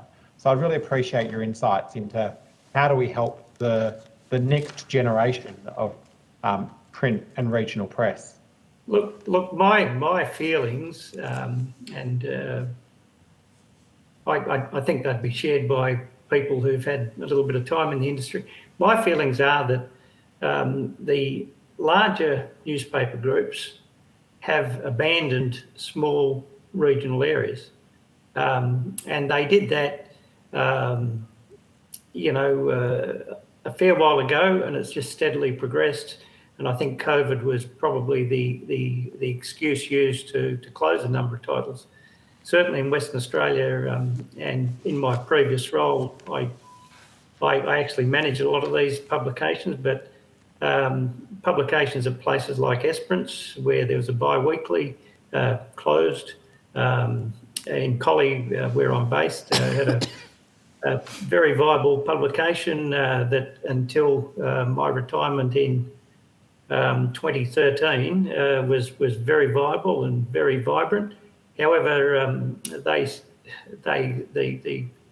the owners stripped it of virtually all its editorial resource. So that publication went from a weekly 32 to 40-page publication down to a 16-page paper that, you know, the TV guide was probably the most interesting part of it. However, it retained its loyal readership. Advertising slowly disappeared, and you know we're now in the situation that we find ourselves in now. We're trying to just recover all that. There is some advertising that will never come back, but I'm pleased to say that the former publication here was being sold at a cover price of $1.70, and its circulation was in deep decline. We launched at $2.50 and we've remained at $2.50 because we see the only way that we can sustain ourselves is virtually hitting up the reader. You know, advertising dollars are slowly contracting and they're being shared out. I guess that's the other thing that we have to acknowledge, that, you know, in the good old days it was radio and newspapers, or in the real good days it was newspapers, and it was radio and newspapers, then radio, newspapers and television. And now we've got the online presence, which means that it's all been split further. But I do think that the future of newspapers in small country towns is with, you know, locally independently owned newspapers. Independent newspapers wouldn't do the things that some of the majors have done over the last 20 years. And, you know, unfortunately, they've left communities bereft of local news and, you know, yeah, very sad situation. Thank you. I might, I've got one final question for Sunraysia Daily, the Barcoo Independent, and for the Collie River Valley Bulletin, but I might start with Sunraysia Daily just to share it around, which is one of the suggestions that was put to us by Seven West Media was that we should sort of approach funding of regional newspapers similar and value it similarly to how we approach black spot funding, that is mobile black spots, and so seeing that what we do as a federal parliament in trying to address communications gaps with the black spot program should also be how we think about regional media. I'd be interested in your take on that as kind of a conceptual framework. Is that, if that is sort of how we should see going forward the role that you play in your communities? Well, Mr. Gorn, if I was being cynical, I'd say perhaps the licence fee that you've taken, that they no longer have to pay Seven West Media, you could reintroduce that and spread it around the newspapers, and I'm sure that would do us the world of good. You know, they've had some enormous advantage, electronic media, and I get a bit teed off at them telling us how to run their businesses. You know, they've had all their licence costs removed, which is, you know, hundreds of millions of dollars. So, and that's every year. So it's, you know, that was very frustrating, and then to see some of them get money out of Ping as well was, you know, very hard to handle.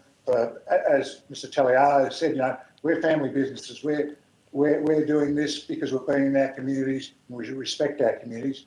Black spot, look, call it what you like. Yeah, look, maybe look, that's not a permanent answer. Once you've done a black spot once, hopefully you don't have to do it again. So, you know, the reality is we're recurring every year. You know, our businesses are ongoing as both the Barcoo Independent and Mr. Taliano pointed out. You know, we wouldn't be here 10, 20, 50, 100 years. A one-off black spot fit isn't the answer. And I apologise for being a little cynical. Yeah, I won't be cynical, but I couldn't agree more. We've got more than a black spot on our hands. I think we're looking for more permanency, and yeah, the ongoing security of the industry is what we really should be trying to address, rather than, you know, a dash for cash in the short term.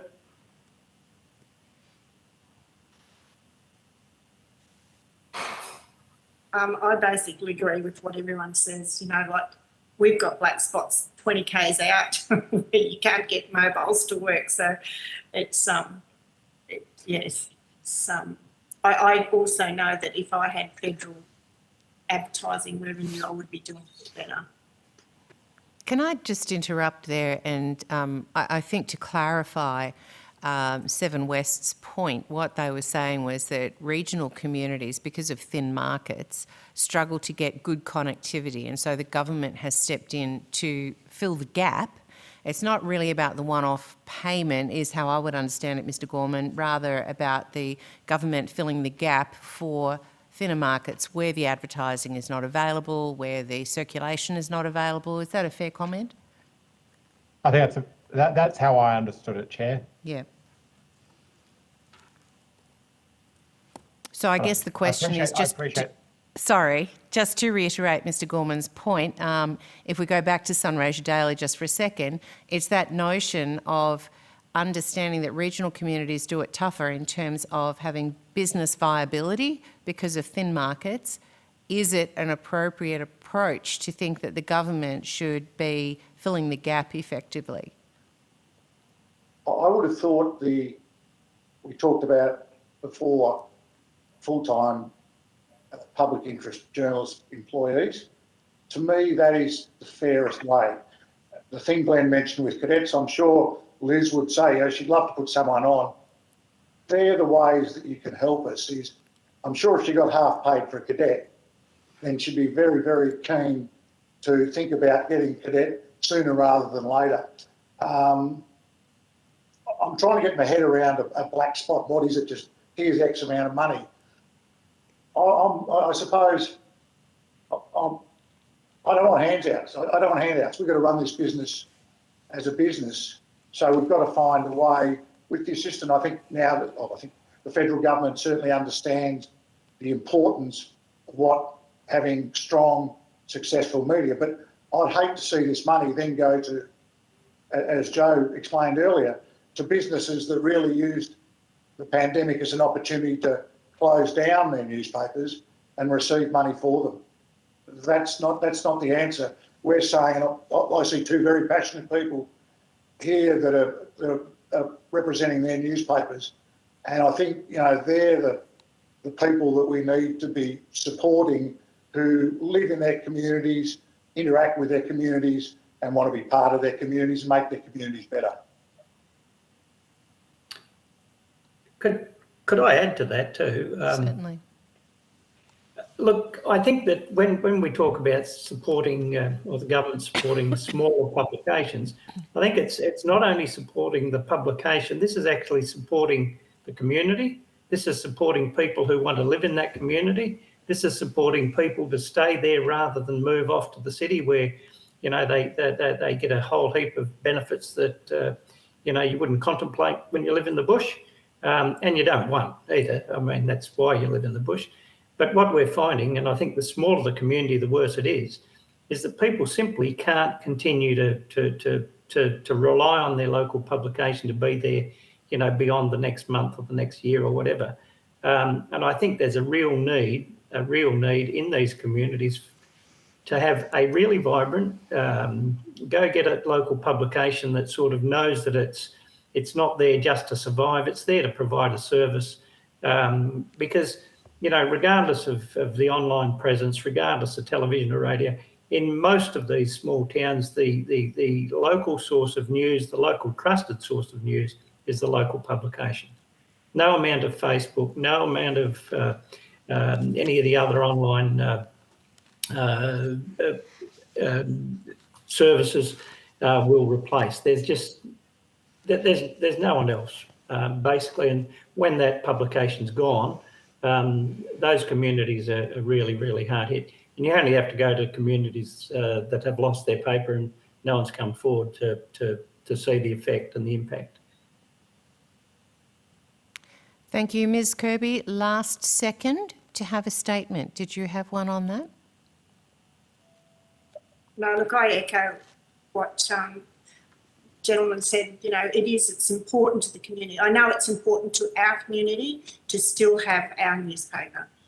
People are there, they'll be here waiting for me to open the doors Friday morning, or they'll be at their outlet waiting for me to drop the paper off. It's just a thing. But as I said, it will change as the demographic of our society changes. But at the moment, we've still got a lot of people that want that newspaper. They want to feel it, they want to touch it. A lot of people say to me, we don't want to be on a screen after we've had a whole day at work on a screen. We want to be able to pick it up, feel, read it. Thank you. And I want to thank you all for your attendance here today. If the committee has any further questions, they will be put to you in writing. You will be sent a copy of the transcript of your evidence and will have an opportunity to request corrections to transcription errors. If I could ask you to return that by close of business on Friday, the 4th of March, that would be excellent. Thank you all. Thank you. Thank you. Thanks for the opportunity. It's been fruitful. Thank you. Thank you.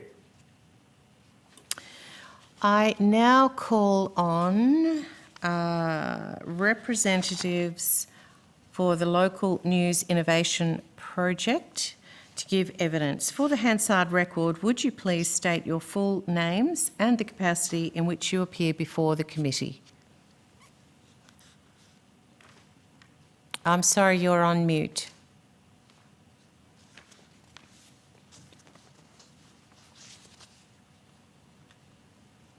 No, we still don't have you. Oh, how's that? I've got Professor Ricketson now, but I still don't have Dr. Hess.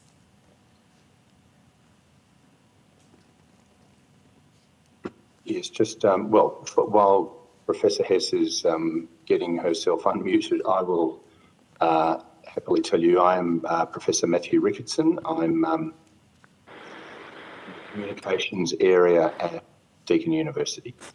Thank you very much, Professor. And hopefully you can hear me now. Yes, I can. Thank you, Professor. Great. I'm Christy Hess, Professor of Communication at Deakin University.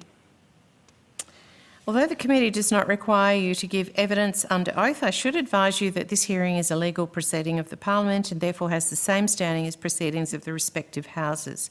The giving of false or misleading evidence is a serious matter and may be regarded as contempt of Parliament. The evidence given today will be recorded by Hansard and attracts parliamentary privilege. To assist with the transcription of the public hearing, it would be appreciated if you could please state your name before responding to each question.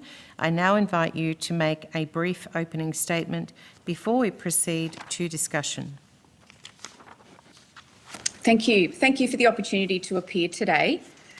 An Australian Research Council study that we're leading into the future of local newspapers forms the basis of our submission today, as well as more than 15 years of research into local journalism.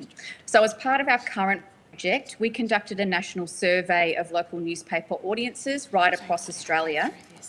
And we really wanted to involve everyday people in the policy solutions around local news and understand more about what matters to them. So we got about 4,200 responses, and there were several findings I'd like to highlight here. The first is that when we launched the questionnaire in digital format only, we received calls, a barrage of calls actually, from very upset locals. Others were contacting newspapers directly to air their frustration, because here was yet another attempt, they said, to force people to engage with news online. And the results from the survey reinforce this trend, with the majority of audiences still preferring a printed local newspaper.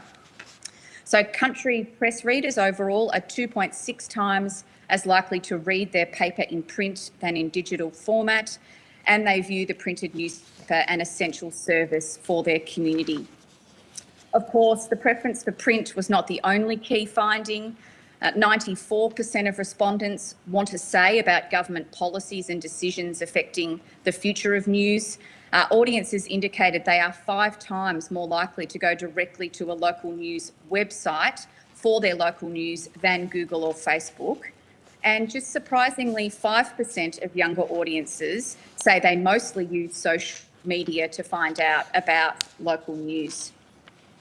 So audiences overwhelmingly indicated any additional funding for local news should be directed to employing more local journalists, and 83% said they were in favour of an independent panel to serve as a watchdog for who is eligible for local media subsidies and how such funds are being spent.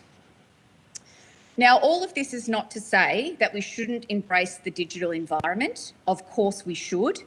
But what it shows is that this is a cultural transition that occurs over time, and it really also highlights issues of inequality, especially when it comes to older individuals and those who lack poor digital connectivity, which is still a very big challenge in country Australia.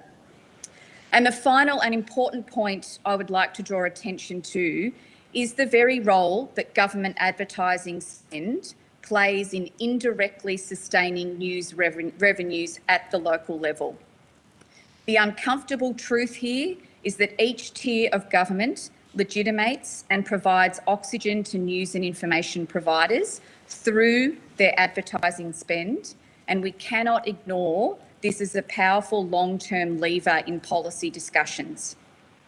There's been simply too little critical examination into how this is spent across the country. There are local and state governments denouncing the very importance of advertising in those news outlets that invest directly in public interest journalism. Instead, they are opting to direct ratepayer funds to glossy magazines and newsletters produced by their in-house media relations teams. This is dangerous to democracy if this spending shift means there is no independent scrutiny of local government, which has an annual expenditure of billions of dollars each year. Legislation that encourages just digital advertising only is also concerning. At the same time, we must make sure this revenue is being directed at information providers that are best serving communities. There is only so much taxpayer funds to go around, and so we need to engage with how existing money in the system is best utilised to foster a vibrant local media environment. Thank you. Professor Ricketson, did you have a statement as well, or are you combined? We're combined, but what I would just like to add to what Professor Hess has said in terms of one of the recommendations in our submission from the team is to support, to promote, recruit, educate and retain journalists working for rural and regional Australian newsrooms. There has been a scheme that was aimed at doing that came about 5 years ago. It's fair to say in our research it's shown to have had mixed success. It is enormously important, and this is where we come in as providers of training and education for young people to work in the media. We have strong connections with Country Press Australia, and we know from our work with them that they are having difficulty finding and sourcing good quality people coming into their newsrooms. So we are working on improving that for the benefit of both our students and our graduates, but also for the benefit of Country Press and by extension the benefit of people in local and rural and regional communities being serviced. But that's another area to add to what Professor Hess has said that I do think is important that I would urge this committee to be thinking about as well. Thank you. I'll kick off with a couple of questions and then I'll hand to the Deputy Chair. In your view, is the definition of regional news still fit for purpose? Is there a distinction between local news and regional news? Well, local is a very slippery concept, as we've all come to understand, particularly in the last 7 years with several Senate inquiries into this very issue. We would argue very strongly that we need to return to definitions that align with geography more so than the idea of the local for those very, very reasons. In your view, do initiatives like the News Media Bargaining Code support local newspapers? It is very tricky to assess because a lot of these deals that are taking place are happening, they've got commercial in confidence agreements around them. But our assessment at this point is not really for the local sector. I know of some news proprietors where the mandatory bargaining code might to about 10% of overall revenue. But as you've heard from other panellists today, depending on the size of the newsroom, it's around 1 or 2%. So it goes some way. I mean, we should all applaud the efforts that have been made so far. But no, the mandatory bargaining code is not the panacea. If I can just add to that. Yes, please. If that's okay. Thank you, Senator. If I can just add to that, the head of the ACCC, Rod Sims, was quoted in the media on the weekend, expressing some concern about the fact that insufficient deals had been done with a range of places, including The Conversation and SBS. And I think he, among others, observers have made the point that so far it's the largest media companies in the country which have benefited most from the workings of the News Media Bargaining Code, not so much the smaller, either independent or just smaller in size or regional and rural. And that's what we're focused on. And as my colleague says, there's not much. There's a shortage of information about exactly what the deals are about, how much money is involved, what they're for, etc., etc. So CPA haven't given you an understanding of how regional newspapers have benefited, as in local regional? Not the dollars and cents, not the spreadsheets, but still trying to negotiate arrangements. So it is too early to tell, but anecdotally, we can absolutely see that there's still great disparity across the network, even something like Country Press that serves independent newspapers. Some are newspapers that have reach of 3,000 people, others have 15. So, yeah. How has the regional news landscape changed throughout your project? How has it? Well, the COVID, obviously, our research project came about just before COVID hit. So it has had a dramatic impact on the bottom line of regional newspapers right across the country. That said, what we can see very clearly is this tale of mixed fortunes that has emerged. So some news providers are doing okay and others are just, really, really struggling. And that's because of the inconsistencies of support with things like local council, state and federal advertising spend, which is why we have directed some of our recommendations that way today. So this has come up multiple times today, and there is this sense of reliance on all levels of government advertising. Is that, has that got additional focus because of the difficulties for small business through and following COVID in their lack of really funding, loose change if you like, to advertise? The issue of government advertising spend has been a problem since 2000, so long before COVID hit. Yep. It has exacerbated this problem more than anything. And we saw different measures being taken across the country. So Victoria jumped on board immediately and offered a $4.5 million advertising package to regional newspapers. Now, that was actually lobbied for by Country Press Australia, by independent newspapers. But of course, as a result, bigger players like ACM also benefited from that funding. So I think there needs to be a really good critical assessment of where this money is going, whether it's subsidies or advertising, to make sure that the players are actually servicing the needs of their communities as good as they should. Excellent. Deputy Chair, are you on board? I am, yes. And thank you for the evidence presented today and for the submission. I just wanted to ask, and I started off with this question for most of the submitters today. I mean, it appears from the submissions we've received and the evidence given today that many of the challenges to regional media existed before the COVID-19 pandemic. In your view, is this the case? and have the measures that the government introduced helped to arrest the structural decline that we've seen in regional media? I'll probably end up just reiterating what I've said previously. Yes, these issues have been a problem long before COVID, and have governments done enough?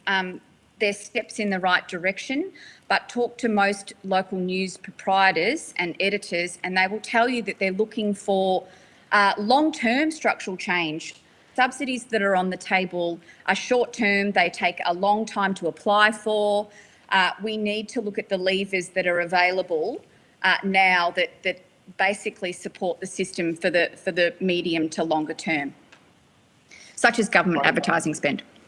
Yes, well, if I can just add there to what my colleague has said, I think one of the things about government advertising in this sense is that it's kind of been a long-standing but largely invisible component of the media spending, if you like. And so governments haven't tended to notice it because it's just been money that by Gazette has required them to spend a certain amount in certain places. They're not the big flashy display ads that, you know, for a new Toyota or something of that nature. But in terms of revenue, they're both consistent and useful for a small media outlet, and they've been long-standing. So the fact that they've kind of gradually been leaching away to, for example, a local council keeping that money and spending it on its own media outlet or its own public relations, both robs the local media outlet of that advertising revenue, means the local council put more of its own view of the world out into the world. Nothing wrong with that. Need also independent scrutiny of what any local council is doing, and so that's why it's kind of a subterranean but important part of the media landscape, and probably why it hasn't historically attracted much attention in terms of, you know, media scholarship and so on. Thank you, and thank you, Chair. Do you mind if I just hand over to my colleague Patrick Gorman to take the next question? No, that's fine, and I'll just check whether Ms Bell is online. Yes, I am, Chair, and I have got some questions around that business model that I was discussing with the last witnesses. Thank you. Okay. Look, just to be fair, I think we might hand to Ms Bell first and then come to you, Mr Gorman, if that's reasonable. Of course. Thank you, Chair. Can you hear me okay? Just checking. Yes, thank you. Terrific. I'll just thank the witnesses for coming to in front of the committee today. And I just wanted to delve a bit into the dot point I have in front of me that says your project is to partly develop a model of innovation that supports the sustainability of country press. So is that specifically a business model, or is it applying innovation to the current models, or is there something that these businesses could be doing or tapping into that will make their business more sustainable that they currently are not? Have you had any findings? I'm looking for, you know, some part solutions for these country small to medium businesses. That's a very good question. I guess from the outset, we would argue that discussions of innovation in the sector have a digital focus. There's a digital bias when we talk about innovation, when in fact innovation is actually also a social good. So we are looking at innovation that benefits society across the board, more than just revenue, and the bottom dollar of news outlets. So I should make that very clear in terms of what we define as media innovation. In terms of business models, I note that there's been about the diversification of newspapers, and I do just want to highlight that I've spoken to quite a number of news proprietors. The team has spoken to a number of news proprietors, and they are doing everything. You know, like we've heard tea towels, we've heard jigsaw puzzles, we've heard cookbooks. You know, we're tourism magazines. They are trying very, very hard to diversify. But the idea of franchising local news, I can say from my very extensive experience in this research space, it does not work. It doesn't serve local communities the way that they deserve to be served. So in terms of innovation, coming back to that, we need, as academics, policymakers, businesses, we need to come up with solutions that ultimately serve communities first and foremost.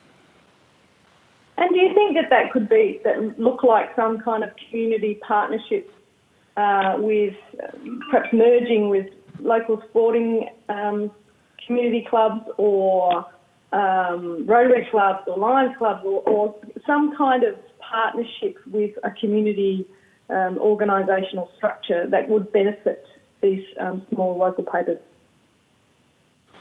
I think the idea of community ownership, and I know that there's been talk of models a bit like the Bendigo Bank, you know, that cooperative approach. I do think that needs further examination, but don't forget we have community radio, we have not-for-profit newspapers that do exist in this country. Commercial media have been a mainstay, and I do think we need to look at ways of supporting the entire ecology to the best that we can. Okay, well, good work, and I'm pleased that you're looking into this particular area for these small family businesses around the country. Thank you. Thank you. Mr. Gorman. Thank you, Chair, and thank you for your submission and your time this afternoon. I guess I just want to get a bit better of understanding as to why you think, we talk a lot about this sort of idea of government advertising is the solution, and there's so much there where I definitely feel like we don't leverage government spending enough in a lot of areas. But why do you see there's so little interest from government in taking more intervention in this space? What's the argument against doing this, and how can you, with your knowledge, tear that apart?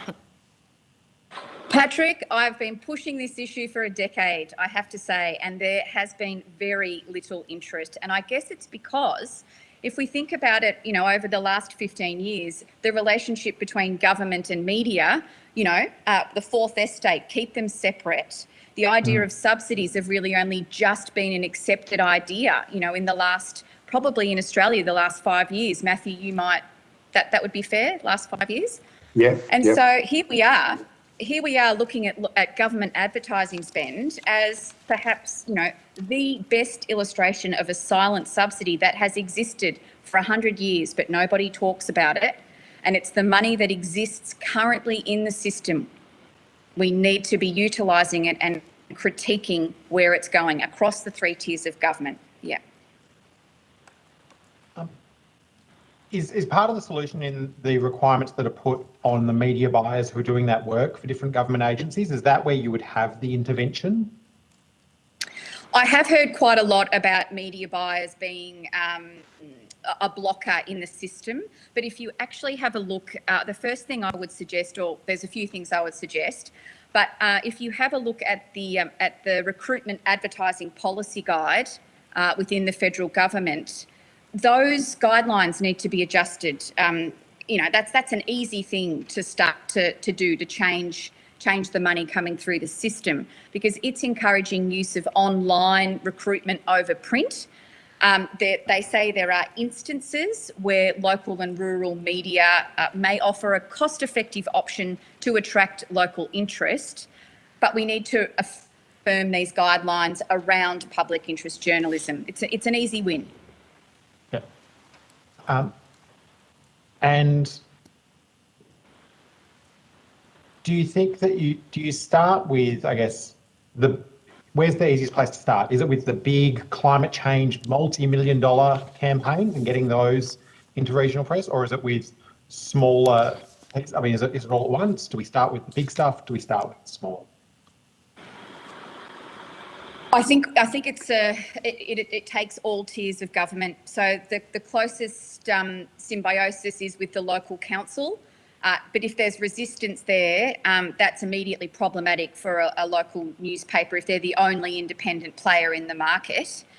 But that said, I mean, I do just want to highlight that this money's in the system, and it's fine for us to direct that spend back towards rural and regional outlets. I encourage that. That's what I am fighting for. But in the process, we actually need to keep good scrutiny on where that money goes and whether it's actually going to the right newspapers, the right news outlets, based on their, commitment to reporting civic affairs for that community. And we aren't doing that. That's just not happening at this point. I might move on to asking about that question of employment. And actually, one of the things that I definitely feel is that these are real good quality jobs in our regions. One of the proposals is this February 2022 cadetship program, where we're going to see the eligibility criteria released shortly. Do you have any views on which newspapers should be able to access that funding, and how do you, again, so in the most bang for buck, I mean, $10 million is not a lot of money stretched across the entirety of regional Australia. How do you get the best bang for buck, and are there enough dollars in the first place? I might defer to Professor Ricketson to start that one. Sure, thank you. Look, on that one, thank you for the question, Senator. I think that I can't judge very accurately, I think, whether it's enough money, but I certainly think it's a start. I imagine it could go further. I think I would reiterate the point that we've made earlier, which is that the news outlets and news organisations which are in the local areas and are working with their local communities and providing material for their local communities should be the ones that are preferred. There are some of the larger news organisations such as Australian Community Media, ACM, and possibly News Corp Australia are not doing as much in the rural and regional area as they used to. And so I think there's, if you're looking to prioritise where to put your money as a government, then I would be recommending putting it with those people who are closely tied to their local communities and are committed to providing news and coverage of civic events and affairs and so on, rather than, as my colleague said earlier, some of the large news organisations do a lot of hubbing, whereby syndicated news is spread across the whole country. It's not necessarily local news. And yes, you might want some syndicated news, but if that's the predominant thing that's being provided, in what sense is that much different from, say, reading, a national daily newspaper or your state newspaper? You kind of need that local and rural and regional news.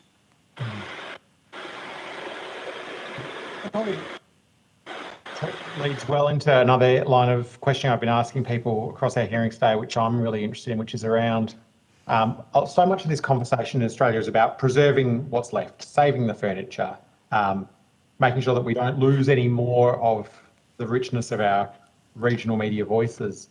But I feel there's an equally important question about how do we expand and encourage new entrants into these markets.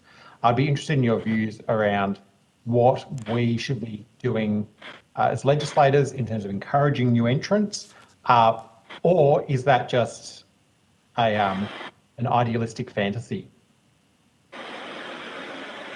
I hope it's not an idealistic fantasy. Thank you for that question, Senator. I think that subsidies for startups has been an overlooked area so far, and urgently those that are game under 2 years old do need some level of government support.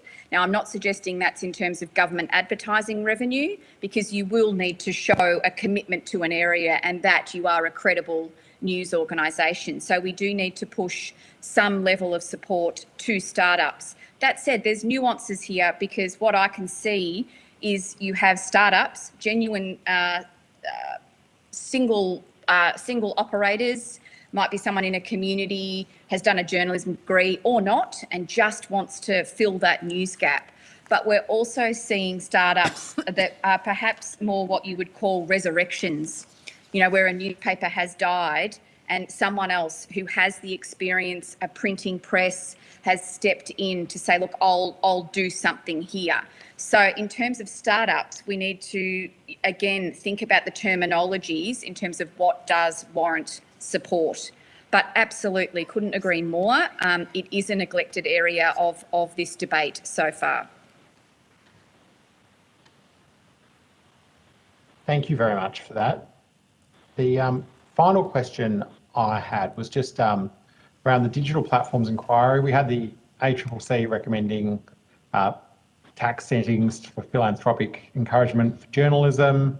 The government didn't support that at the time, but we sort of haven't seen much shifting in that space. Do you think that, we just had a question about spend, do you think there is an effective way of doing tax reform to encourage journalism, or is this going to be a poor value for money spent for people who are just looking for a tax write-off? I have to say the tax subsidies are not my specialisation. They're not our specialisation. We can see value in it, but we've turned our attention elsewhere because we see more effective solutions. We did ask in the audience survey, just some simple things like, should your newspaper subscription be tax deductible? Surprisingly, no. They said not really. So I think it certainly warrants attention, but I can't say I'm the expert on that model. That was going to be my follow-up. Did you have any insights about where I saw that recommendation? Did you have any insights as to what you think? Was that just the audiences that you were surveying were people who were long-term subscribers and they therefore had a lot of value in those subscriptions, or what is your theory around why? Normally you offer people a tax deduction, they'll say, yeah, why not? The politicians in Canberra can sort out the details of where that money comes from. But it is a surprising thing that people didn't want it. What's your theory behind that? Yes, fantastic question. We were stumped too. So we sat around as a group and tried to through why that would be the case. And I guess the average respondent to the survey was 60 with a standard deviation of about 14. So we're talking 46 to 74. So I guess if you're close to retirement, a tax incentive is perhaps not going to float your boat. Yeah. If I can just add, Senator, I think that's where, in a sense, I'll come back to that point I made in the opening remarks that I made, that attempting to, or spending some government money to help news media outlets in rural and regional areas actually employ young journalists. They could be obviously older and more experienced. That I'm not precluding them or excluding them, but that is a concrete way to assist them to do their work better. As in, whereas the reader, in particularly of these publications, there's not as much at stake for them. It's a small, in some cases it's a free publication, in some cases it's a small amount of money. So maybe they don't mind getting $1 or $2 or whatever, but it's not going to be make or break. Whereas, what our colleagues at the Country Press Association are telling us is that they are having difficulty sourcing good quality young people to come and work in their newsrooms. So something that helps meet that need, we think will be both more concrete and hopefully more have more impact as a mechanism as a way of spending some public money on this issue. Thank you very much for your consideration and insights on that. It's a really interesting area. And Chair, I appreciate the opportunity to ask those questions. I'll hand back to you. Thank you very much. I have just one more question. You talked about the Fourth Estate. The need for the Fourth Estate, as we all know, to be independent is very important, and you spoke about the advertising that it has been historically provided to media. I would like to raise the issue of the ABC, of course, and SBS, and the fact that the government does fund them quite extraordinarily, and your thoughts on that. Well, where do we start, Senator? And I have to also flag with you, none of us are senators. We're all from the House. Oh, I beg your pardon. My apologies. My apologies. You are elected representatives, and so anyway. Look, sorry. Just on that, the history of the ABC and its relationship with government will tell you that there has always been a tension there between the fact that the government funds the ABC, and the ABC, by dint of Act of Parliament, is required to produce comprehensive and independent news service. So it's inescapable that the two organisations are going to run into each other at various points. If the ABC does its job properly, it's going to irritate or worse the government of the day. So that said, there's an Act of Parliament that protects their news gathering or the independence of their news gathering. So there are all sorts of mechanisms that they've been through codes of conduct and so on that protect that. But yes, there is a tension.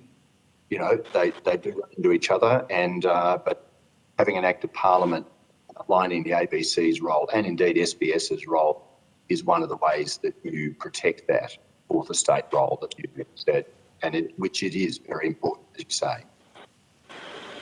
Yes, we love the fourth estate. That doesn't need to go in Hansard. Thank you for your attendance here today. If the committee has any further questions, they will be put to you in writing. You will be sent a copy of the transcript of your evidence, and we'll have an opportunity to request corrections to transcription errors. If you could provide those back to the Secretariat by Friday the 4th of March by close of business, that would be appreciated. Thank you for your time today. Thank you.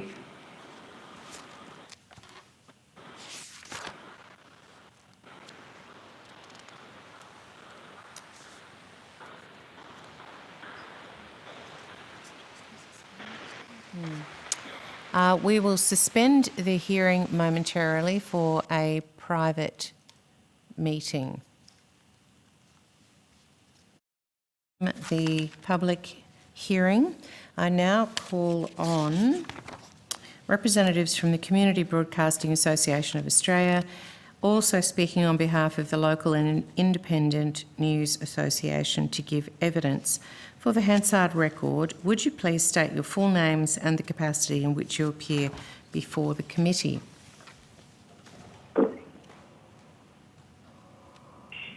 Hello, I'm John Bissett. I'm the Chief Executive Officer of the Community Broadcasting Association of Australia. Thank you. Hi, I'm Holly Friedlander-Liddycoat. I'm the Head of Advocacy and Communications, also for the Community Broadcasting Association of Australia. So what was your name again? Oh, Liddy. Sorry, my name's Holly Friedlander-Liddycoat. Liddycoat. Okay, thank you. I'm the Head of Advocacy at CBAA. Thank you.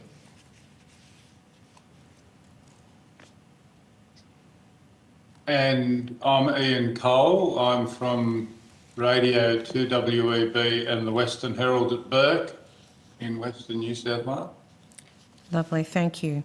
Although the committee does not require you to give evidence under oath, I should advise you that this hearing is a legal proceeding of the Parliament and therefore has the same standing as proceedings of the respective houses. The giving of false or misleading evidence is a serious matter and may be regarded as contempt of Parliament. The evidence given today will be recorded by Hansard and attracts parliamentary privilege. To assist with the transcription of the public hearing, it would be appreciated if you could please state your name before responding to each question. I now invite you to make a brief opening statement before we proceed to discussion. Thank you. Thanks firstly for inviting us here today. As I mentioned, I'm John Bissett. I'm the Chief Executive Officer of the Community Broadcasting Association. I'm joined here with Holly and Ian. And Ian is Chairman of WREB Co-op that runs Outback Radio and is also the publisher of the Western Herald, and is a bit of a case study that we'd like to talk to you about today. Firstly, just like to acknowledge the traditional owners of the land on which we are all. For me, that's the Gadigal people of the Eora Nation. A little bit of background. The CBAA, Community Broadcasting Association of Australia, represents more than 450 community radio stations across the country. Those stations are reaching people who are underserved by mainstream media, in particular in regional and remote Australia, First Nations communities, culturally and linguistically diverse communities, faith-based, youth and seniors community, and LGBTIQA plus community. There's over 5 million people listening to community radio each week, and 80% of our member stations are in regional or remote areas like Ian's stations, with 25% of people who listen to community radio being in those regional and remote areas. That's 1.6 million Australians. I think over the past 5 years, we've been seeing a significantly heightened trend in the number of stations reviving or creating local publications or teaming up with emerging hyperlocal publishers. This ensures that communities shall have access to local targeted news, community information, emergency warnings, those sorts of things. For example, RFM in Moranbah publishes a community magazine called the Moranbah Community News. It's helmed by a journalist who lost her job at a local paper because of the decline in regional media offerings. It's now the only local publication in the area. Other examples are regular Byron Shire Echo reporter Mia Armitage also heads up Bay FM's community radio newsroom. And another example is Torres Strait 4MW has brought their local paper back to life after it ran its final edition late last year. At 4MW, that station shares its resources with the paper and journalists and working to cover stories from Thursday Island and 14 other communities in the outer islands. Community media organisations have shown a great deal of innovation and creativity in exploring and developing new ways to deliver news to their communities. Every dollar spent on community radio stations far exceeds its value and benefit return to the community. And we're very pleased that the government has been funding us, governments of all persuasions have been funding us for many, many years, and we're pleased to be working with the Department of Infrastructure, Transport, Regional Development and Communications to ensure that the sector's funding remains ongoing and supports new community-driven value for money ways to inform local communities. I'd also just like to mention today that the CBAA has partnered with the Judith Neilson Institute for Journalism and Ideas to launch today an Australian Hyperlocal News Association, which the CBAA will be incubating for the next 3 years. The Local and Independent News Association, or LINA, will support the growing number of hyperlocal news providers that have filled the gap left when regional newspapers closed. We have initial seed funding in place, and we are in discussions with the government about some further support to help provide hyperlocal publishers with the capability and capacity building support that they really need. I'll now hand over to Ian. He's going to make a very brief opening statement, and then we welcome the opportunity to answer your questions. Thank you. Yeah, thanks, John. Yeah, look, I think before I start, I should say that I recognise that I'm on coming from the traditional land of the Nambar people, and just to recognise them as well. But I think John said that, local community media is a very powerful thing, and it is especially in rural and remote areas like the area that I come from. Thanks to the committee for having me here today. Our local newspaper, the Western Herald, has documented the events and the history of Outback New South Wales since towns were established along the Darling River. And it has been here for the last 135 years. So Bourke is one of those places that has a huge history and a huge part in the psyche, I guess, of Australians with great stories. And our papers documented the coming of the Afghan camel trains, the paddle steamers, Aboriginal communities, railways, the wool, cotton, mining industries that have come, the beginnings of the Rural Trade Union movement, the shearers' strikes, the Great Depression, 2 world wars. And when you throw in the fact that Henry Lawson spent time in Bourke and moonlighted for the Western Herald for a time under a pen name, the Western Herald at Bourke's got a proud heritage that's pretty well worth preserving, we think. But in 2018, after 130 odd years of operation, the paper was threatened with closure because it wasn't basically wasn't making money. But our cooperative, which is a community media cooperative, was able to save it by relocating the newspaper to our community radio station and to save on costs and get some sort of economy of scale. We've drawn up joint sponsorship packages for both print and radio. We've grown from about 1.5 paid local journalists to about 5 local journalists. In fact, we've got more here at the moment because we've got some interns working for us. And community morale has been lifted, and there's a sense of belonging and purpose created every Thursday when volunteers gather at the radio station to physically put the paper together. And that includes students from the high school, from the Clontarf Academy and other places. So without the voluntary effort that we already had at the radio station, the newspaper really couldn't have continued. So we've created this single team and we've shared things together, and we now have this locally produced and locally relevant news service for the Outback region that we serve. And I think we're a good example of what can be done in rural communities by community media. So again, we look forward to answering your questions about those experiences. Thank you very much. I'll start off with a question. How far advanced are you with the pilot for Lena?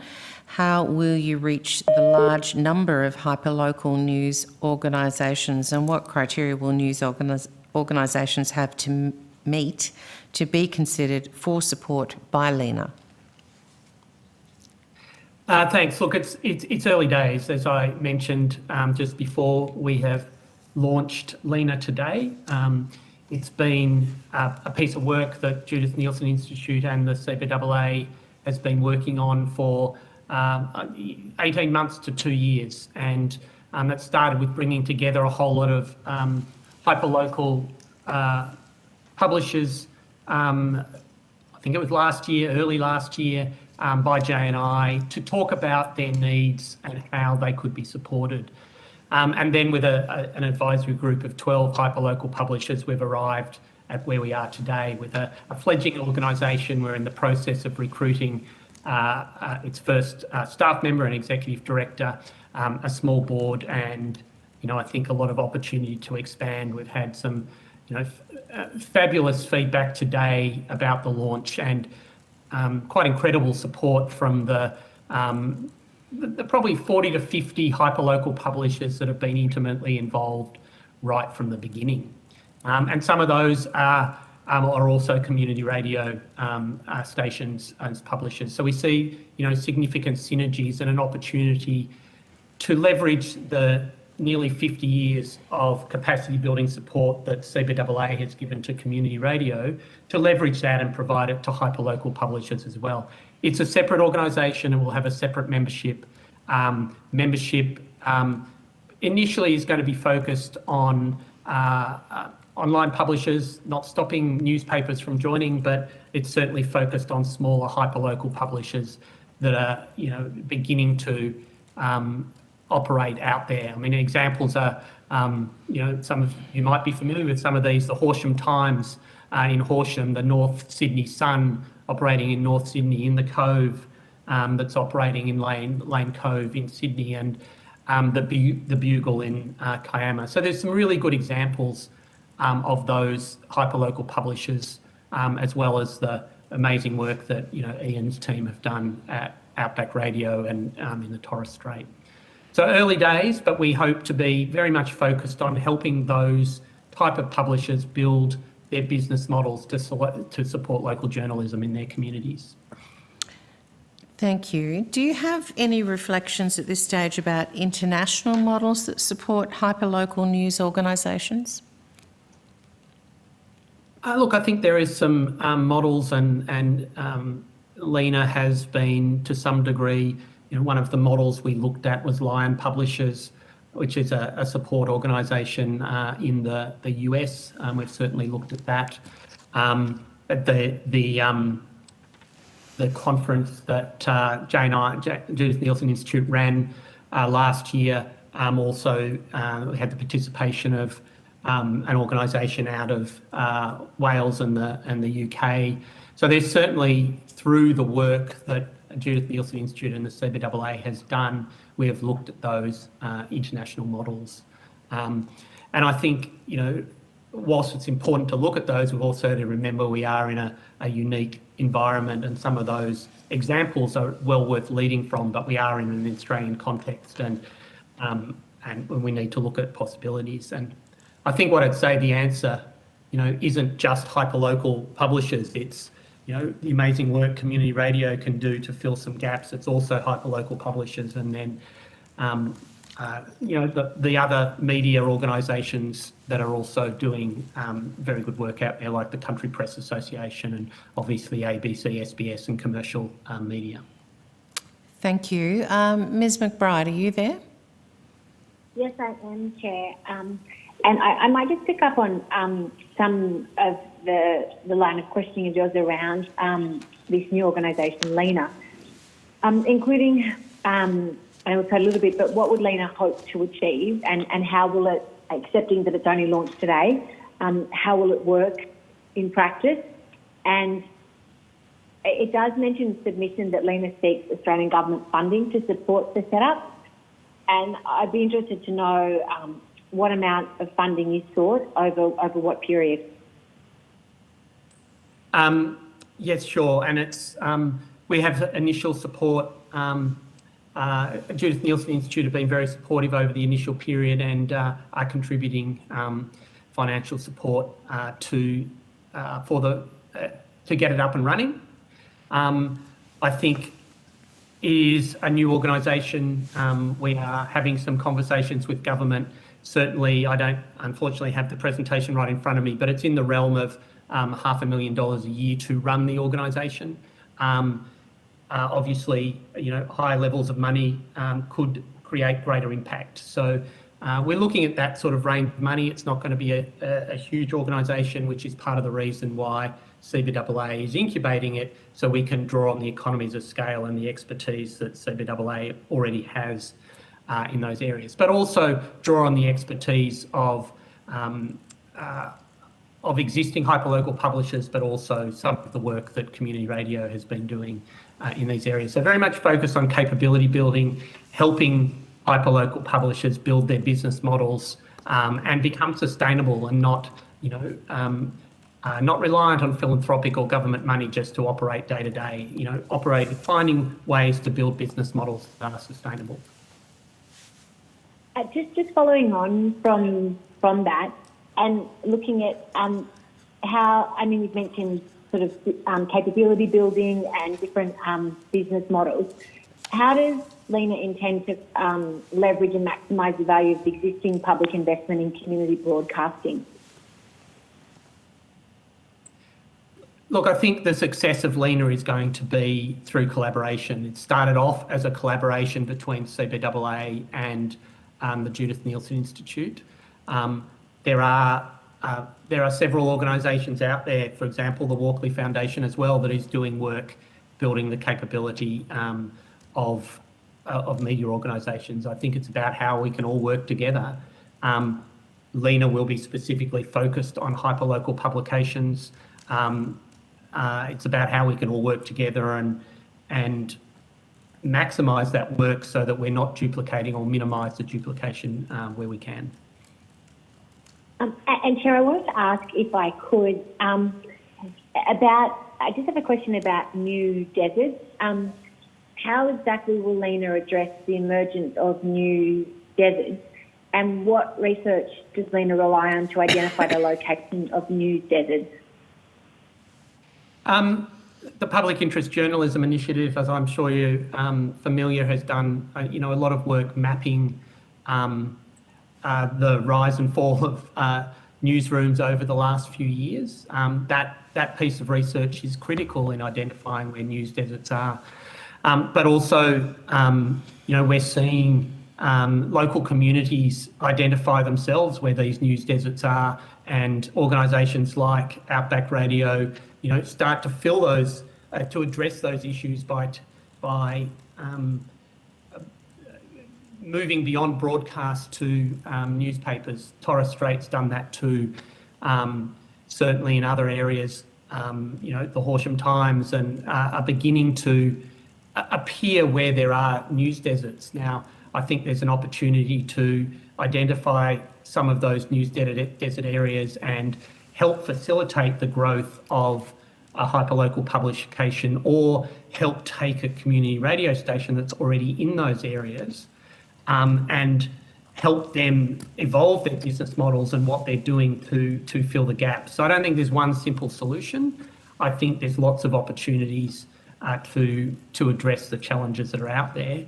And hyperlocal media, community radio is not the total solution. There's a whole lot of different ways that those gaps can be filled. I think they're fantastic examples of how communities can receive how communities can receive the news and information that they need. Chair, I'm mindful of time. I do have one more question, but I'm happy to wait until others have had a chance to ask, and if there is time at the end to come back to it. No, go ahead, Deputy Chair, and then we'll go to Mr Gorman. Okay. So the ACCC recommended that there be 150 million over 3 years in grants for local journalism, and I understand at this stage it appears the government has only announced around 85 to 95 million so far. I think this follows on from a previous underspend from an earlier fund. Do you, or does your organisation or those you represent, think the government has undersold or underdelivered when it comes to the funding of regional news? Look, I think regional news is a complex problem. I wasn't familiar off the top of my head with those ACCC figures that you've mentioned.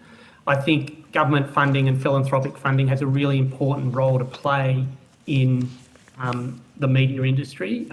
In a community radio sense, the $20 million or so that the government invests in community radio has a really important and critical role to play in helping build the capability of community radio. It's $20 million. It contributes to a sector that turns over well over $100 million, and that's just community radio. So I think government support is important. We hope that governments, whether that's a coalition government or any other government, continues to support the media industry, and particularly, for the organisation I represent here today, the Community Broadcasting Association, the government funding to community broadcasting is incredibly important. And we're very thankful for the support coalition governments in more recent years and Labor governments in past years have supplied to the sector, and to support organisations like Outback Radio. I might just add to that as well, Deputy Chair, Holly Freelander Liddicoat here. The different packages that have been announced over the years, so either through the ACMA or the Public Interest News Gathering Fund more recently, early iterations of those have not enabled not-for-profit entities to apply. So unfortunately, that has meant that the community broadcasting sector hasn't been eligible for early iterations of those funds. And again, while we're very supportive of the $20 million that the federal government currently funds the sector, we do think that those pools of money should be for public interest journalism and not just for different types of media industries or organisations. I do know that the Western Herald as a paper was successful in public interest news gathering, and so I understand that was very supportive, but the initial and the on-the-ground funding for the community radio sector at $20 million and hopefully $25 million a year would make the most impact to our sector and our communities. Thank you, Holly, and thank you, Chair. Thank you. Mr Gorman. Thank you, Chair. I just have two questions, which is, the first goes to what would be the cheapest and most effective way of government putting in more money for future community broadcasting services? What do you see that package would look like? I might just leave it at that. Holly, would you like to answer that one? Sure. And so, as John's already mentioned, the government funds us currently $20 million a year, and that goes out to 450 stations across the country, but also to sector-wide projects like National Radio News. So that goes out to 100 stations. There'll be an aggregate app launching this year, which will have all stations on it. We run things like data and insights for the sector. So that $20 million currently stretches across our entire industry and is vital. But for a long time, we've been seeking a small increase to $25 million, and that $5 million will go directly to stations to really support their operations. So whether that's staff, whether that's to build better or stronger fundraising teams or business models or broadcast infrastructure, which is aging. So that's one aspect, that government funding. I'm interested in, I guess my question is more around what do we do to assist new entrants?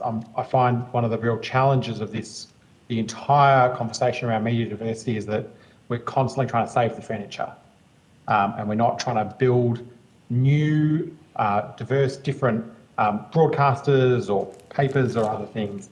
And I'd be interested in what is the effective way, on your experience, because you've obviously all worked with startup, new stations establishing, where's government's role in that piece of work?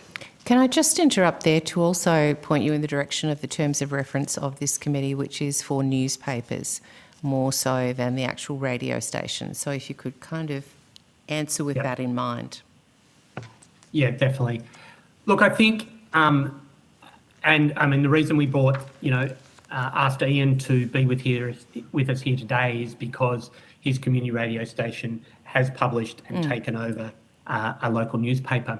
And I think, I'll answer this in two ways. I think we shouldn't forget the existing infrastructure or stations that are out there. I think there's a real opportunity for existing media organisations to move online or to be involved in their local publications. So I don't think the answer is always let's put a new publisher into a particular area to solve the problem. It's also about how do we facilitate and take existing community media organisations that are the heart of their communities in a lot of cases and help them evolve their models. But also there are a whole lot of new, as you know, hyperlocal publishers out there. Some of those publishing in print, most of those publishing online, but still, playing a really important role in the future of media. So it's also how do we help them? A lot of the people running those stations are, journalists that may have worked for a local paper in the past and have lost their job as a paper closed down, or worked for one of the bigger major media organisations in a country area and lost their job as newsrooms closed down. So how do we support them understand that how to build a radio station, not a radio station, sorry, how to build a media organisation, and how do they raise revenue? Because that's going to be the challenge. Often those amazing journalists that are running those hyperlocal publishers, their expertise is journalism. Their expertise is not necessarily how do you build a business model to support what they're doing. So I think, one of the roles of LENA, but also the role of CBAA is supporting organisations to build their business models to support that and find new ways of, innovative ways to build those business models that are going to support that local journalism. So I think, you ask, I think that's one way, not the only way, but one way government could help is help ways to build those business models and to support local journalism. And my other question was just, if I think about RTR-FM, which is based in my electorate here in Perth, they are sort of dealing with that digital transformation. They're started as a radio station out of UWA. They now have obviously online publishing responsibilities.